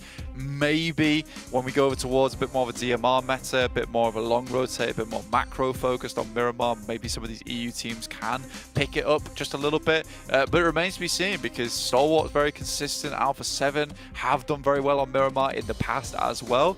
So I'm super curious to see what does occur on these final 2 matches. But I think the main takeaway from this is that on this first day, the overall rankings aren't as bad as they seem. Nothing has quite set yet on the concrete side of things, right? You know, DX 9th place, 21 points. That's a chicken dinner. That's all it is. You're looking at 5th place, 27 points. That's a chicken dinner, 17 elims. Also, very doable, not as easy here in PMGC, but we're talking if you had 0 points down in 16th place, one massive game would jump you to 5th place after the end of this match. So I think some of these teams need to realize that going forward, that it's not as bad as it seems. No, it can still be remedied. It can still be resolved. You just rather get that ball rolling in day 1 rather than waiting till you're laying in the hotel bed all night thinking about it, wondering what could have been, right?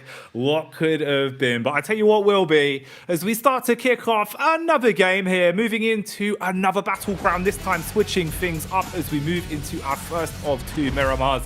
Back to back, bit of a change of scenery, change of play style, and potentially a change of the teams that will go head to head in the hot drops. A lot of storylines that will be developing over the course of this one, so let's ease into it. Over from that southwest side up towards the northeast, and yeah, we'll see where these teams do end up dropping. Is there any hot drops to be seen here?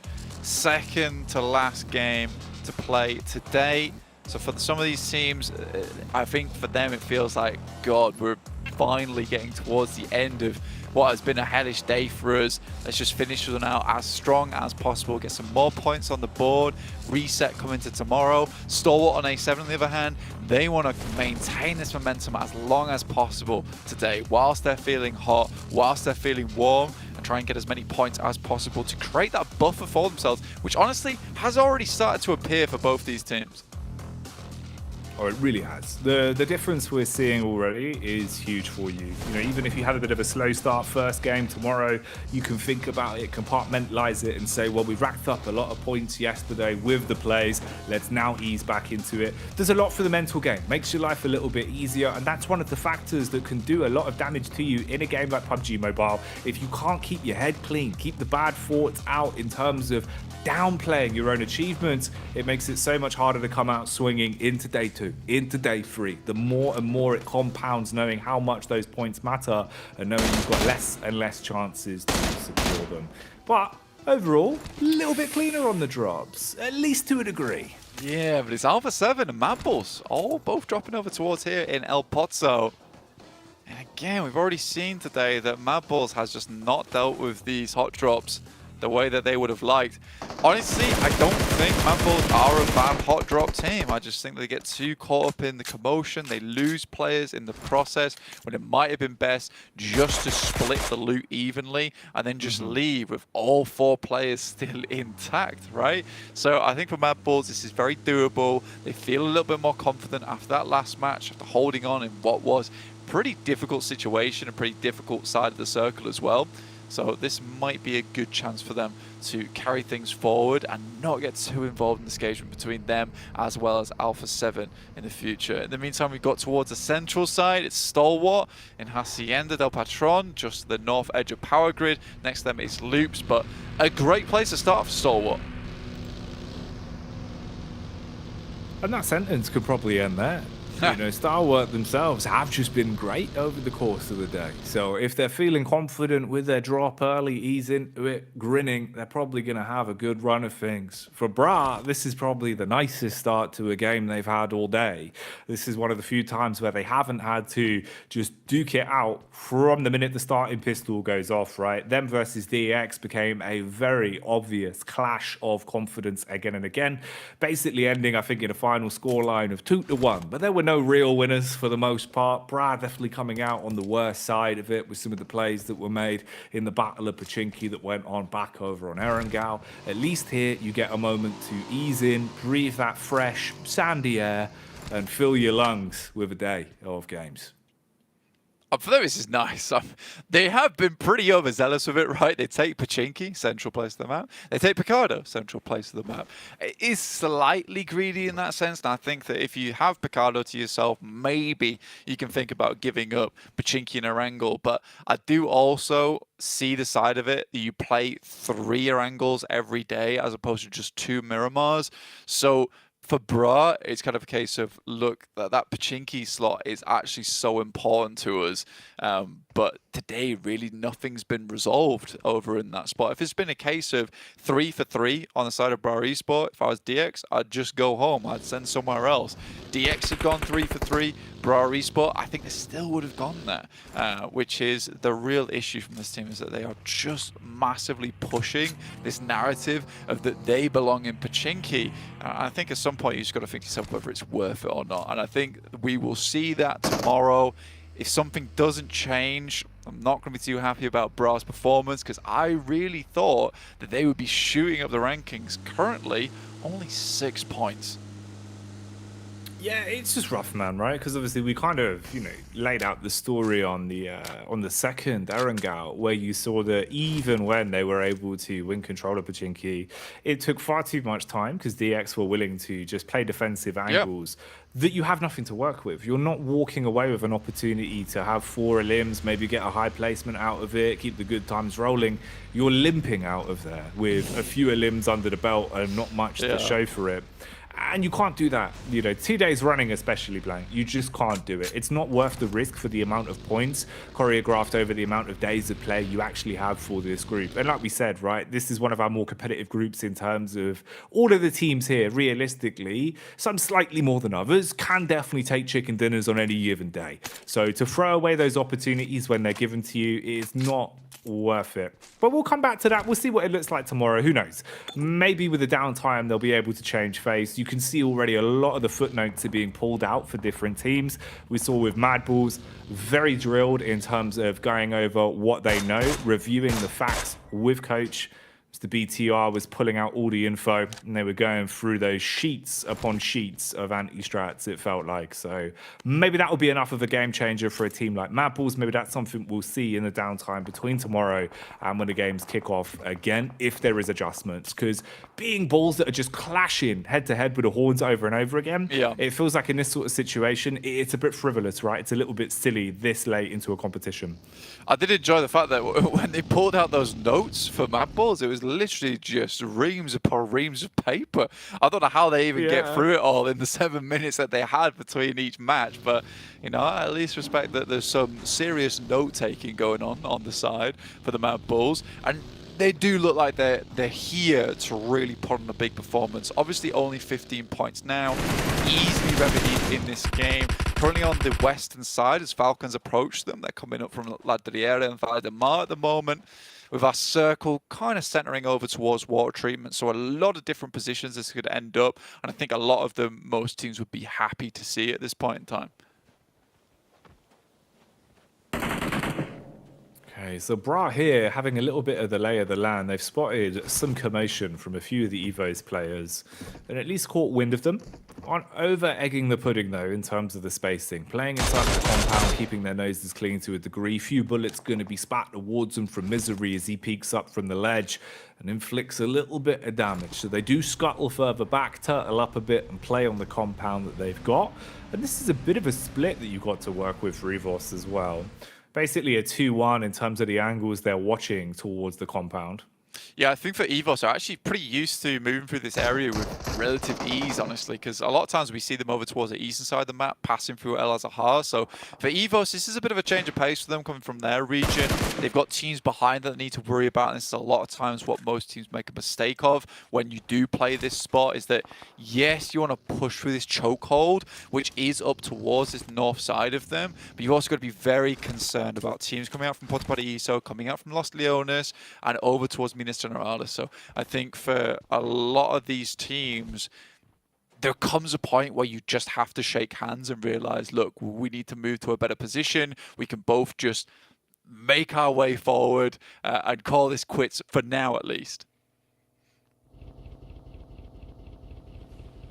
Don't tunnel vision too much in a situation like this, because you can see already everyone's got their eyes on the prize, which is getting yourself into center zone as quick as possible and playing with space that you're going to be happy with.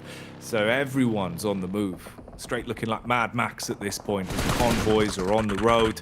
You've got the setup here again from Reject Tokyo, catching whiff of the drive-by as DX will give them a little bit of info. They've spotted them on the way in, fire off the warning shots, but that seems to be all they are. The quest, though, it's not been a warning, it's just an engagement. They're taking shots from Water Ego. 2 connections, it seems there. Tiaba as well on the hill. Just looking to just bullet down range on this one. And not really having too much contest back from it, relatively unscathed in the encounter and just able to cause a little bit of commotion and weave their way around, potentially chasing down here.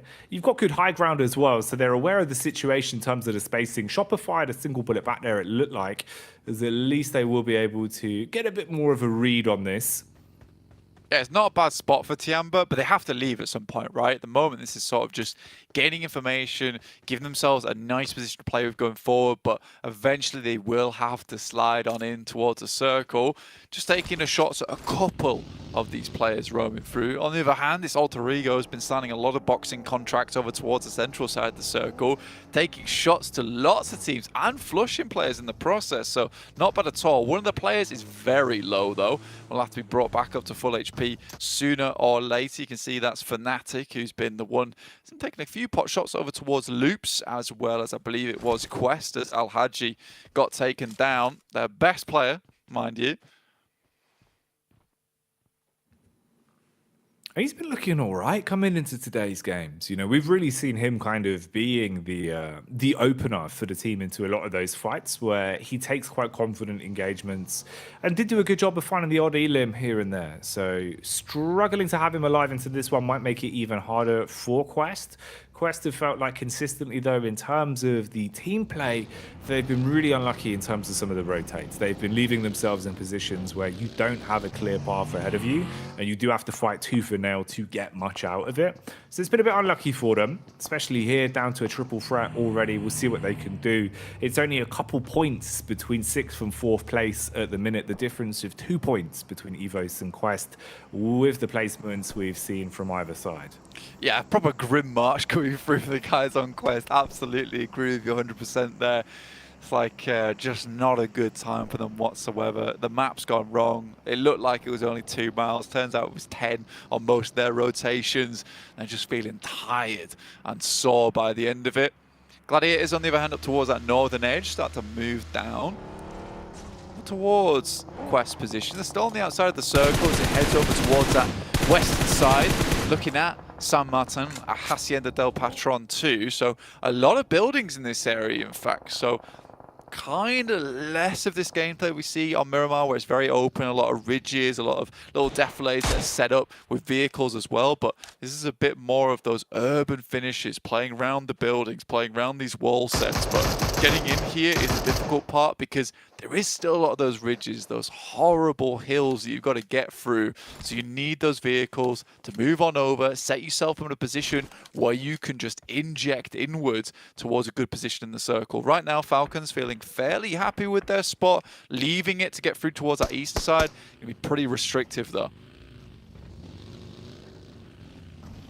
Loops again here as well, finding opportunities to strike at the right moments. A bit of damage being established across. They're actually really hard committing onto this one, even finding shots up on towards Stalwart as Action takes a hit from the side. So Loops coming alive again. They have thrived whenever it goes into aggressive situations. You can see they're very confident in their individual gun skill and a lot of the quick decision-making sort of plays. Very confident to hit their marks. And it's paid off now and then for them. It's just about trying to get it a little bit deeper in terms of the placement, see if they can thrust themselves a bit further up the standings. Rotates for a few of the teams coming in now as well, but you're breathing down each other's necks. You can see here with a compound control that's set up with the 2 buildings, barrages towards the back line, man. There's a lot on the line on this one. Cardozo actually just almost fell, and if you went down on the rooftops there, it might give it a big opportunity for Tiamba to maybe move a little bit further forward. Instead, they just take this longhouse, they're going to play around it, see if they can get some pot shots over towards Loops. But with a position over towards Hacienda, you can play a lot of those rooftops, you can play a lot of these walls as well. Makes it difficult to get in towards you. The real difficulty is when you start to get a lot of teams in this location. There's only so many spots that you can hold down. There's so many of these rooftops you can play as well without being spotted out by maybe a different angle. So we'll see if the circle does move further over towards that eastern side. I haven't seen a Hacienda del Patron finish in some time, and I'd be pleased to see it here. Mad Bulls did lose a player though, Jackie, to Gladiators no less, over on this northwest edge, as they've slowly trundled around trying to find some kind of position in the circle where there is maybe just a little crevice to squeeze on through. It's a scary thing for me as well, because I feel like for both of those sides, we know they've got pedigree even, for the games that we've seen them play over the regular season blank. But at the minute, coming into making quick decisions and having the confidence to back it up, it feels like it's not there. And I just don't quite get it as well. For Mad Bulls especially, a lot of the time, even in situations where you can see they're in a spot where they've got control, when they actually have bullets, they should be able to do a nice amount of damage. But it's not quite as quick as you used to. It's not as snappy. And a lot of our other squads we're seeing from other regions here are just being able to thrive in the awkward combat where they have to go for a rapid crash, where they have to go for a quick adjustment. You're fighting on bad map geometry. You don't have many nades, but they still look confident. They still look willing to make those over rotates, those risky plays. For Mad Bulls, it almost feels like they back themselves into a corner, giving way too much respect that isn't going both ways. Here, at least, they get into more of a fight that they're a little bit more familiar with as they go up versus the Gladiators. The clash is coming out as they're pounding their chests inside of the building. Battle back goes to either side as they're losing numbers across the board, and this might just cripple both of the squads on the outcome of this one. Nades being thrown, but the pin isn't going to be enough to stop Zerich as he unloads, and he does stop Gladiators in their tracks. So they survive this clash, but even then, you're still going to have to rebuild, re-get that health into a position where you can actually work off the back of it and fight down numbers with a triple threat squad. Mate, going up a 3v4 versus the Gladiators is not easy at the end of the day for the Mad Bulls. And well played to him, but again, just lukewarm on that push coming through from the Gladiators. Absolutely. The speed at which they took that fight as well with the Gladiators gave them so much time to reassess the scenario that they were in, because Alpha 7 looked dangerously close to going for a third party in that situation. But clean pickups from Zerich, as always, on the flank. Just ruins the day from Gladiators. And again, it reads back into what you were saying before, Jackie, about the speed at which these teams switch gears. And they had that knockover towards Mad Bulls.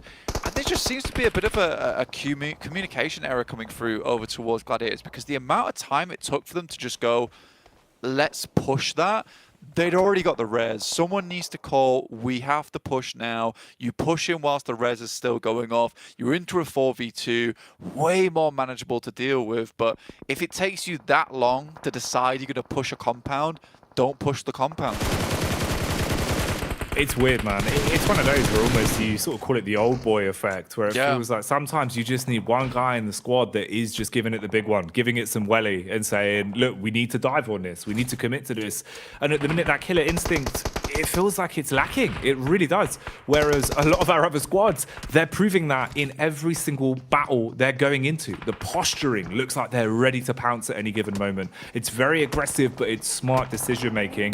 It's a worrying sign. I know it's day one. I know it's still early doors for the group overall, but it's something that you have to fix over the course of these games, and it doesn't feel like it's changed. From game one to where we are now, Mad Bulls out with 3 limbs, that's all you get. It's still a little bit better than the tiny pieces of pie they were squirreling away with the first games, but we are in game 4.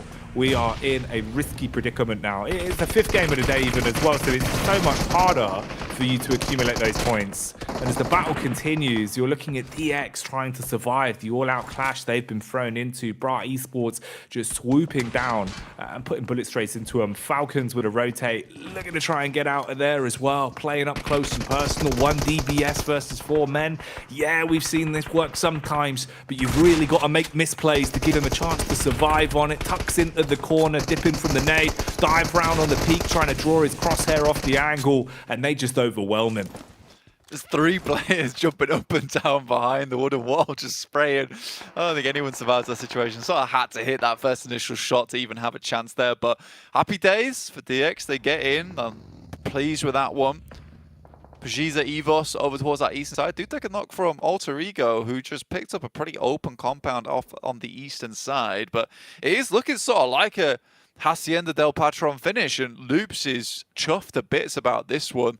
Practically no one playing on this northern edge either over the Malise Esports, so they're comfortably just laying down the law on this south side, pulling out the revolver, holding people back. It's great news to see. BRA still struggling to push their way through, but this is interesting. Evos taking the fight to Alter Ego. Okay, a battle of 2 squads that have had some big plays today. Let's see how far they can take it. And actually now onto Stalwart as well, as it seems like attention is split into 2 different directions for that one, as there will be a bit of a tag across. Zuxi firing bullets down range as well, seeing if they can tag up on, well, knowing they're close in the smoke. Luxy, he's got nades to play with.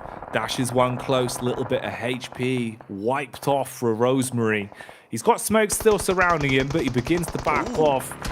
Tries to get out of there, at least for now. But actually, it's another third party entering into this one. So any chance of changing your direction, turning tail and ducking out of there gets a whole lot harder. And they're very fragmented. Look at Origo's positions now. Basically playing all individual spots with not much map geometry to give them any cover for a rotate. There's a nice molly coming through from Luxy as well. Forces Rosemary off that position. He gets picked up as he tries to retreat. Alpha 7, Senab less remaining. And it really does feel like Stalwart too big to handle here for Alpha 7. They push in, and this is 2 for 2 now. Alpha 7 versus Stalwart just getting ripped to pieces. That is sad to see. You just cannot deal with a Mongolian massive over on Stalwart so far. Zia tries to get out with their team. It is Earthsu's down, RNJ and Shop are still alive, trying to deal with the team of Aegon I8, who is quite literally trying to crawl away from this one. It feels like Stalwart just never miss a nade. When it matters so much, they hit them every time. Molly's prime position, grenades right on your lips. They just do not stop, man. And even the gun skill. Some of these situations, we've seen them making some real big plays. Good understanding of where they could be pushed from at a spot like this as well. A little bit of map control from to work with in terms of the spacing between the other sides. Quest way off towards the backside there. You've got the big clash with the close grouping of a magnitude of teams as well, all up against one another. Remember, this fight started with Alter Ego taking on Evos. Since then, everyone's been taking a jab at each other.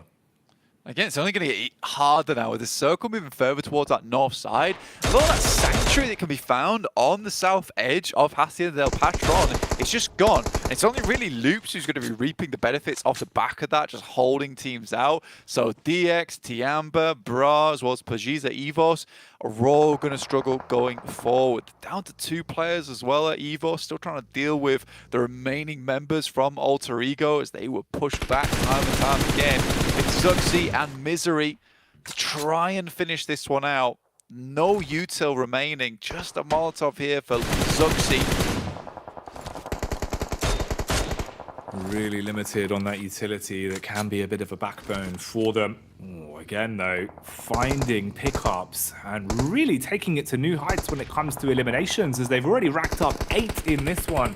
It's Stalwart as the Mongolia Mandem, they are winning every fight they're thrown into. It's insane how confident they look into a lot of these. And you can see the distance they're taking it to other teams from as well. They feel like they've got breathing room, so they're just putting bullets down range, softening up everyone, making everyone's lives a little bit more awkward here. For Zuxi, he's the human embodiment of that. There is nothing more rough than this situation. Nade after nade, he's being battled down upon. He's basically trapped on his last legs blank, probably hoping that this one ends soon. Yeah, I mean, for him, it's likely an idea of try get towards top 8, but looking more and more unlikely as he does huddle himself up into the shack. BRA getting taken down by DX. Damn, that's gotta hurt, man. That's a stinger right there. Not only over on Erangel are they dealing with you, over here on Miramar, you don't even drop close to them. They're still hampering you down. I think as soon as they tried to paint a target on the back of DX, it was all over from there. Vendetta was formed from this team.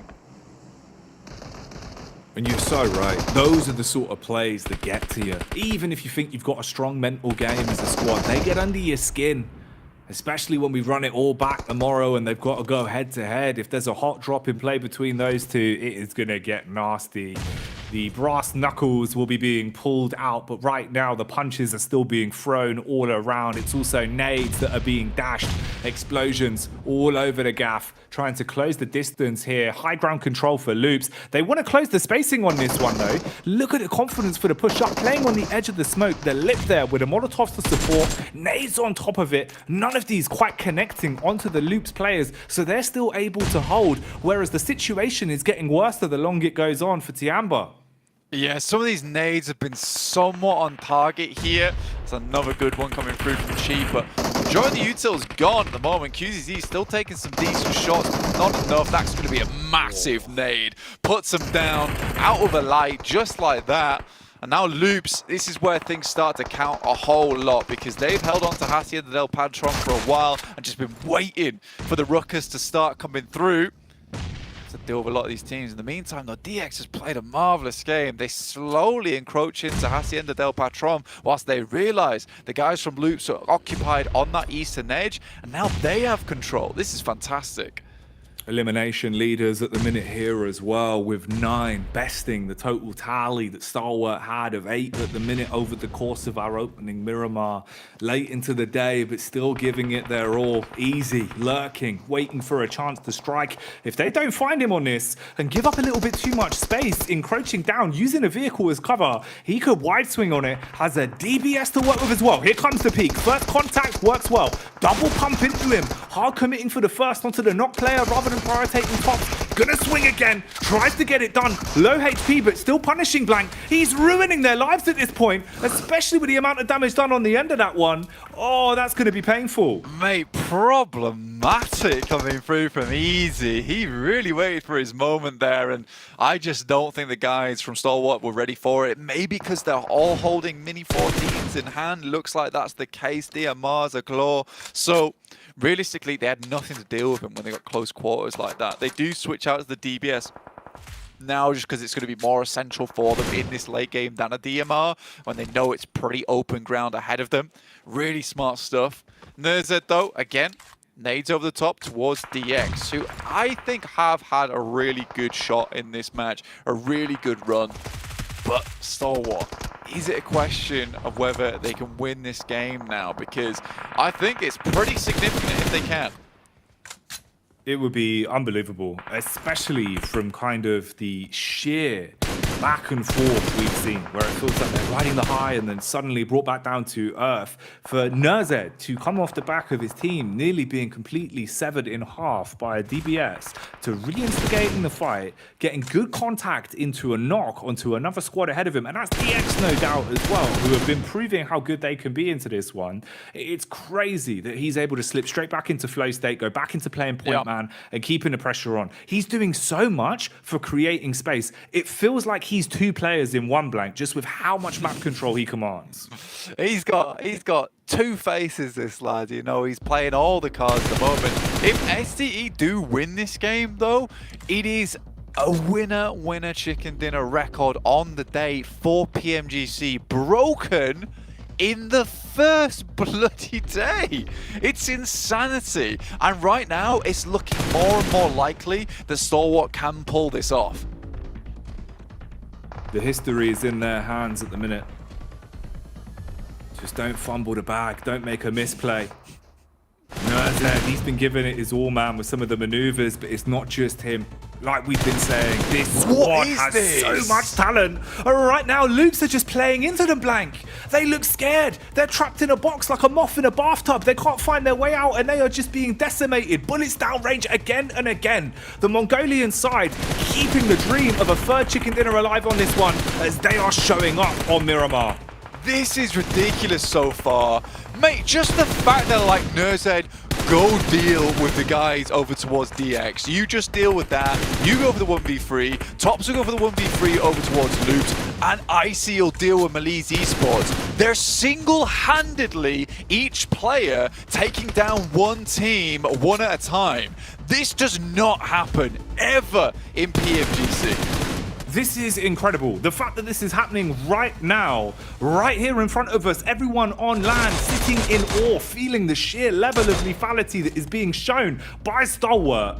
It's like you're saying, one man's all it takes. One divided between the three squads that were alive, and they're holding down the line, hitting pot shots from a distance, picking themselves back up from what felt like a misplay. When they got swung on up close with the DBS, it felt like the goodnight kiss, but instead they're still in it to win it on this one. Now closing the gap. You can see the rotate coming in. Low HP on some of the players. The nade game dwindling down to an all-time low, but Smoke's there. Stalwart have time to play with on this one. They can make it uncomfortable for the remaining squads. They've got numbers, Blank, and if they continue to hit shots like they have been, they could write the history books here. It's the disciples of DX and Malice Esports trapped in a room with a Grandmaster so far, as Icy looks to finish off the remaining members from Malice. His target, his assassination, coming through here over towards his team. Kisyu goes around the side, and Icy still playing him for a fool at the moment. Peeks out, good shots, a lot of damage done. Might go down here, but needs to at least take down CEO later. Finds one, gonna continue to go here, Jackie. How on earth has he been able to outplay them in a situation like this? They had the timing on the spacing. When he went for the first shot with the AR, you should have been able to swing onto him. Instead, he strikes with the DBS from a distance, throws him into this position where Nerzed, the hero, the man of the moment, wants to close it, closing the gap with a DBS. Buckshot goes out, shuts it down, and closes things. History in the making for Stalwart. They can celebrate that one as they deserve it. A third chicken dinner on the day. Tremendous plays, Blank. This team takes no chances either, and right now it feels like there's no chance for any other team in the lobby to take this first place spot. Even that end game there, did you see that Nerzed, the cheeky look away? Because his teammate throwed a stun grenade. The poor lad was completely blind on Levi's. This is unbelievable play. It is to a textbook, and again, you got to appreciate the discipline from this team. Coach comes in, tells them all to calm it down. Let's just keep this momentum running. Let's just get our PMGC placement secured right now. I love this so much from this team. A true professional squad. They really are embodying it. You can see right now they are drilled coming into the event. They look like a team, and that does so much for you. The way that they're being told to slow it down, the way they're being told to hone back in, because you would have your minds blown. Look at the damage, look at the eliminations, look at the fact that it's free chicken dinners already on the space of the opening day blank. Mandem's dropping bullets all over the shop. This is like 4k damage between them, 2k damage just on top alone. We were highlighting Nerzed. We were highlighting your boy Icy. Top man is on top.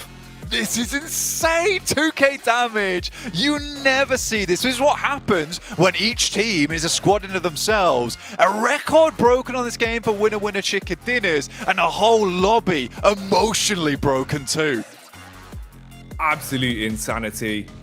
That's one for the history books, and I don't even know if it's going to stop there. I might be getting ahead of myself, but honestly, watching Stalwart approach these games, watching them individually blank, it's that moment where we saw them fragment into a three-pronged attack. They're handling one squad each. Like you said, even in that instant, this does not happen, but they made it happen.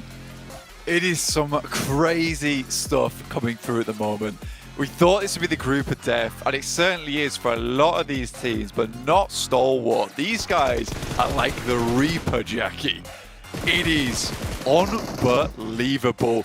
We're going to send this one back over to the desk right now, because they're going to break down something insane, and I don't know how to. Woo! Feast your eyes, folks, on PUBG Mobile history. A record that has been held for 3 years. It previously was an 8-way tie.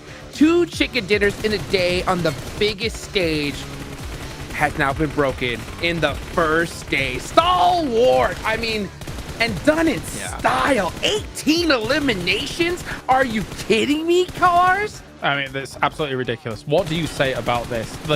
The gunplay, the wherewithal, the awareness in general.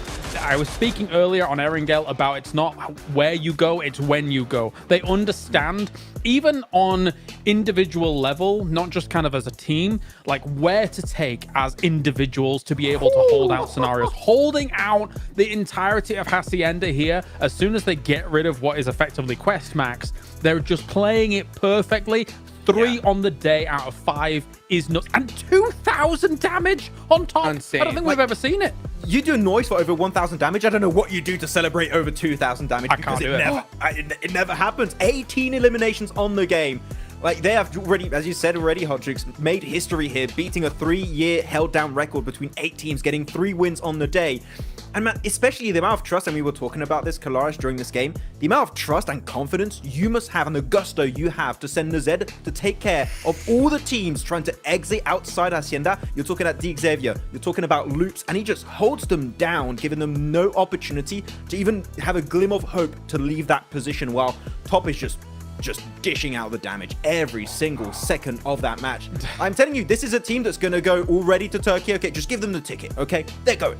Do you want to hear my 2K noise, Hot Jukes? Do you want to hear it? Let's go. I had to censor it. It was important, all right?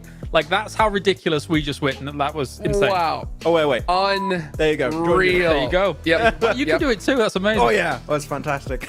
all around 82 points so far, and we're not even done yet. That's crazy. And if it isn't even a bigger slap in the face of this lobby, they did it while taking out Alpha 7 early, so that lead just got even bigger.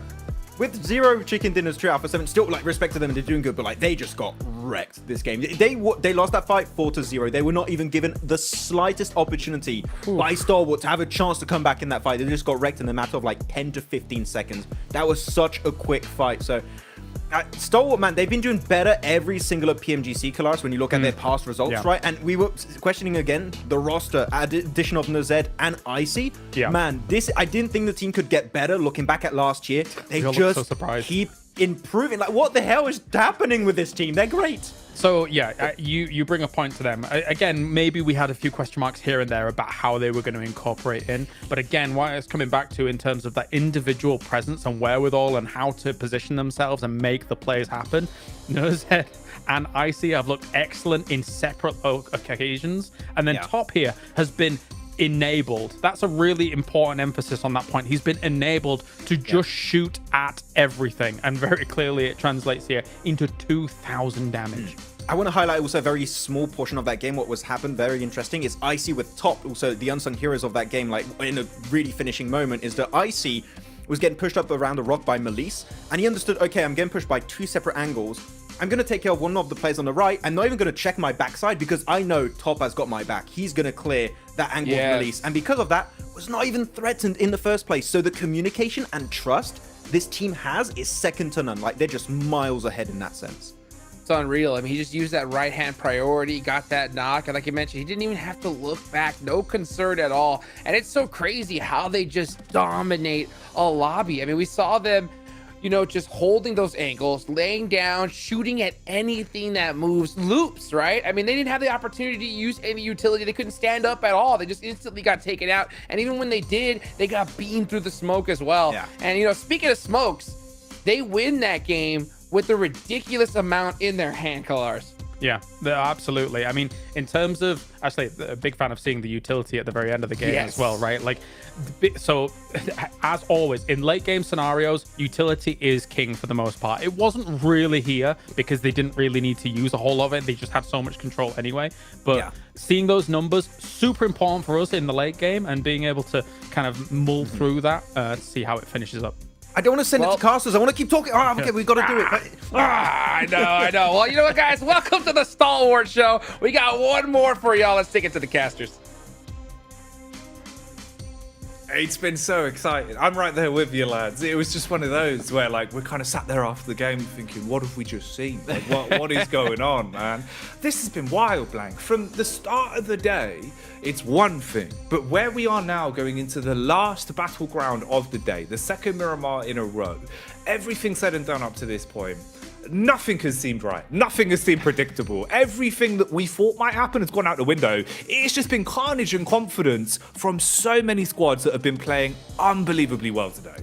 Yeah, it's absolutely disgusting so far, and I think that you look at some of these boys in this group, and again, they're still performing fairly decently well, but still, Stalwart is just so wrong in this lobby. I feel like they should be in a lobby of their own, right? Or just get sent straight through the PMGC now. Give everybody else a chance, just a little bit, because with this points lead, it's going to make things so volatile towards that center side of the lobby, right? Third place, second place is going to be so up for grabs all the time. So your second and third place spots to go through to PMGC Grand Finals are never going to be consistent all the way until that end day if this carries on the way it is doing. And I'm scared for some of these teams, man, because it could be a real tearjerker if it's a case of a team in 11th place is like 1 point behind, or they were in 11th place for a long time and just get shunted out right at the end. It's a terrifying prospect for a lot of these teams, not only for the fact that Stalwart won't let them win, but also for that Stalwart is causing absolute carnage just in the overall standings. That's the big part about it, right? Is that not only are they basically securing, on day one, we want to rack up enough points that we're confident the coast here at the top spot, that we know we can maintain this level of play, but we'll do everything we can to give us our biggest odds here on the first day.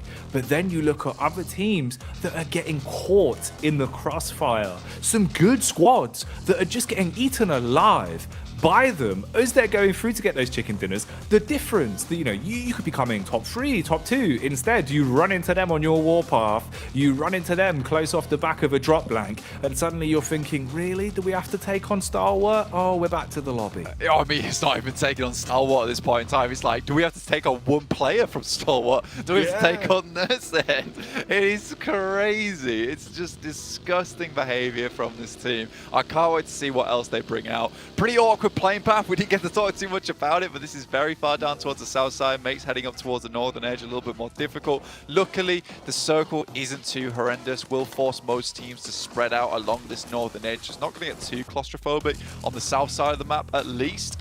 For Mad Bulls and Impala, Tiamba down to Puerto Paraíso. These are two decent positions to rotate out from. They get a lot of loot early on from these large settlements around the map. So happy days for them.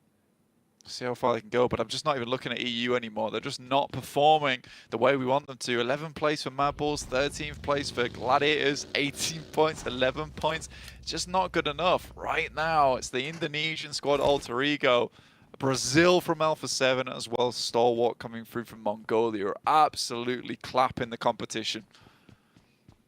It's wild, man. It's so cool to see the sheer caliber of talent that we have spread across so many different regions, all culminating on LAN here now, with just everyone playing to their strengths. And that level of aggression, I think, is something we really hadn't seen. How quick the decision making is, like they were saying on the desk as well, just the cleanness of the comms, being able to get that information across so quickly, but having full faith in your teammate that you can rely on their comms without even having to think about it. Just focus on your crosshair, focus on you, and then play off of their info. That's not something that comes easy. But with a lot of our teams here, we're seeing how drilled they are, how much faith they have in one another. And I think that's a big element of it, because you see sometimes teams that don't really look like teams playing. They look like a bunch of individuals playing together, and sure, they have talent, and sometimes they cut them far enough. But here, you're seeing the teams playing amazing team PUBG, and that is the biggest backbone of it. That's exactly what you're going to see a lot of the times anyway. Here's some teams for you on your screen. We'll get back to the match very shortly, but we thought we'd bring them up for you just in the meantime. Show you where they're playing, how they're doing. We do dim everything just a little bit, but I think it's going to come back to us for just a short while as we get a bit of a rehost going here. Don't worry about it. Won't take too long, I don't imagine. I'm just going to get straight back into the game. But again, some of these teams so far are really struggling. Some teams are just absolutely not. But I think one team in particular that I do want to see a bit of a change from is Bra Esport. And I don't think it's going to happen today either, mate, because the way that DX have been playing, just completely humiliating them both on a wrangle as well as Miramar. This is a true hurt to the soul. It really hurts the soul, I imagine. Yeah, well, it's one of those, right? When you kind of poke the beehive one too many times, you're just going to keep on getting stung. And I think that's sort of what we resulted in, where they couldn't find a way to resolve that conflict other than keep on hot dropping and keep on scrapping till one of us gives up. But neither of them are going to give that up. You can see that by the body language already, right? DX are going to go for it every time. And when they're not on a map where they have to hot drop for control, if they find an opportunity to third party, or they find an opportunity to catch you off, catch any whiff of you near DX territory, they're going to run you down. And you've basically caused a feud there between the two teams, which is really not going to help Bra Esports at this point, because at least DX squirreled away a couple of points. You can keep your feet off the ground a bit. For Bra, they never found any to begin with. No, not at all. It kind of reminds me when I was hanging out at my mate's place when I was younger, and we found a bee's nest. I decided to hit it with a stick, and the bees forever hated me. That singular spot, I could never go there again. I was chased down, so I was the Bra to the bees DX. It was very, very bad. Pretty much of a depressing time for me overall, but I think this is the same thing for Bra Esports. It's going to continue mentally wise. They're going to have a big reset tomorrow. Maybe avoid DX entirely. Don't even go near their rotational pass because they hate him. They absolutely hate him. I think for some of these other teams in the lobby though, there is a few things that are occurring that I'm liking a lot. Is the fact that EVOS as well as Alter Ego performing quite well, and that's two teams coming through from Indonesia who are having a massive step up performance, which is great to see, because I think this region suffered a lot in the past where they just could not field a good roster, and it is very surprising, and I'm very impressed by it that they have now fielded two fantastic rosters coming into PMGC so far, who are doing quite well in a really difficult group. Oh yeah, they're thriving with it, and I think that's the best thing you can take away from this as well, right? Is just how quickly the teams have adapted and kind of found a way to play their own play style versus that overlap of where you give teams too much respect. Because it's very easy to sit there and anti-strat and say, okay, we know how this team plays. We got to give them respect on the drop. We got to give them respect when we play against them. But the downside to that is you stop playing your own game. And that feels like the big ringer of the alarm bell in my mind for both Gladiators and Mapples, where they're not playing their own game. They're coming into this playing what they think is the correct counter to a lot of the regional differences they're going up against. Thing is though, Blank, they're not giving them the same time of day. They're sticking to their guns. They're playing the way they want to, and they're thriving with it. So something's got to change. But I think at this point, you're right in the sense that those adaptations, they're not going to happen today. They're not going to happen on your last game of Miramar. That's something you've got to talk about over the team dinner. Talk about once you're in the hotel room. Reset mentally for game 1 of tomorrow. Or face potentially leaving yourself in a situation where where's the time to climb the rankings going to come from? Yeah, you're sort of fortunate actually. We do have 4 days, right, and 6 matches per day to get this done. In the past, you get 5 days, 5 matches, 3 days, which obviously is just one hell of a sprint, and that's the type of thing where like it doesn't even really feel fair to it. So this, it's still fast and it goes by real quick, but there's still a chance on our last day to bring things up. I think it's both a blessing and a curse. The Stalwart currently is taking all the points away from everyone in the lobby because there is more chance now to climb faster than ever before, but at the same time you could be easily caught up. If you could have a massive day tomorrow though, right, and dominate the lobby like Stalwart did, there's a chance that you also just secure yourself a really nice buffer between most of the other teams. But that would require, again, another big step up. And after seeing Stalwart hit 3 chicken dinners today, maybe a 4th here on our last Miramar, I just don't know how likely it is for a team to kind of match that or at least resemble it in some way.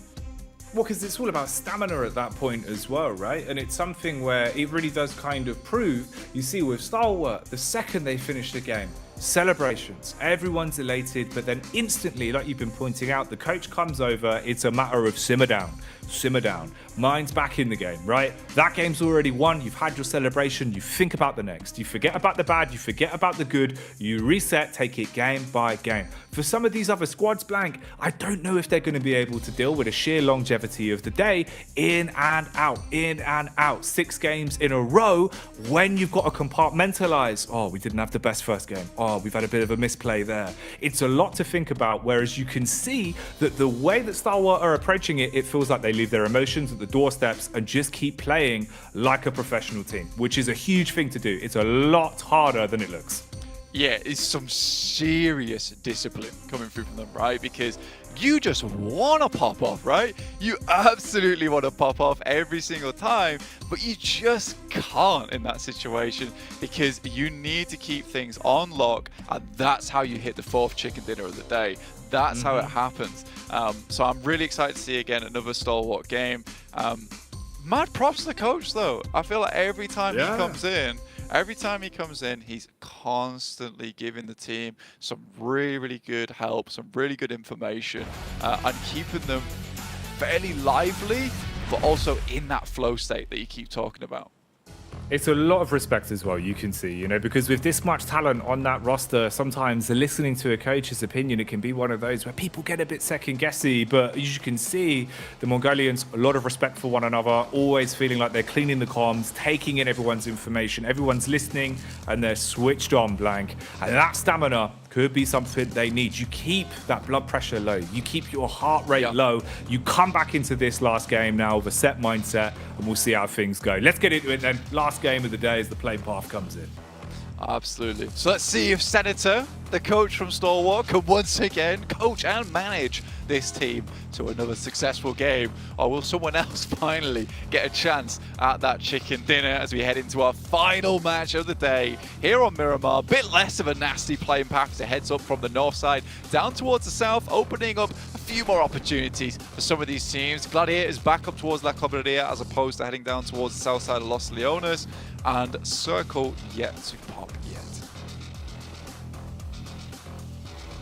And if you're just joining us, you have missed an incredible day of action here. Definitely one you're going to want to go and watch back on the VOD, because there's been history, there's been high octane plays, and there has been so much incredible momentum for some big name squads here. A lot of excitement on the line, and we get the treat of doing it one final time as we go back into our last Miramar. 6th game of the day for Group Green, dubbed the Group of Death for good reason. And me and Blank have the pleasure of bringing you all the action here. For Bra Esports as well, I imagine the pleasure is, Blank, there's no one nearby their drop.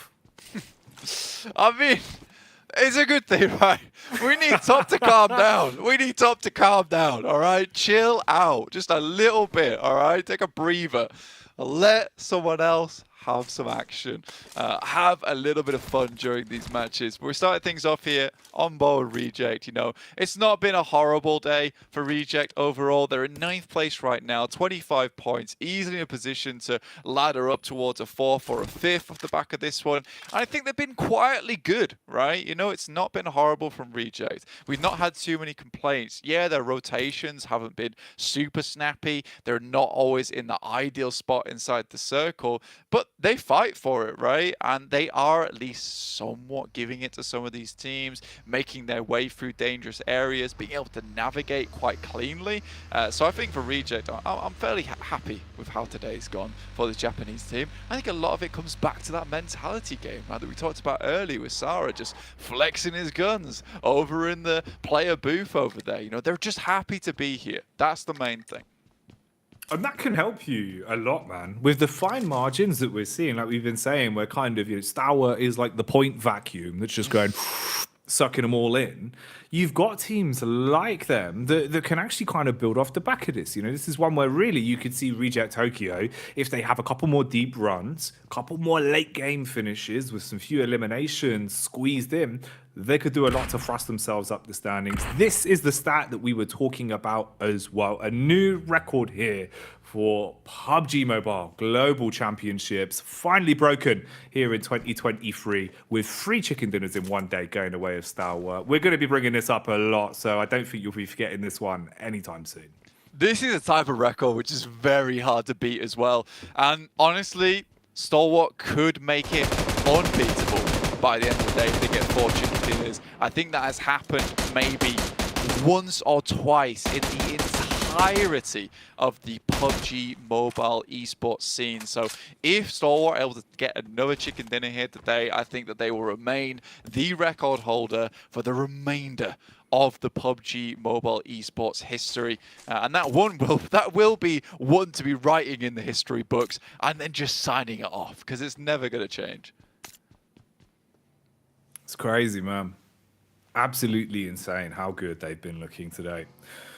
And that is in a lobby that is full of talent as well. We can't stress that enough. None of these have been easy games. You can see, pound for pound, every time we switch POVs, you see star-studded players of old and new on a good majority of our rosters here playing some really clinical PUBG Mobile. And that's why it has even more emphasis to it. DX on screens at the minute as well. They have been a cheeky side in terms of taking aggressive fights. At the minute, 3 points ahead of Quest, claiming 5th placed in the overall standings. And they've been really scrappy into some of their games as well. The difference of some of the Pachinki fights maybe going a little bit better for them could have been an even bigger point lead. Yeah, I think that's definitely something pretty big to bring up, right? You know, there was a couple of games where sort of DX had to scrap their game over on their angle because Bra just wouldn't let them play at the start of it. So I think for DX, you know, there could be a whole load more points for them. We're only really starting to see their actual potential properly here over in Miramar, where they've made some decent rotates, they've taken some good fights as well, and getting yourselves into those locations is usually just half of the battle a lot of times. So I think it's been fairly decent. It's nice to see DX Xavier. I think in the past, right, over in previous PMGCs, they benefited from a lot of circle luck. I'm glad to say that doesn't seem to be the same thing anymore, and there's actually some really good players on this team who have been making some very good rotations. It feels like there's a lot of prep that's gone into this PMGC, and it means so much to them. And it is nice seeing that glimpse into the team structure as well. Obviously, with online, it's one thing, you can speculate, but physically having the teams in front of us, being able to see that window into how they deal with the pressure, how they deal with anti-stratting, how they're able to communicate with one another, like we've been highlighting with the coaches, being able to be a bit more vocal, physically go in and calm players down, keep them all on one page and keep them zoned in. It's that extra level of competition which really adds the beauty to it, right? So many talented teams in an environment now where it's a clash of regions, a clash of play styles, and also just some big games on the line, knowing just what you're playing for here over the course of the next few weeks. It really is interesting to see how well some of the squads are thriving with the pressure and turning into diamonds, and how some of them in the past that have looked like absolute behemoths of the game are struggling to contend with it as well as they should. Well, it's bad to see, right? I mean, I wanted to see Brad do well. I wanted to see Gladiators do well. The best team in the world, Falcons, is just not having the time of it. Mad Bulls is really not having the best time of it either, over just getting knocked out time and time again on some awkward rotations. I think you put it well as well, Jackie, which is the case of, like, they're trying to play to this entire lobby, try to figure things out. But, mate, I think you just got to play your own game. Just really try and push through. In a 4-day format as well, you can't afford to be trying to make plans upon plans upon plans, as we saw with the goated ream of paper that was brought out for the Mad Bulls with their 1001 strats that they'd been employing. I think you burn it. You burn it and you just play the game. I think you've got to, at this point, you've got to throw it out the window, right? Because it's one of those where it's one thing if you go into it with all the research and prep as background information to have in your mind, so you know, okay, based off this location, you know, yeah, I can react off this accordingly, not throw myself into a risky position. But over anti-stratting it, it takes so much out of you, because especially when those plays don't work off, it upsets some teams, right? You're thinking, oh, well, it's the coach's fault. If we didn't do this and we didn't anti-strat for this, I wouldn't have misplayed.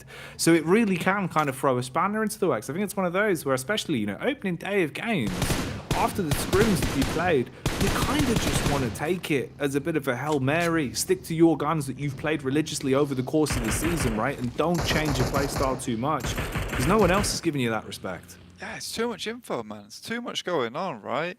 Like, we don't have processor chips for brains, so we can't process that much information that quickly. And I think there is that trouble of overprep at the end of the day, and we can certainly see some teams doing that. That's easily remedied, like I said, with a bonfire and a couple of pieces of those paper, the strats, just straight on or out the window, as Jackie says, depends on how you are. Never want to see him again. So, again, it's a case of just getting rid of that and just playing your own game, going for a Hail Mary, see what works, what doesn't work, and then compound off the back of that. That's really where your analysts and coaches come into play that can work with you. You want your coaches and your analysts to realize, how can I help you play your best game?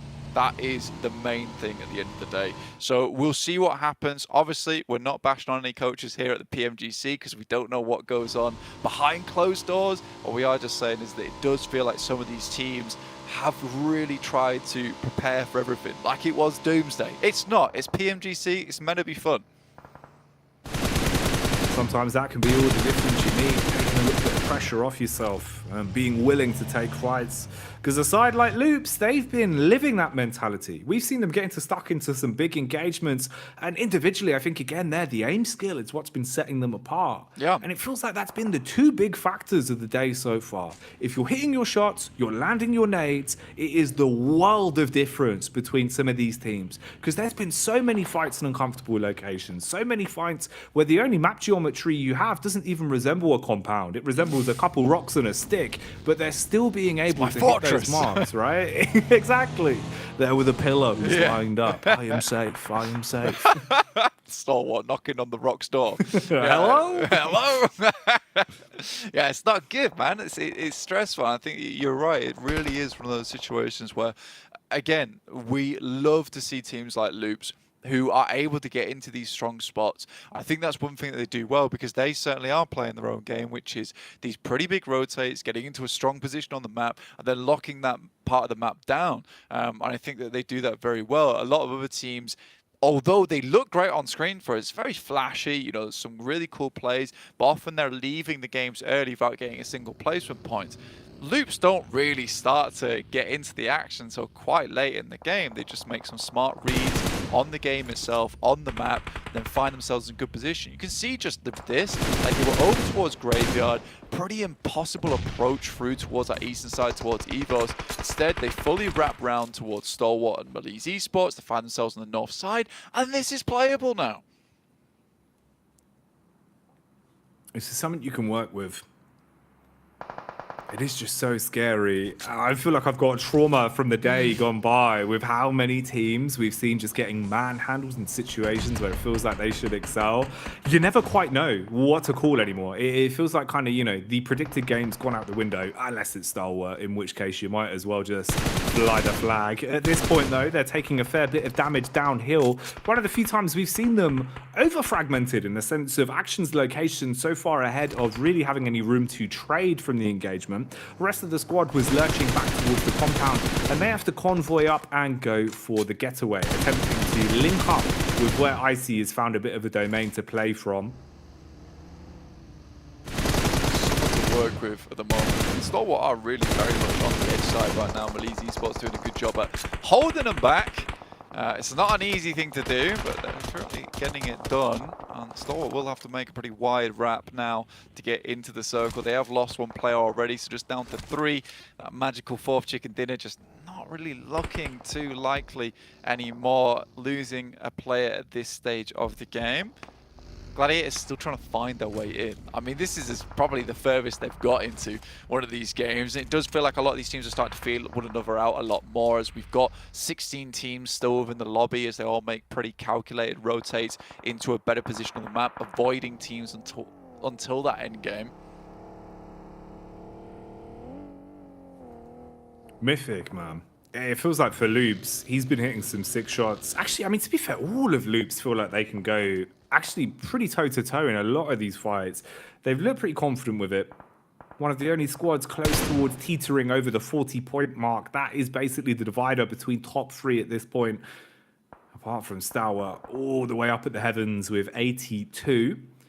Rosemary and Co on screens here as well for Alter Ego. 3rd on the rankings at the minute with 44. 1 elim under the belt already. Rosemary, he's been having a good day of it in terms of the competition. He's looked pretty confident coming into it as well. Had some good words in the interview at the start of the day. Maintained composure throughout a lot of the plays they had to go up against. So it bodes well, right? If this is your first time coming into it, it's such an intense competition, you know, even from our side of things, you can see how much everyone's putting in. So being there, playing game in, game out, it's hard to maintain that, but he's done a good job of keeping that facade up, of looking very confident no matter what situation Alter Ego have been thrown into. Yeah, mate, there's a lot of pressure on the poor lad's shoulder as well. Like, the case is that Rosemary has been such a significant addition to Alter Ego eras. Like, he was such an insane pickup for the team. They were very pleased to acquire him. And I think that he has breathed a lot of life into the team. But the difficulty is that when you got your MVP player who's never been in PMGC before, first outing, you know, that could really cause some serious nerves. Even getting him on an interview as well, that's scary as it is. So I think for him, the fact that he's been able to still put up a good performance here at PMGC is really admirable. And I think that anyone who's a fan of Alter Ego should be really proud of him and the rest of the team. ASO at the moment, looking over towards Falcons. First bit of action we've seen in quite some time, Jackie, actually. Yeah, it's been a little bit quiet on this one. We've had the odd fight here or there, a few scrapes in terms of 1v1s, 1v2s, but nothing really kicking off in terms of team caliber on caliber. On this one, you're actually seeing the early aggression that has resulted in both sides thinking better of it, realizing no one wants to give up that first mistake, be the first full squad really to tumble down and open up the potential knock-on effect to come through. So Alpha 7 back off, playing around the compound control they've got. Defensive utility is in the backpack. You've got smokes, and that can save you bacon at the best of times. Axa, though, wants to ask a question on this one as he unloads with the LMG, spraying straight by, forces them over towards 6's angle. takes a pot shot out, but nothing much more from it. So a bit of scouting from Alpha as they just keep a read on what the setup is from Falcons. Yeah, a ton of information passed back over towards A7. Now they can start to pull out those nades, right? Just send them over the top, start bombarding the hell out of the Falcons. And I think that's the difficulty. I mean, Mafioso took a big risk there by sending out the vehicle. Even if he did get knocked and went down, yeah, he might have been flushed, but they have all the information they need to make good use out of those nades. And with it being on a ridge too, those will be some good old P-rollers on those nades as well, right? So you're likely to still get a little bit of damage. That's a nice nade from Reiji, actually. Follow-up nade goes in as well, keeping them all trapped on top of one another. Reginocio, he's had some moments of heroics throughout the day. Very aggressive. You can see he's got so much confidence on him. And that seems to embody the entire team, really. They've been quite comedic when they're on camera, very drilled when they're in the server. If someone says we are crashing into a team, you best believe all 4 of them will follow that call until the end of days. And you do need to respect that sometimes. It takes a lot of confidence to stick to one play. And it does work out now and then. In this one, they're slowing down somewhat once again. Tops here, at least trying to lay down a shroud of smoke so he can get himself out with trouble. Bullets being peppered into it ahead of time, seeming like he wanted to get the med pack off and then go for the rotate through it, see if he can keep himself alive with the timing, as that is the lone survivor for Stalwart here into the 4th game. But they've done enough over the day. Yeah, I think you can afford to have probably the 16th place and the last 16th place I imagine we'll see from Stalwart for quite some time. It has been a tough day today, and they have really sent this as far as possible. He did get the heal off, though.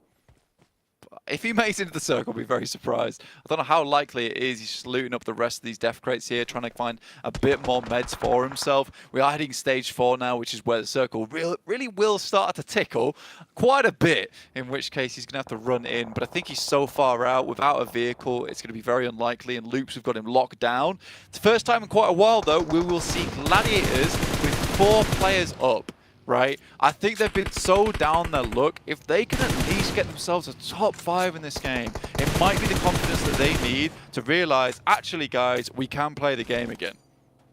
It's that difference of mentality when you finish the day, you're going to bed, you know, you're sort of running back through the memory of the day and wondering where things went wrong, where you could have improved. If you at least end it on a high note, potentially a higher placement, maybe even the chance at a chicken dinner, it will do so much for your confidence. Tops does eventually go down as well, so out in 15th, even still being able to scrape by, not going out dead last on that. I know, I was going to say. Falcons take it off him, man. That's mad. He was like just searching around for death crates, like, I need to see the first make it until another team goes down, because we just cannot have a 16th place on our record here in PMGC. So that's nutty from Stalwart, but I like that a lot. 15th place, that'll do.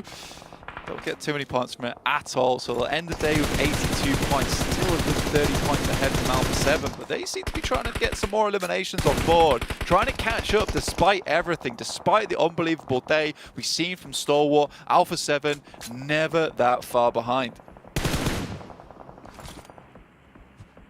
They can thrive in the moments of carnage as well. If they're hitting their shots, they can definitely do a lot for themselves. Play off those elimination points, because that is your best bet in a spot like this as well, where you're so close towards 3rd place in terms of only 10 points between you. You want to make the difference here. Try and shut down Alter Ego if possible. Shut down Loops. Target the squads that are closing the gap. Make sure you farm up the elimination points. Go for a late game placement.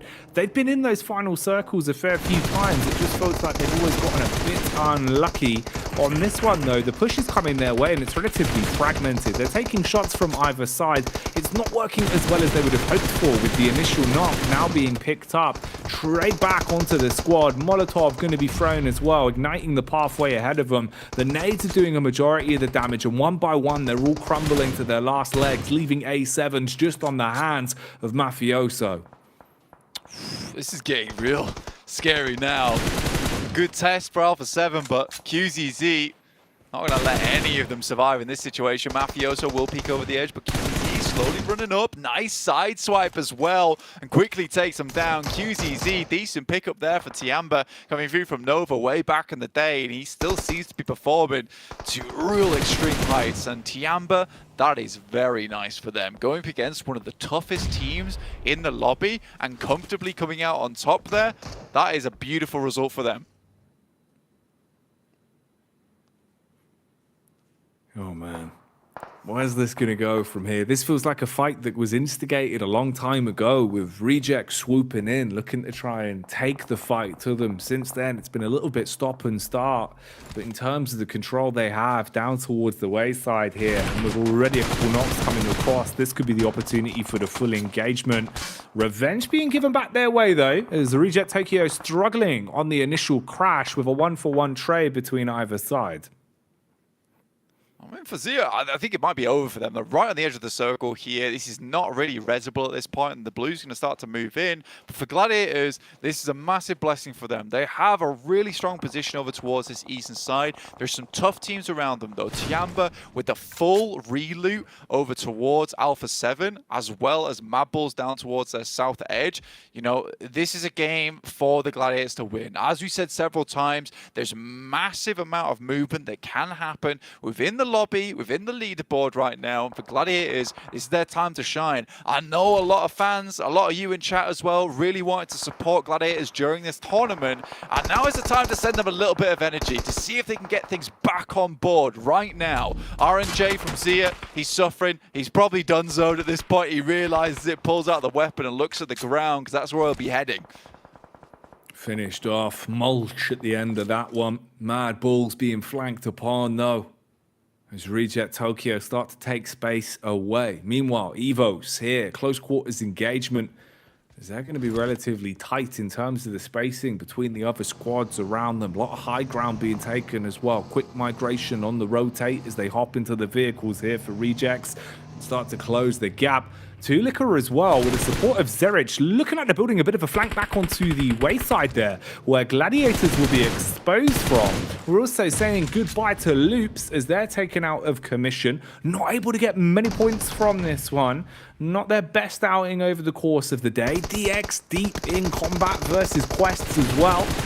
And Quest, if they can get a little bit more of an upwards draft, it could be a great way to round out the day for them, honestly. As right now, they're leading the charge in terms of eliminations, 7 in the total tally, and they've been playing off the back foot the whole day in terms of map control, in terms of going down numbers. It's one of the few times it feels like spacing-wise, and in terms of actually hitting their shots, they might be in a good position to get more from this. DX and Bra as well, always going head-to-head in the clash. Goodness me. I mean, for Quest, honestly, it's a nice time to be stepping up here because they've been constantly trying to get back into the action, trying to get back over towards the battleground. So the fact that they'll be able to put up some points this game, they're still in 5th place, that's beautiful stuff. For Bra, it feels like these guys have come in with the Exterminator, trying to control DX, take them down as well. It's backwards and forwards, so a true vendetta is taking place in front of us. Malise Esports crash into them right now, and they don't want anything of it. Lewis still going toe for toe, but what a sidestep from Toxic. Deals with it, dodging those bullets. Oh my god, what a daring play that was.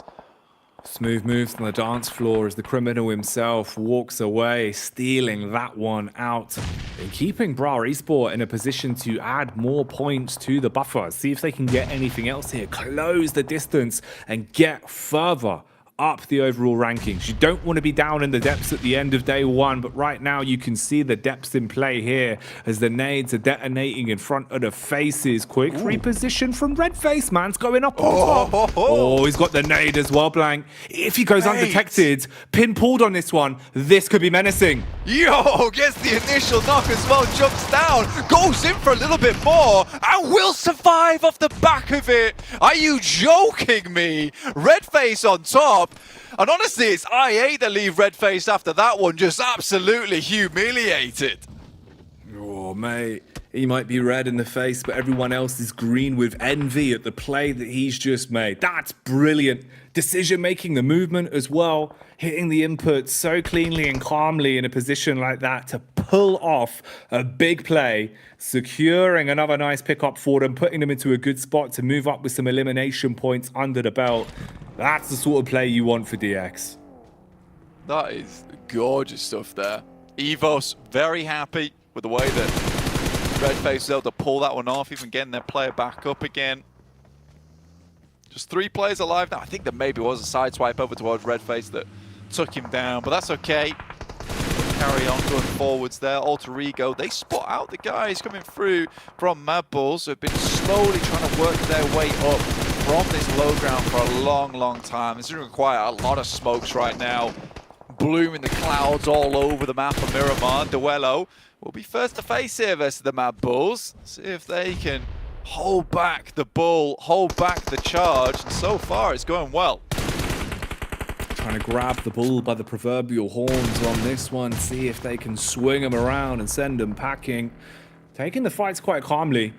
Good way of peeking this as well. Little stutter steps over the angle, trying to keep his hitbox as manipulated as possible to make it awkward for them to punish back on the peak up the hill. Felique wants to close the gap. Quick switch with the SMG for the close quarters engagement. Wow. Just unloads onto him. Made that look easy, man.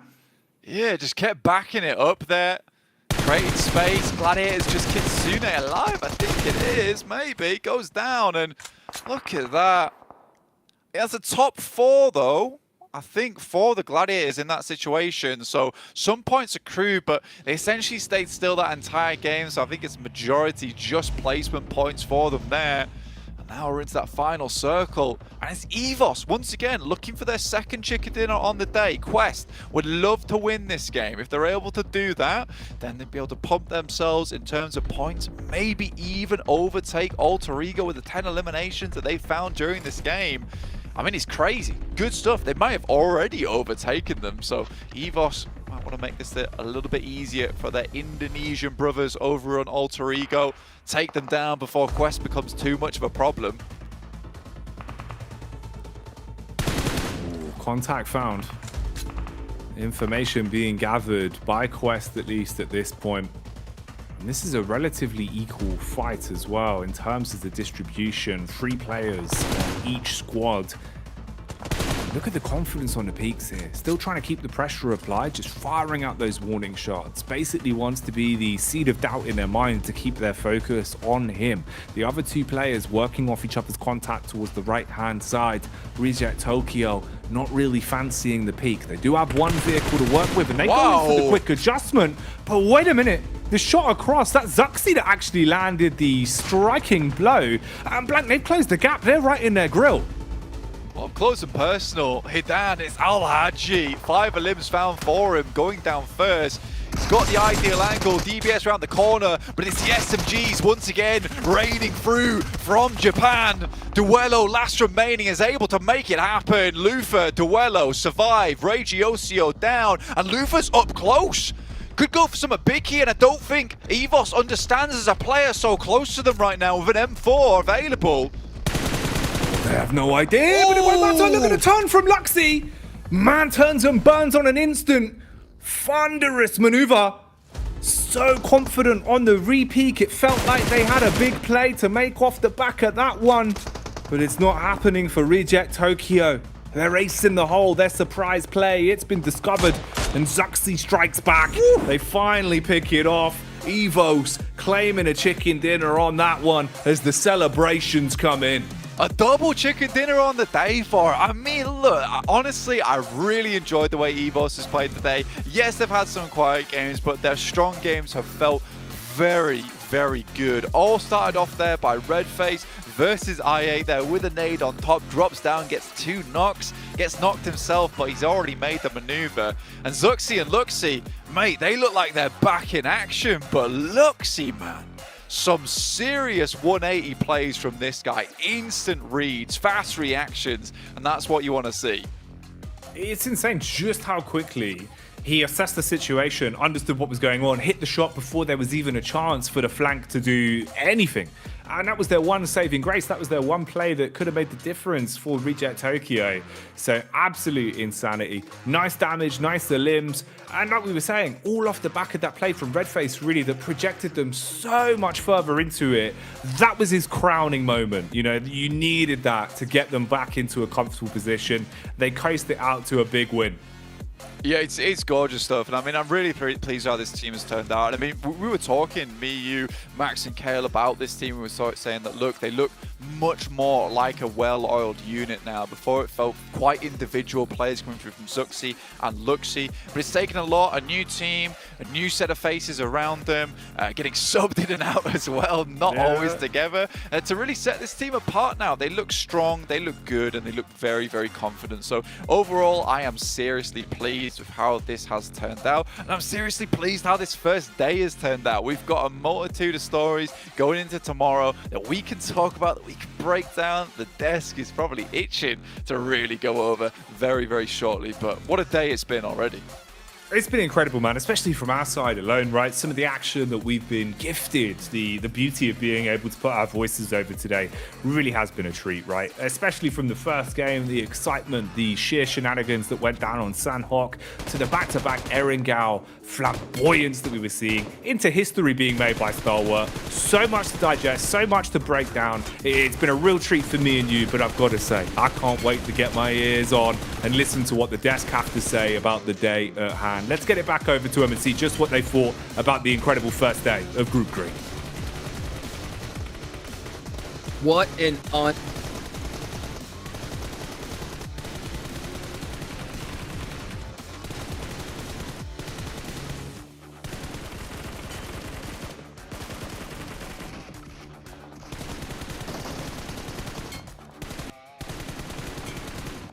And I'll tell you what, these OGs look like they're not going anywhere. The twins are back. Stalwart is dominating. I mean, 5 of the chicken dinners today were amongst 2 of these squads. And look at that, 24 total points here, Kalars. The indestructible brothers, neither of them took any damage this game, but were able to dish out 10 eliminations between them. Zuxi and Luxi back on the battlefield, back on the PMGC stage. Yes, please, 24 points. I'm all about it. We're back in 2019, boys. Let's go. We're back at the Let's BTR go. days. Oh my, it was in the same game. Not, I mean, we're talking about Luxi and Zuxi, of course, Karas, the untouchable duo. The bros are looking so good. But man, Redface's play against IA in that compound defense, a little bit overzealous, a bit too much, but like he's just jumping all over the rooftops and able to just surprise IA in the first place with that nade. Yeah, they're looking like they've got structure that we talked about. I knew they were going to look like a stronger team entering in this tournament, Hot Jukes. I didn't expect them to be this effective against the most stacked group yet in this league stage. So I'm so happy with their performance. But Stalwart are still in top. Yes. Oh, yeah. They're still on top, but Prestige's now in 3rd place, baby. And that's where you want to be. Top 3 to move on to the big show. And the biggest stat of them all that we just saw a little bit earlier was the fact that the Twins won that game with so many eliminations, but with 0 damage taken. Literally untouchable, Cal. They look so much more like a proper cohort compared to what we were seeing from them in some years past. Blank kind of alluded to it as we were going through our VOD reviews and kind of expecting this level of play to come out from them here on this stage after kind of analyzing between us what was they were going to be bringing to the forefront, bringing to the table, as it were, here. So to see them in the top 3, fantastic stuff for them so far. I mean, technically, they still have a little bit of work to shore up this position, though, considering the wolves at the door, like Alter Ego. I mean, even teams like Alpha 7, who are currently above them here, no wins on the board, but are just absolutely blasting themselves. So we've really seen the cream rise to the top here today. Yeah, I want to mention another team in particular that has done so well on the second half of the day. It has to be Quest Esports. Like, they had a rough start. They had 16th place, 1 elimination, 14th place, 3 eliminations. Then a game after game, they got so many elims. We're talking 11, 5, 6, and now this game too, they just popped off. So Quest took a little bit of time to get used to this lobby, and El Haj in particular was able to truly show what he was made of in this match. Great transition across the road too, waiting for Mad Balls and Gladiators to fight one another. So, man, seemed like Quest, if they can continue that momentum and build it for tomorrow, maybe they can have just a better start in that second day. My favorite thing to see is teams that have that ability to clutch it up at the last second, right? They can show that when the going gets tough, that they can get it done. And that is one of the teams that did it, because we have 3 more days left to go here. And remember, in this stage, top 3 move on, bottom 5 are eliminated, and everybody in between has to still work it out in that survival stage, a place they don't want to be. So for Quest to be able to put up some good points on the board, they're still in the running of this, right? I mean, it's still anybody's game at the end of the day, but I mean, I don't think you can ask for a better start. Yeah, I mean, except for Star Wars, second, third place, you can still overtake it, right? Yeah. I know it's very early to say it, but just to say that you're currently aiming to overtake those two teams in particular. Star Wars, as of right now, maybe a bit untouchable, right? Hey, what a statement to make, right? You Literally. break the winner chicken record. You do 2k damage as top. Enough said. Enough said. Yeah, unbelievable, guys. But you know what? What a show. I think it's time to take it on over to the studio.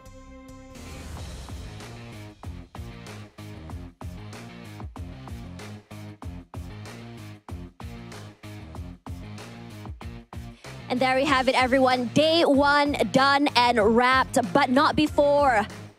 Records are broken. 3 chicken dinners today. Hailing from Mongolia, I have Top from Stalwart Esports with me on stage. And I'm sure many of you have a lot of questions to ask about what's going on with this team and how on earth are they able to pull it off. So for now, Top, how are you feeling about day 1? За топ эхний өдрийн тоглолт ямар хөө байв? Ямар хөө мэдрэмж төрж байна өрч байна. За бид манай багийн хувьд гэвэл өнөөдөр тоглолтыг үзүүлэх гэж маш их хичээсэн. Тэгээд бэлтгэл ерөнхийдөө маш сайн хангагдсан байгаа. Тэгээд тэрүүгээр гайгүй сайн тоглолт үзүүлсэн. So about our team, we have tried our best to practice ourselves for upcoming the tournament, and because we had such a great training, we did today's performance. Today was insane for them. So was today exactly what you expected it to be? Were you expecting to get 3 chicken dinners today? За өнөөдрийн тоглолтод та хэдийн төсөөлж яснаар тоглолт өрнө үү? Өнөөдрийн үед 3 chicken dinner гэдэг ингэж бодож яснаа. Эхний өдрийн хувьд 3 chicken гэж юусоо бодоогүй. Тэгээд ер нь тэгээд чадхаараа сайн тоглоё гэж үзсэн. So about us, we didn't think of getting a 3 chicken dinner in one day. We just was going for playing all we can, try our best. All we can and try our best gave them 3 chicken dinners and a record broken. So congratulations on that. So like the English panel mentioned earlier, some historically big teams like Nova Esports did not manage to get here. So does this change anything in terms of the competition for you guys? За англи панелуудын хэлснээр өмнөх уламжлалтай Nova Esports гэх багууд энэ удаа дэлхийн аврагт хүрч иж чадаагүй.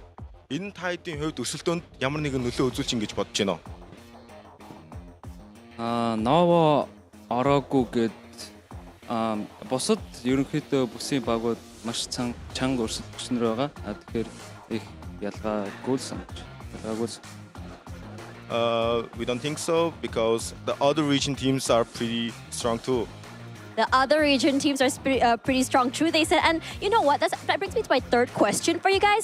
Out of all the other regions in Team Group Green this week, which team do you consider as your biggest competitor for your first place spot this week? За ногоон бүсийн бусад багуудаас та хэдийн 1-р байрны төлөө өрсөлдөж чадхаар хамгийн хүчтэй баг ямар багийг бодож байна? Alpha 7 Weibo биш. Tiamba. So we think of Alpha 7 and Tiamba. Alpha 7 and, sorry? Tiamba Esports. Tiamba Esports. Why? Ягаад? Alpha 7-ийн хувьд гэвэл өмнө жил дэлхийн аваргын финалд манайхтай оноод цэцээд манай дээр ороод 3 дахь байр авсан. Тэгээд энэ жил ч гэсэн бэлтгэл маш сайн байгаа нь харагдчихлээ. Тимбагийн хувьд гэвэл Хятадаас гарч ирсэн ерөнхийдөө тоглогч нарын хувьд ч гэсэн бодолцоотой баг харагдаад байгаа. About Alpha 7, they have placed in a 3rd place with the same points as us in the last PMGC. And for Tiamba, they have individually good players that has good gun skills. So that's why I think of that. Well, those are very, very valid reasons. Regardless, you have put yourself so far ahead of the pack, going into day number 2. Speaking of that, day number 2 will be happening tomorrow. Thank you so much, Top, for having this interview with me, and congratulations again on breaking that PMGC record. And for now, guys, that will be the end of the day, day number 1 here at 2023 PMGC. Don't forget to follow us on all our social medias, PubG Mobile Esports, to find out more and see and just follow more of the tournament so far. Anyways, I think that would be the rest, or just done for us. I'm just going to toss it back to the casters to end the day. Good night, everyone. legend himself. I mean, top, a man, a few words, but they pack one heck of a punch. I mean, it's so crazy to see the performance that we saw. We can't stress it enough, right? This record took 3. Oh my goodness. What do we say about this? 4,500 damage? Are you kidding me, Max, man? I don't ever recall being able to see and witness at a PMGC level in a singular day, Hot Jukes, this impressive of a result. And the fact is, it's not just him doing well. The entirety of the team is doing well. He's just that far ahead of the competition right now. But every single player on Star Wars just pulling their weight, which is so impressive. Though, I'm happy to see, Kalash, that Quest do have Fahidan up there. I thought it would be another player. But Fahidan is up there, so good to see Quest actually able to get some consistent eliminations throughout the day. Yeah, no, definitely. The fight back was really on as time went on here, considering that the headlines at the very top were dominated by pretty much Stalwart, Alpha 7, and PMGC to an extent, right, with their 2 chicken dinners as well here. So good to see that the rest of the lobby is trying to compete. If you do think about the points for the middle pack right now, it's extremely close. So a lot of those teams can really launch towards that top 3 here across the next 3 days and really give these teams a run for their money. 100%, and it's still anybody's game, right? I mean, obviously Stalwart have had such an iconic performance. They're going to be very tough to beat. All they got to do is do what they did today, and I don't think anybody in this whole tournament's going to touch them. I mean, because that is ridiculous. 3 years long and shattered that record just like that. I love how they just go out early in the last game because they're just like, hey, you know what? I think we did enough today, Max. We can have a vacation, okay? We got too many wins. We want to give some wins and points to the other teams at some point. It's going to be happening. But as you said, though, it's still a lot of it's still anyone's tournament at this point. Even teams at the bottom like your Bright Esport, Aegon IX, could still catch up very quickly because you have that sponge effect at the top. A lot of the points are towards those top 3 squads, so there's a lot of catch-up opportunities. I would like to see maybe some changes on the hot drops more specifically, but we'll see if that's going to be coming through tomorrow because that would impact a lot of the teams actually on the bottom currently of the leaderboards. One thing that I observed and also Blank observed whilst he was finishing up the cast of the 3rd win from Stalwart as well, which I think is very grounded and very important, is that Senna tried to temper their expectations a little bit as he came in as the coach, right? You saw him, and Blank mentioned it, as he was calming them down. Yes, one day you've looked fantastic, you've looked great. There's still work to do. You could still fall out of top 3, no problem here, if you do not come in with the same fire into the next couple of days. So I like that grounded approach from Senna here to keep the guys on the right playing field. Stay calm, stay collected, and put in that work. Speed of putting in that work. We got to go, of course, mention our sponsor, the official smartphone of 2023 PMGC, the Infinix GT10 Pro. It is born for professional esports players, guys.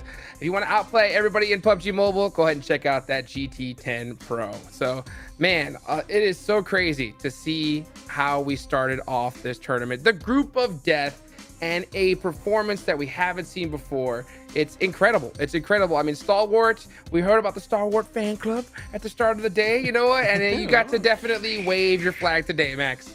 I mean, yeah, we're going to support the boys, of course, every single time. They've been doing better every single PMGC. So technically, if you continue that trend, they should win this year. Just saying, okay? Just following the approach there. But no, they've been looking amazing, right? Stalwart, we expect him to do well. I'm still intrigued on a lot of the bottom and middling teams to see how that's going to be wrapping up for them. But we're 1 day played out. We still have 3 more days before we see who's going to make it up. So we still have so many more matches to go. So I'm really excited for how tomorrow's going to go down for these squads. Yeah, well, hopefully we can see which teams are going to be able to bounce back, which teams are going to be able to get it done. I'm Hot Jukes here with Maxman and Kalaris, guys. Thank you for watching day number 1. Mark your calendars, and we'll see you tomorrow.